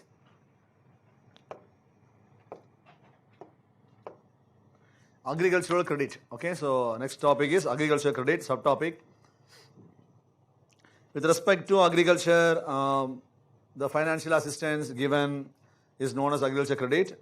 Normally we call them by the name called as a loan, agriculture loan, that is called as agriculture credit. So the agriculture loans are normally classified into 3 different categories based on the duration, okay. Short-term loan, medium-term loan and long-term loan. Short-term loan means loans which are given less than 15 months, we call them as a short-term loan. 15 months to 5 years, we call them as a medium-term loan. More than 5 years, we call them as a long-term loan. Okay, these are 3 different types. So now you can copy the 3 different types of agricultural loans. So agriculture credit is of 3 types in banking terminology. So we call 3 types of loans: short-term, medium-term and long-term loans.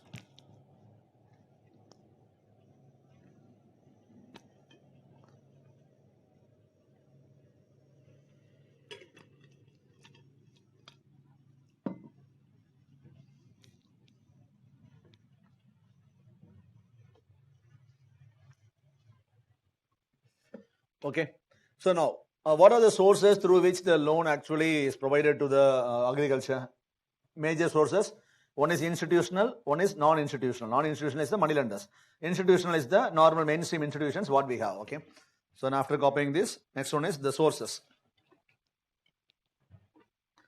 So regarding agricultural credit, there are 2 major sources for providing the credit.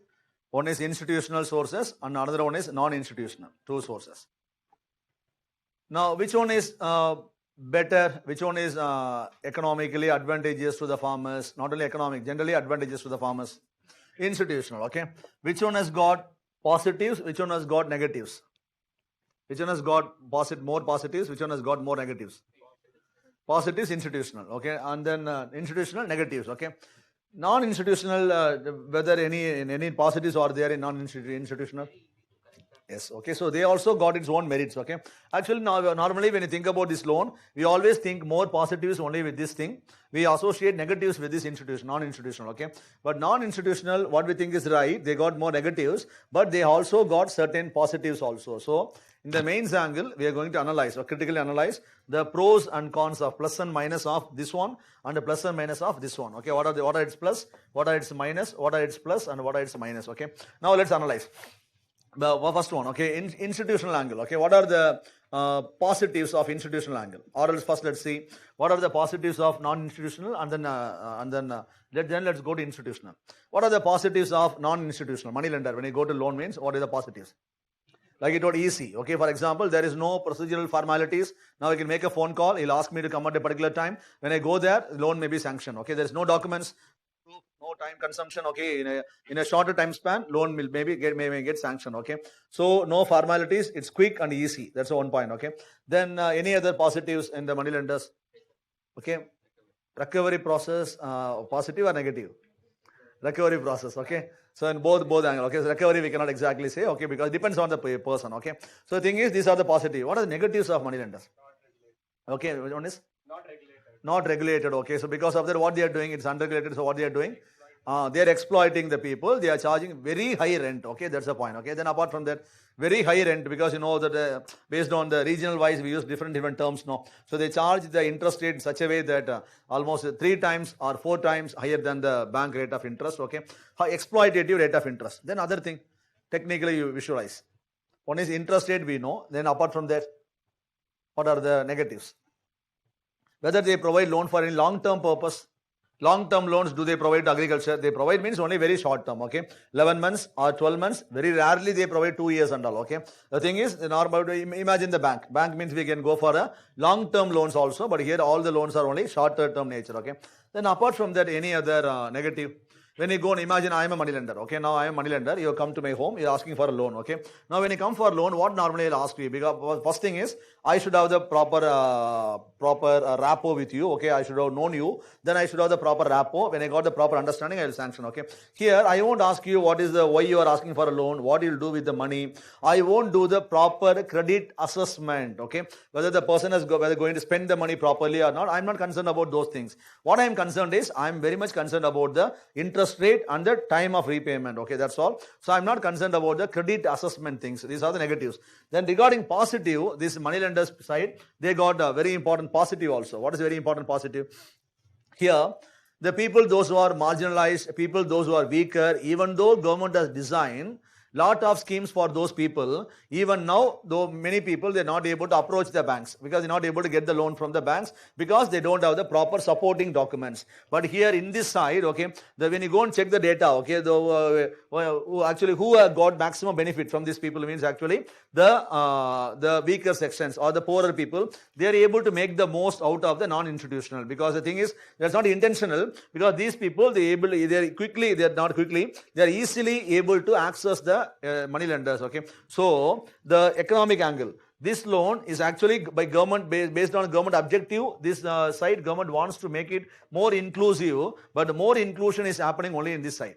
But it's more exploitative, but exploitative also, the poorer people are able to easily access the loan in this side, but the poorer people, they're not able to access the loan because of lack of documents. But government is trying to provide them loan, but because of the implementation constraints, we are not able to make the loan reach the poorer segments. These are the positive and negatives. Okay, so this one is positive. This side we have covered. Now institutional. Now we proceed with institutional. Lot of positives. What are the positives? First one, non-exploitative, very low rate of interest. Point number one, low rate of interest. Then only rate of interest is given or any other benefits. Lot of subsidy benefits are also provided. Okay, only subsidy benefits or any other assistance. They provide insurance benefit. You try to say something?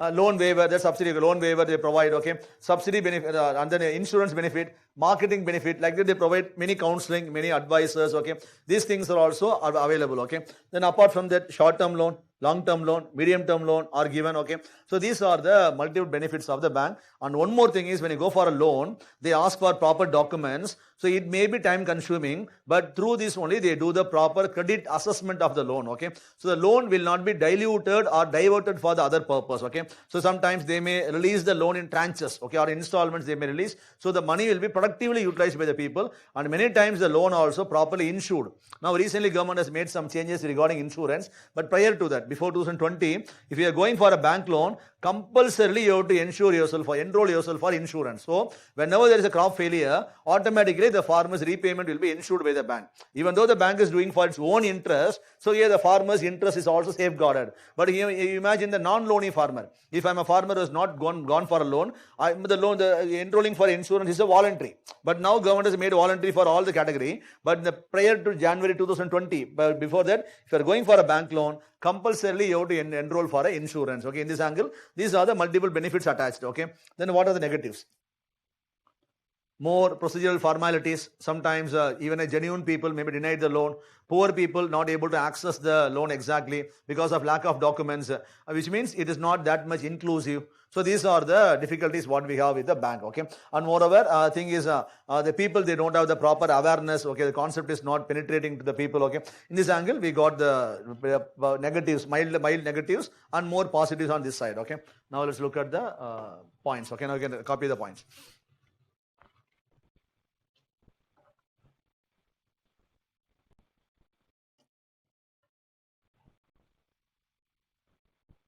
Short-term agri loans are given without collateral, but long-term loans, medium-term loans, they are given only through land documents. Okay, so a student has asked. Okay, so you have that understanding. So the land documents are submitted by the farmers. That's why the people, those who are tenant farmers, they are not able to access. So this is about the private credit, non-institutional, pros and then cons.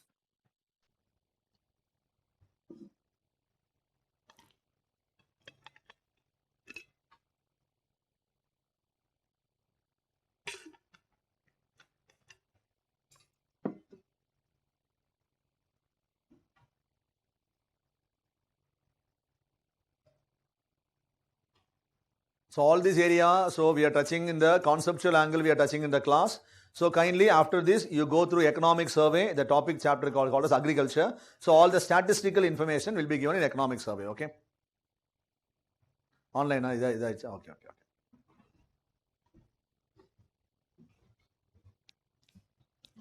Video is not working. Yes.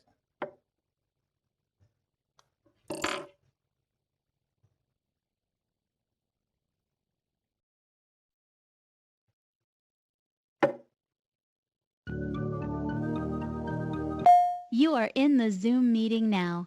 This meeting is being recorded.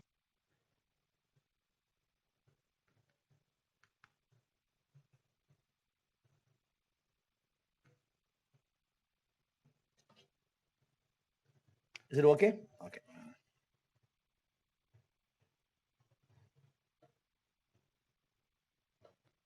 Is it okay now, students? Please give me a text. Yes, okay, fine. Okay. So where I left, okay, I told you, no. So regarding agriculture, we are learning all the conceptual segments. Okay, we are learning. Okay. So along with this, your duty is to you go to economic survey. You go to economic survey. You take the chapter agriculture. So here you give a reading. Okay. So all the things statistically will be updated. Okay. Once in a year alone, you put your efforts to know about the data. Okay. So apart from that, newspaper when you read means now and then you'll be coming across newspaper. Okay. Apart from that, no any book is required for agriculture. Okay.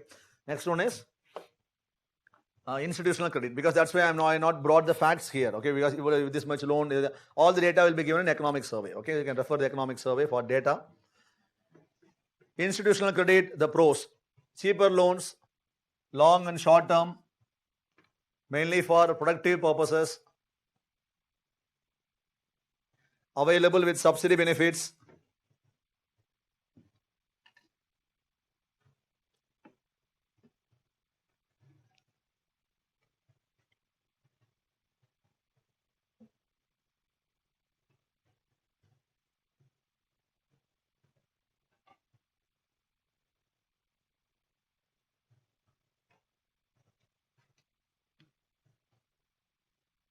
I think students asked from Adayar, okay, agri loans even without collateral. That's only for your question only I have answered, okay. Short-term loans are given without collateral, but medium-term, long-term loans are given with collateral, okay, with the proper land documents.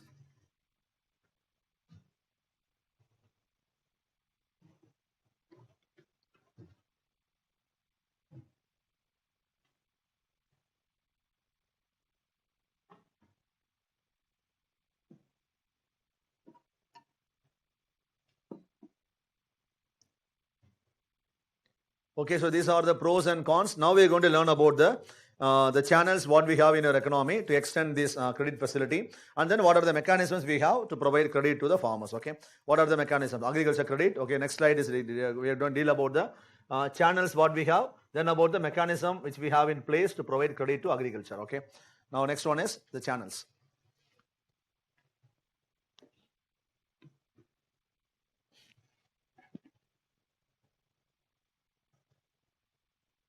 Copied.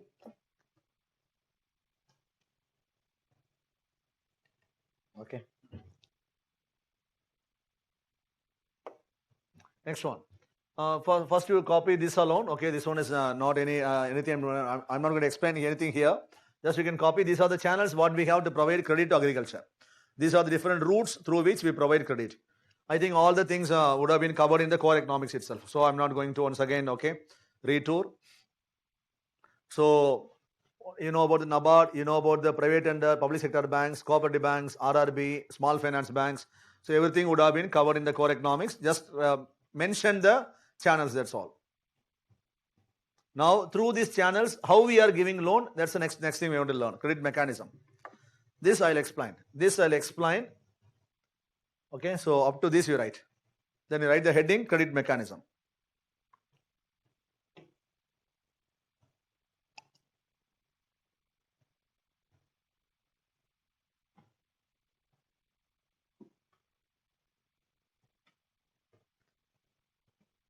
So here I have not included the payment banks alone, because we all know that payment bank is not a lender. Okay, it is so we can do only for the payments, for the deposits and for the payments. So excluding the payment banks, all the institutions are given here. And we all know that NABARD is the apex institution, okay, for agriculture. So NABARD, and then you all know about the basic concept of NABARD, okay. NABARD was not involved in giving any direct loan to agriculture. But last 3 years, NABARD is also involved in direct loan to agriculture. It doesn't mean NABARD is giving direct loan to farmers. Okay, NABARD even now not giving direct loan to farmers, but NABARD is giving direct loan for the food processing industries, for the warehouses and all. Okay, NABARD is involved in the direct finance. Otherwise, NABARD was involved only in the refinancing activities in the past. Okay, you know about the refinance. Okay, that what is the meaning in the banking angle? Refinance means not giving loan to the borrower, giving the loan to the lender. Okay, so I will give loan to one lender. The lender in turn he give loan to the borrower. Okay, so for example, NABARD will give loan to the cooperative bank. Cooperative bank in turn they may give loan to the farmers. Okay, so these are the channels what we have. Now we are going to learn about this mechanism. Okay, the first mechanism through which the loans are given. Normal loans, we all know about the loans. Okay, all the banks, okay, commercial bank, cooperative bank, RRB, they give the loan, short-term loan, medium-term loan, long-term loan based on the purpose they provide. Okay, so here what is meant by the PSL means, you would have learned about the PSL in the core economics. What is PSL means? It is the particular portion of lending which has to be compulsorily given to the group of borrowers specified by the RBI. Okay. For example, if I am a bank, if I am giving 100 rupees, then out of my 100 rupees, 40 rupees must be compulsorily given to the group of borrowers specified by the RBI. That is known as the PSL. That you all know about. Okay. Example, the certain segments, those who are normally denied the loan, or the people, those who are not getting the respect what they deserve. Okay. Which means when they go for loan, they are denied the loan. Okay. These people are mentioned by the RBI. For example, agriculture loan, or MSME loan, or the social sector loans, or minority community loans, or economically weaker section, like that certain groups are mentioned under the PSL. Okay. Under the PSL, sometimes what may happen is, imagine I am a bank manager. Okay, so I'm in my branch. What I may do is, so if the RBI has regulated the 40%, means what I may do is, within the PSL, which one is best among the PSL, I may handpick one or two sectors. So to those one or two sectors, I may transfer the entire PSL loan to the particular group. So within the PSL, some part may be excluded, may be denied the loan. So to avoid that, RBI has made a rule. What is the rule is, PSL is 40%. Okay, that is the PSL percentage. But within the PSL, the sub-target for agriculture, what is sub-target means? Within the PSL, certain portion must be compulsorily given to agriculture. What is the sub-target is? So PSL is 40%, but sub-target for agriculture is 18%. Okay, that is a sub-target rule what we have. So the banks, they have to comply with these norms. Okay, they don't comply, what may happen? Okay, then the then unspent money may get transferred to the NABARD. They in turn, okay, lend the loan for agriculture and rural development. Okay, that is a rule what they have. Okay, so here the point is, it is not a free money transfer to the NABARD. Okay, NABARD will pay 1% rate of interest to the banks. So here, if the banks are given direct loan, banks would have earned 7% interest and all. But here the banks, they have to compromise with the 6% rate of interest just for the sake of not complying the norms of RBI. Okay, that is a rule what we have. So now let me repeat the point. Okay, you all know about PSL. Okay, PSL concept you are through. Okay, so under the PSL, there is a concept called a sub-target. Okay, for example, agriculture 18%, then for MSME 7.5%, economically weaker people 10%. Like that, we got the particular classification. So agriculture loan must constitute 18% out of the PSL category. Now you have to remember one more point. It is not 18% of 40%. Okay, it is not, for example, doesn't mean 18 has gone, so balance is only 22. It's not like that. Okay, when the 40% is considered as 100, out of 100, the 18%. Able to get the point? Not the 40 minus 18. It's not like that. Okay, 40% is taken as 100 rupees. Out of 100 rupees, 18 rupees for agriculture. Okay, in that I will understand. Okay, when the 40 is taken as 100, then from 100, 18% must flow to agriculture. You write this point. Okay, it is one of the very major steps taken by the government or by the RBI. So 18% is a sub-target given for agriculture. Okay, you can write as a point. PSL, so PSL point in line you not write, that is already done with. Okay, PSL, under the PSL you can write the sub-target for agriculture is 18%. That's all.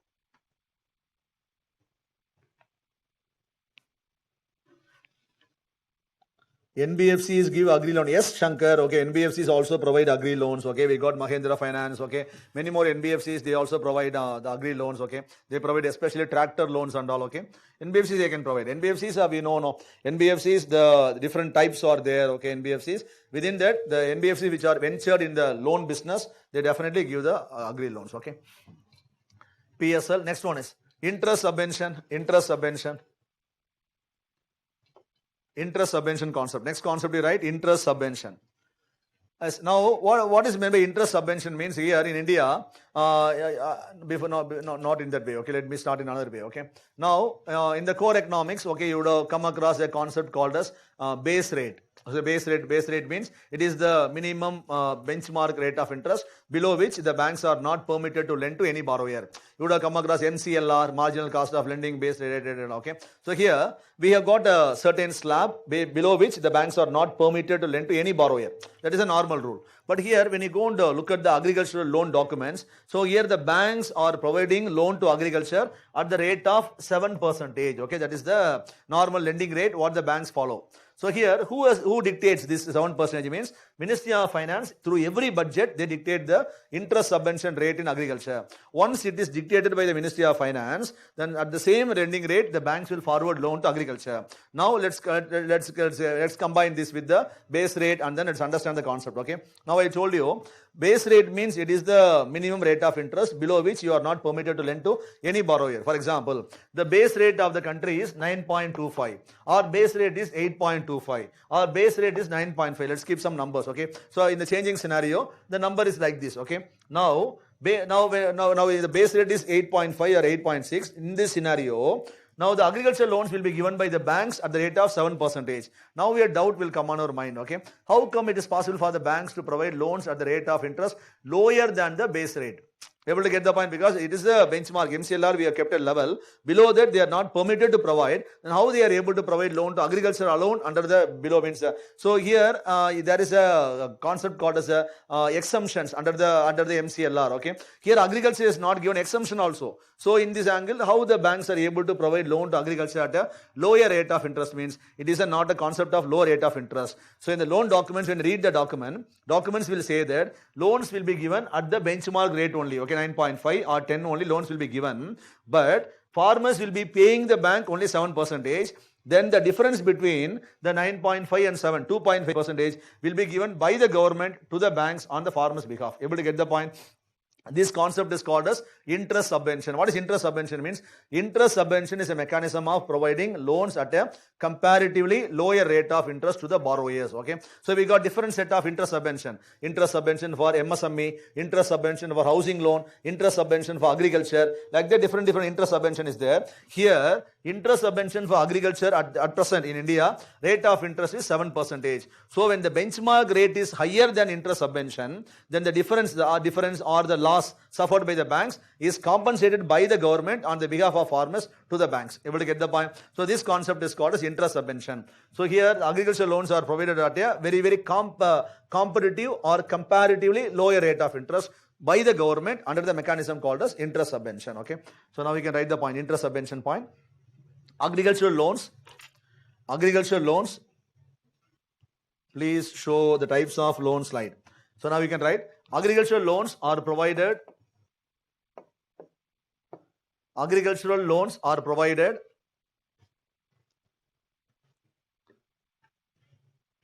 a comparatively lower rate of interest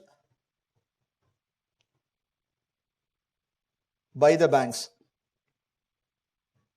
Agricultural loans are provided at a comparatively lower rate of interest by the banks.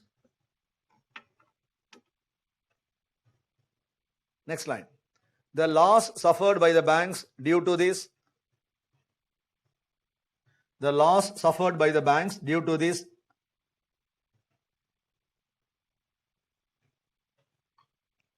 The loss suffered by the banks due to this.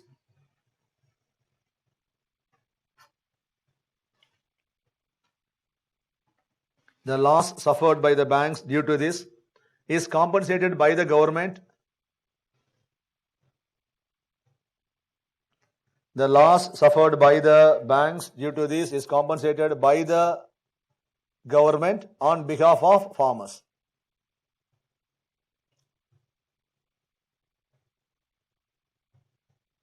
At present, the interest subvention rate is 7% in India for agriculture. At present, the interest subvention rate is 7% in India for agriculture. At present, the interest subvention rate is 7% in India for agriculture.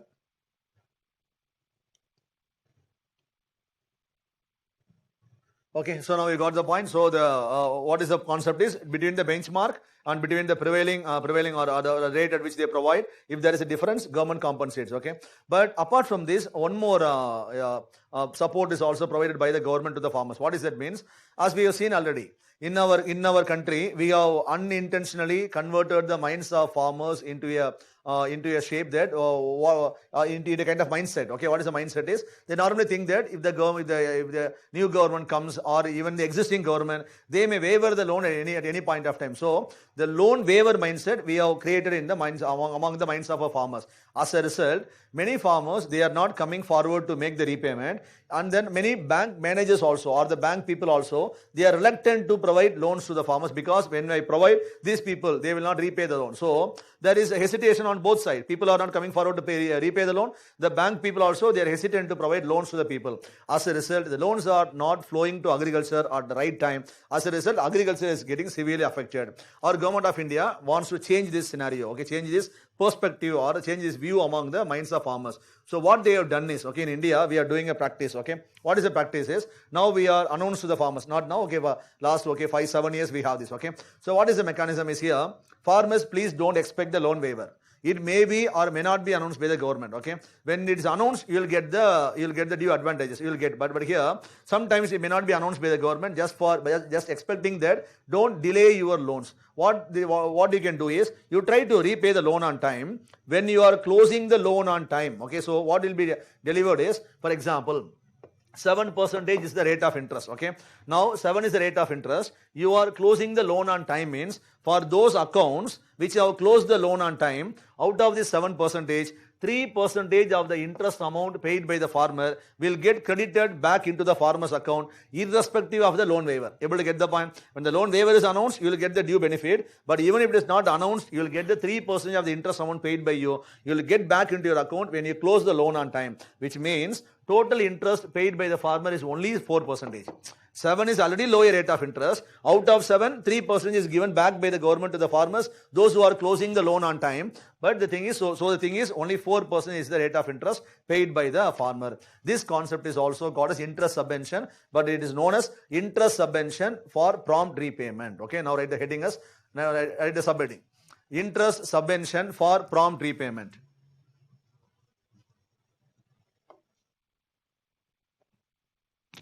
Cons, okay. Interest subvention for Satya Jaydev, okay, I think you have to copy it.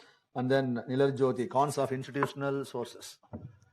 Okay, now the interest subvention for prompt repayment. Okay, write the subheading. Interest subvention for prompt repayment. Now a student has asked, okay, sir, could you please repeat the second point of interest subvention? What is the second point I told? Interest subvention, second point. Okay, the loss suffered by the banks, you can write, the loss suffered by the banks due to this is compensated by the government. The loss suffered by the banks due to this is compensated by the government to the banks on behalf of farmers.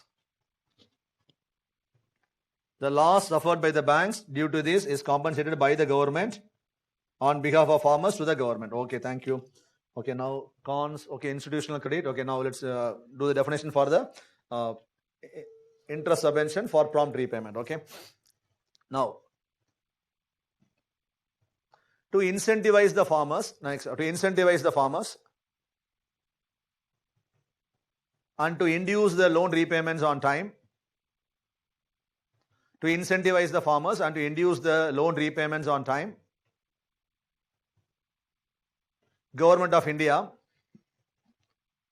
to incentivize the farmers and to induce the loan repayments on time, Government of India provides 3% of interest subvention. Government of India provides 3% of interest subvention to the farmers. Government provides 3% interest subvention. Don't write off. Okay. Government provides 3% interest subvention to the farmers for closing the loan on time. For closing their loan on time. Government of India provides 3% interest subvention to the farmers for closing their loan on time. Closing their loan on time. Next line. So the actual interest paid by the farmers will come around. So the actual interest paid by the farmers will come around 4% only. So the actual interest paid by the farmers will come around only 4%. Bracket you write 7 minus 3. Okay, 7% minus 3. 7 is the interest subvention. 3 is the incentive for prompt repayment. So the actual interest paid by the farmers will come around only 4%. 7 minus 3, 4%. Okay. So now next one. Have you all copied this? Okay.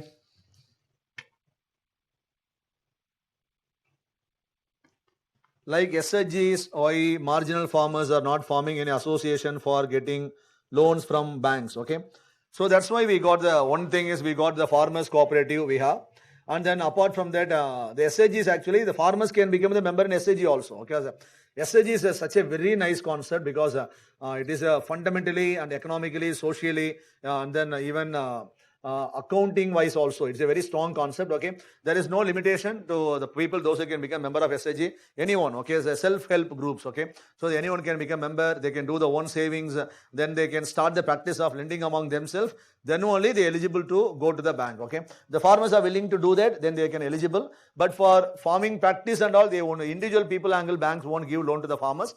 In SHG loans, when the banks are giving means it is to the collective group. Okay, only the bank provide. They don't. For example, if I am a SHG member, so using SHG as a tool, I cannot approach for individual loan. That's not possible. The banks provide loan only to the combined group SHG, because student Chandramohan has asked through online. Okay, so you know about SHG, no? So because SHG is a concept where you give loan to the collective group, combined group. Okay, but SHG actually why I am giving emphasis to that means because apart from the doubt, okay, the word SHG has got more importance with regard to examination. Okay, because in paper 1, paper 2, paper 3 also SHG is more important because we give a Nobel Prize, okay, to a person called as Muhammad Yunus for starting this Grameen Bank in Bangladesh. Okay, even in India, a lady called Chinnapillai, okay, from during 1999, 2000 and all. At the time, Prime Minister Atal Bihari Vajpayee as a Prime Minister. So when he was giving the award called as Shakti Puraskar for the daring woman, he used to give the award. So when Prime Minister was about to give award, he touched the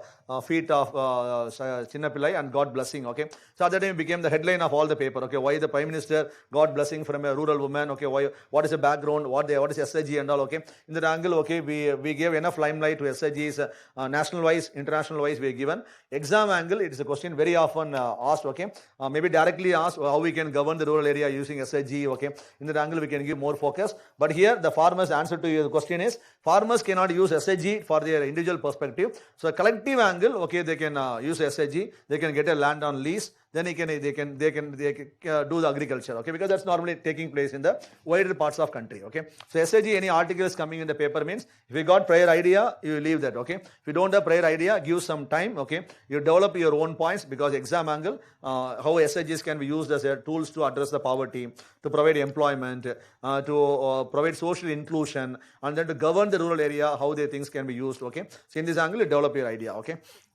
so now thing is next one. Kisan credit cards, okay, Kisan credit cards.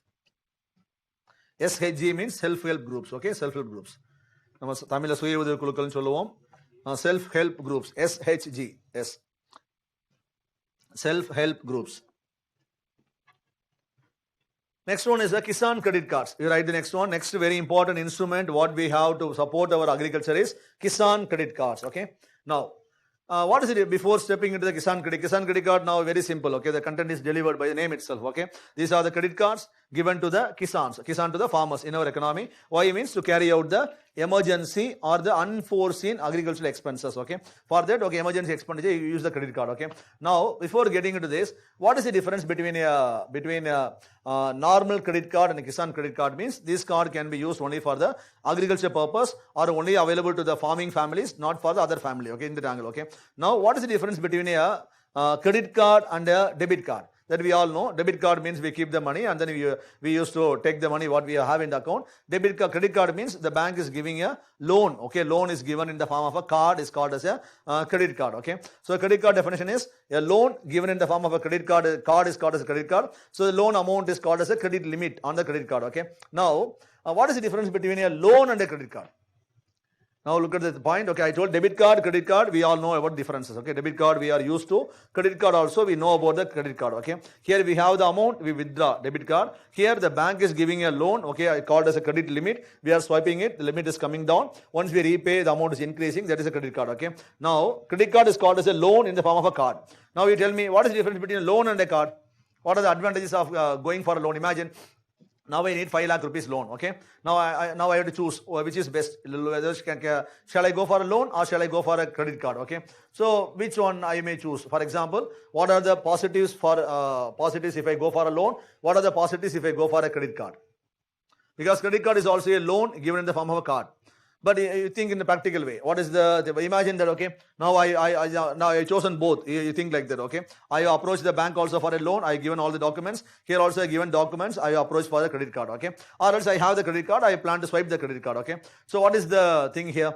So if I go for a loan, now imagine what may happen is, now the bank would have sanctioned me the loan, okay. They would have sanctioned. The amount would have got credited in my bank account, okay. Now, I may need the money only in the month of April 10th or April 20 only I may need the money, okay. But now prior to that, just as a precautionary measure, I applied for the loan, but unexpectedly the bank has also sanctioned me loan within 2 days, okay. I got the amount in my account, but I have the expenditure only in the month of April, 20 days ahead, okay. But what the bank will do? So here I have not spent the money, but the bank will charge interest on my loan from the date of disbursement of loan, okay. They have given the loan on March 21. Today they have given the loan, means from today onwards they will put interest for the 5 lakh rupees. So that is the procedure what we follow in the loan. But think about a credit card. Credit card, I got a 5 lakh credit card. So I am going to spend the amount only on April 15th or 20. April 15 also I am going to spend only 1 lakh, okay. May I am going to spend 1 more lakh. So what they will do? They will charge interest only for the 1 lakh on April 20. They will charge interest for the 3 lakhs on May 20 for the total amount. But here I got 5 lakh. I am going to spend 1 lakh in the month of April, 2 lakhs in the month of May, okay. So and then remaining months in the month of June means, but they will charge me interest for the entire amount. But here they will charge only for the amount utilized by me, okay.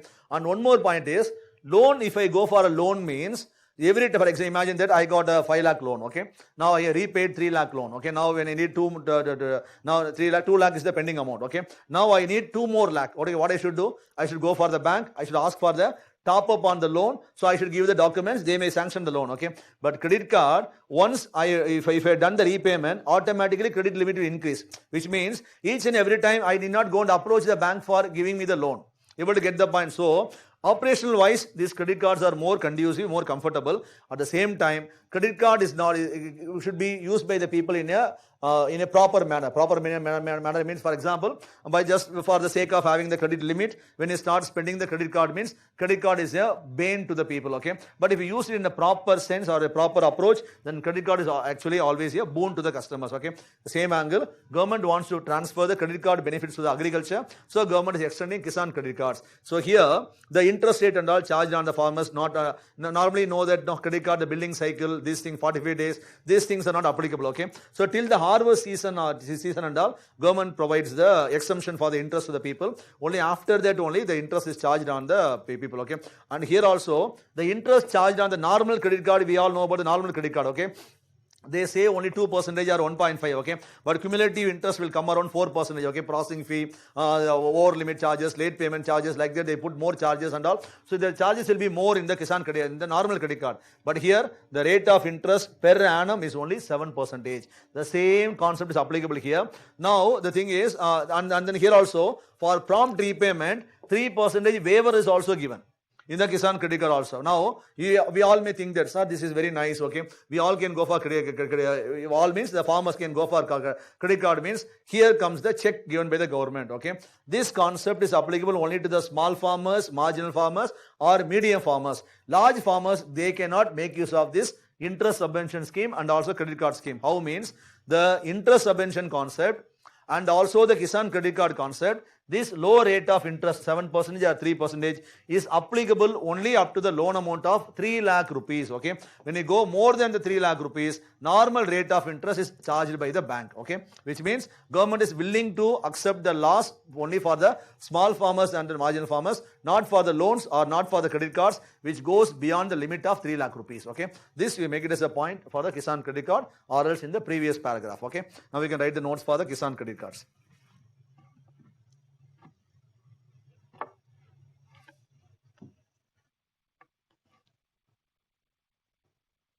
Yes, many online students have given answers for the Kisan credit for the normal credit cards. Yes, Nilar Jyoti, okay, Radha Krishnan, okay, many of us, once again Chandra Mohan, okay, so Prashant, Karthik, okay, answers are right. Okay, okay, now Kisan credit cards, okay, right, okay, these are the credit cards provided to the farmers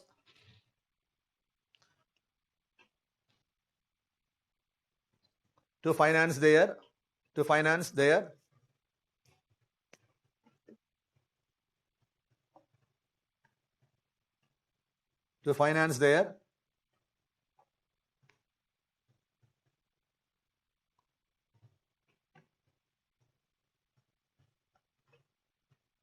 emergency expenditures in agriculture. I should have told like financial emergency, but anyway, okay, we can do like this. So to finance their emergency expenditures in agriculture or financial emergencies. Okay, emergency expenditures in agriculture. Next point, Kisan credit cards are provided with a low rate of interest of 7%. Kisan credit cards are provided with a low rate of interest of 7%. Kisan credit cards are provided with a low rate of interest of 7%.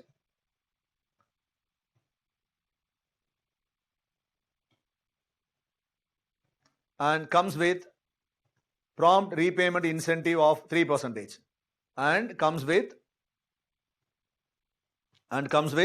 prompt repayment incentive of 3%. And comes with prompt repayment incentive of 3%. Earlier, okay, earlier means before three and a half years back and all, okay, before 2017 and all, Kisan credit cards were given only by selected commercial banks in India, okay. But now government has made many changes. What are changes? I mean, two important changes. Earlier, if I am a farmer, if I got any Kisan credit card, means I am not permitted to use the credit card even for the basic household expenditure. If there is any emergency expenditure, means I was not permitted to do so. But now they say that, okay, so 10% of the limit, okay, what can be used by the farmer for the urgent household expenditures also, okay, by the farmer. Apart from that, he can use it for the normal expenditures, okay. And earlier, when the cards were introduced, it was meant only for agriculture, not for allied activity. But now the cards can be used for agriculture, animal husbandry, dairy, fisheries, for all activities, poultry, all the activities, the cards can be used, okay. This we make as the next point, okay. Kisan credit cards can be utilized by the farmer for Kisan credit cards can be utilized by the farmer for emergency household expenditures. Kisan credit cards can be utilized by the farmer for emergency household expenditures.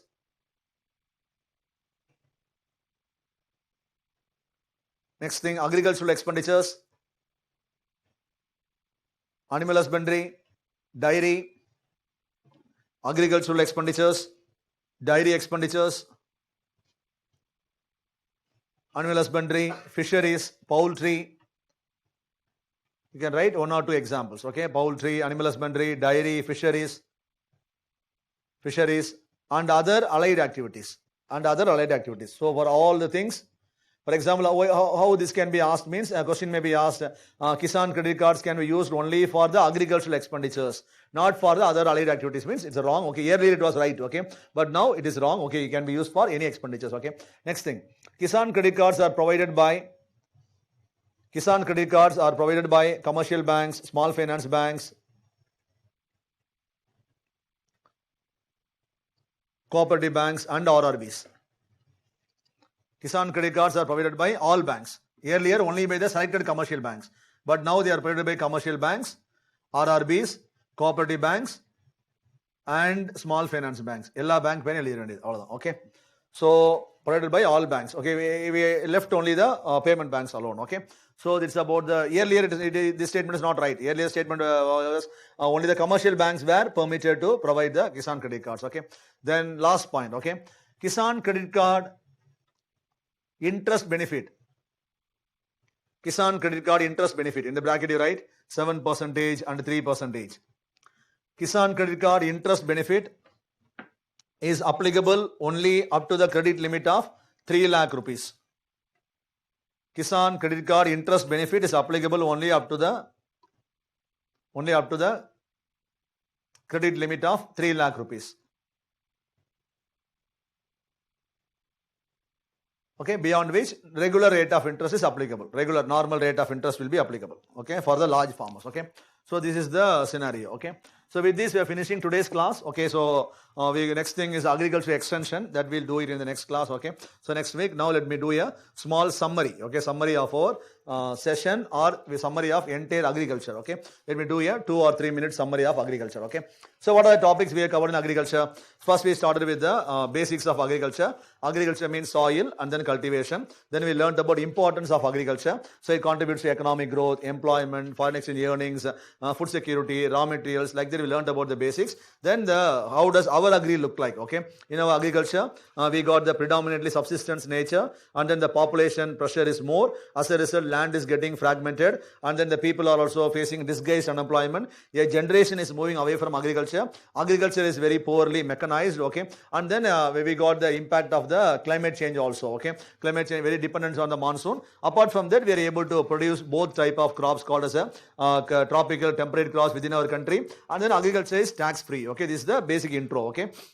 Then today's class, okay, we started with the Ministry of Agriculture. There we learned about 2 departments, Department of Agriculture and Cooperation, Department of Research and Education. Then we came across the report what they released called as a Agricultural Statistics at a Glance. Okay, then we learned about the 3 seasons. One is a Kharif, one is a Rabi, one is a Zaid. Okay, Kharif is southwest monsoon, next is northeast monsoon, next one is the April, May. Okay, then we learned about the food philosophy. Okay, one is called as a physical access, next one is economic access, next one is called as ecological access. Physical access means the main aim is to produce the grains demanded by the population within the boundary, not depending on the imports. Okay, next one is called as the economic access. Okay, ensuring the availability of grains to the people at the affordable price. Okay, next one is the sustainability, ecological access, so ensuring that production will not be detrimental to the environment. Okay, India has achieved the first phase through the green revolution, second one through the PDS or food security, third one through the organic farming. Okay, then we learned about the operational holding. What is operational holding means?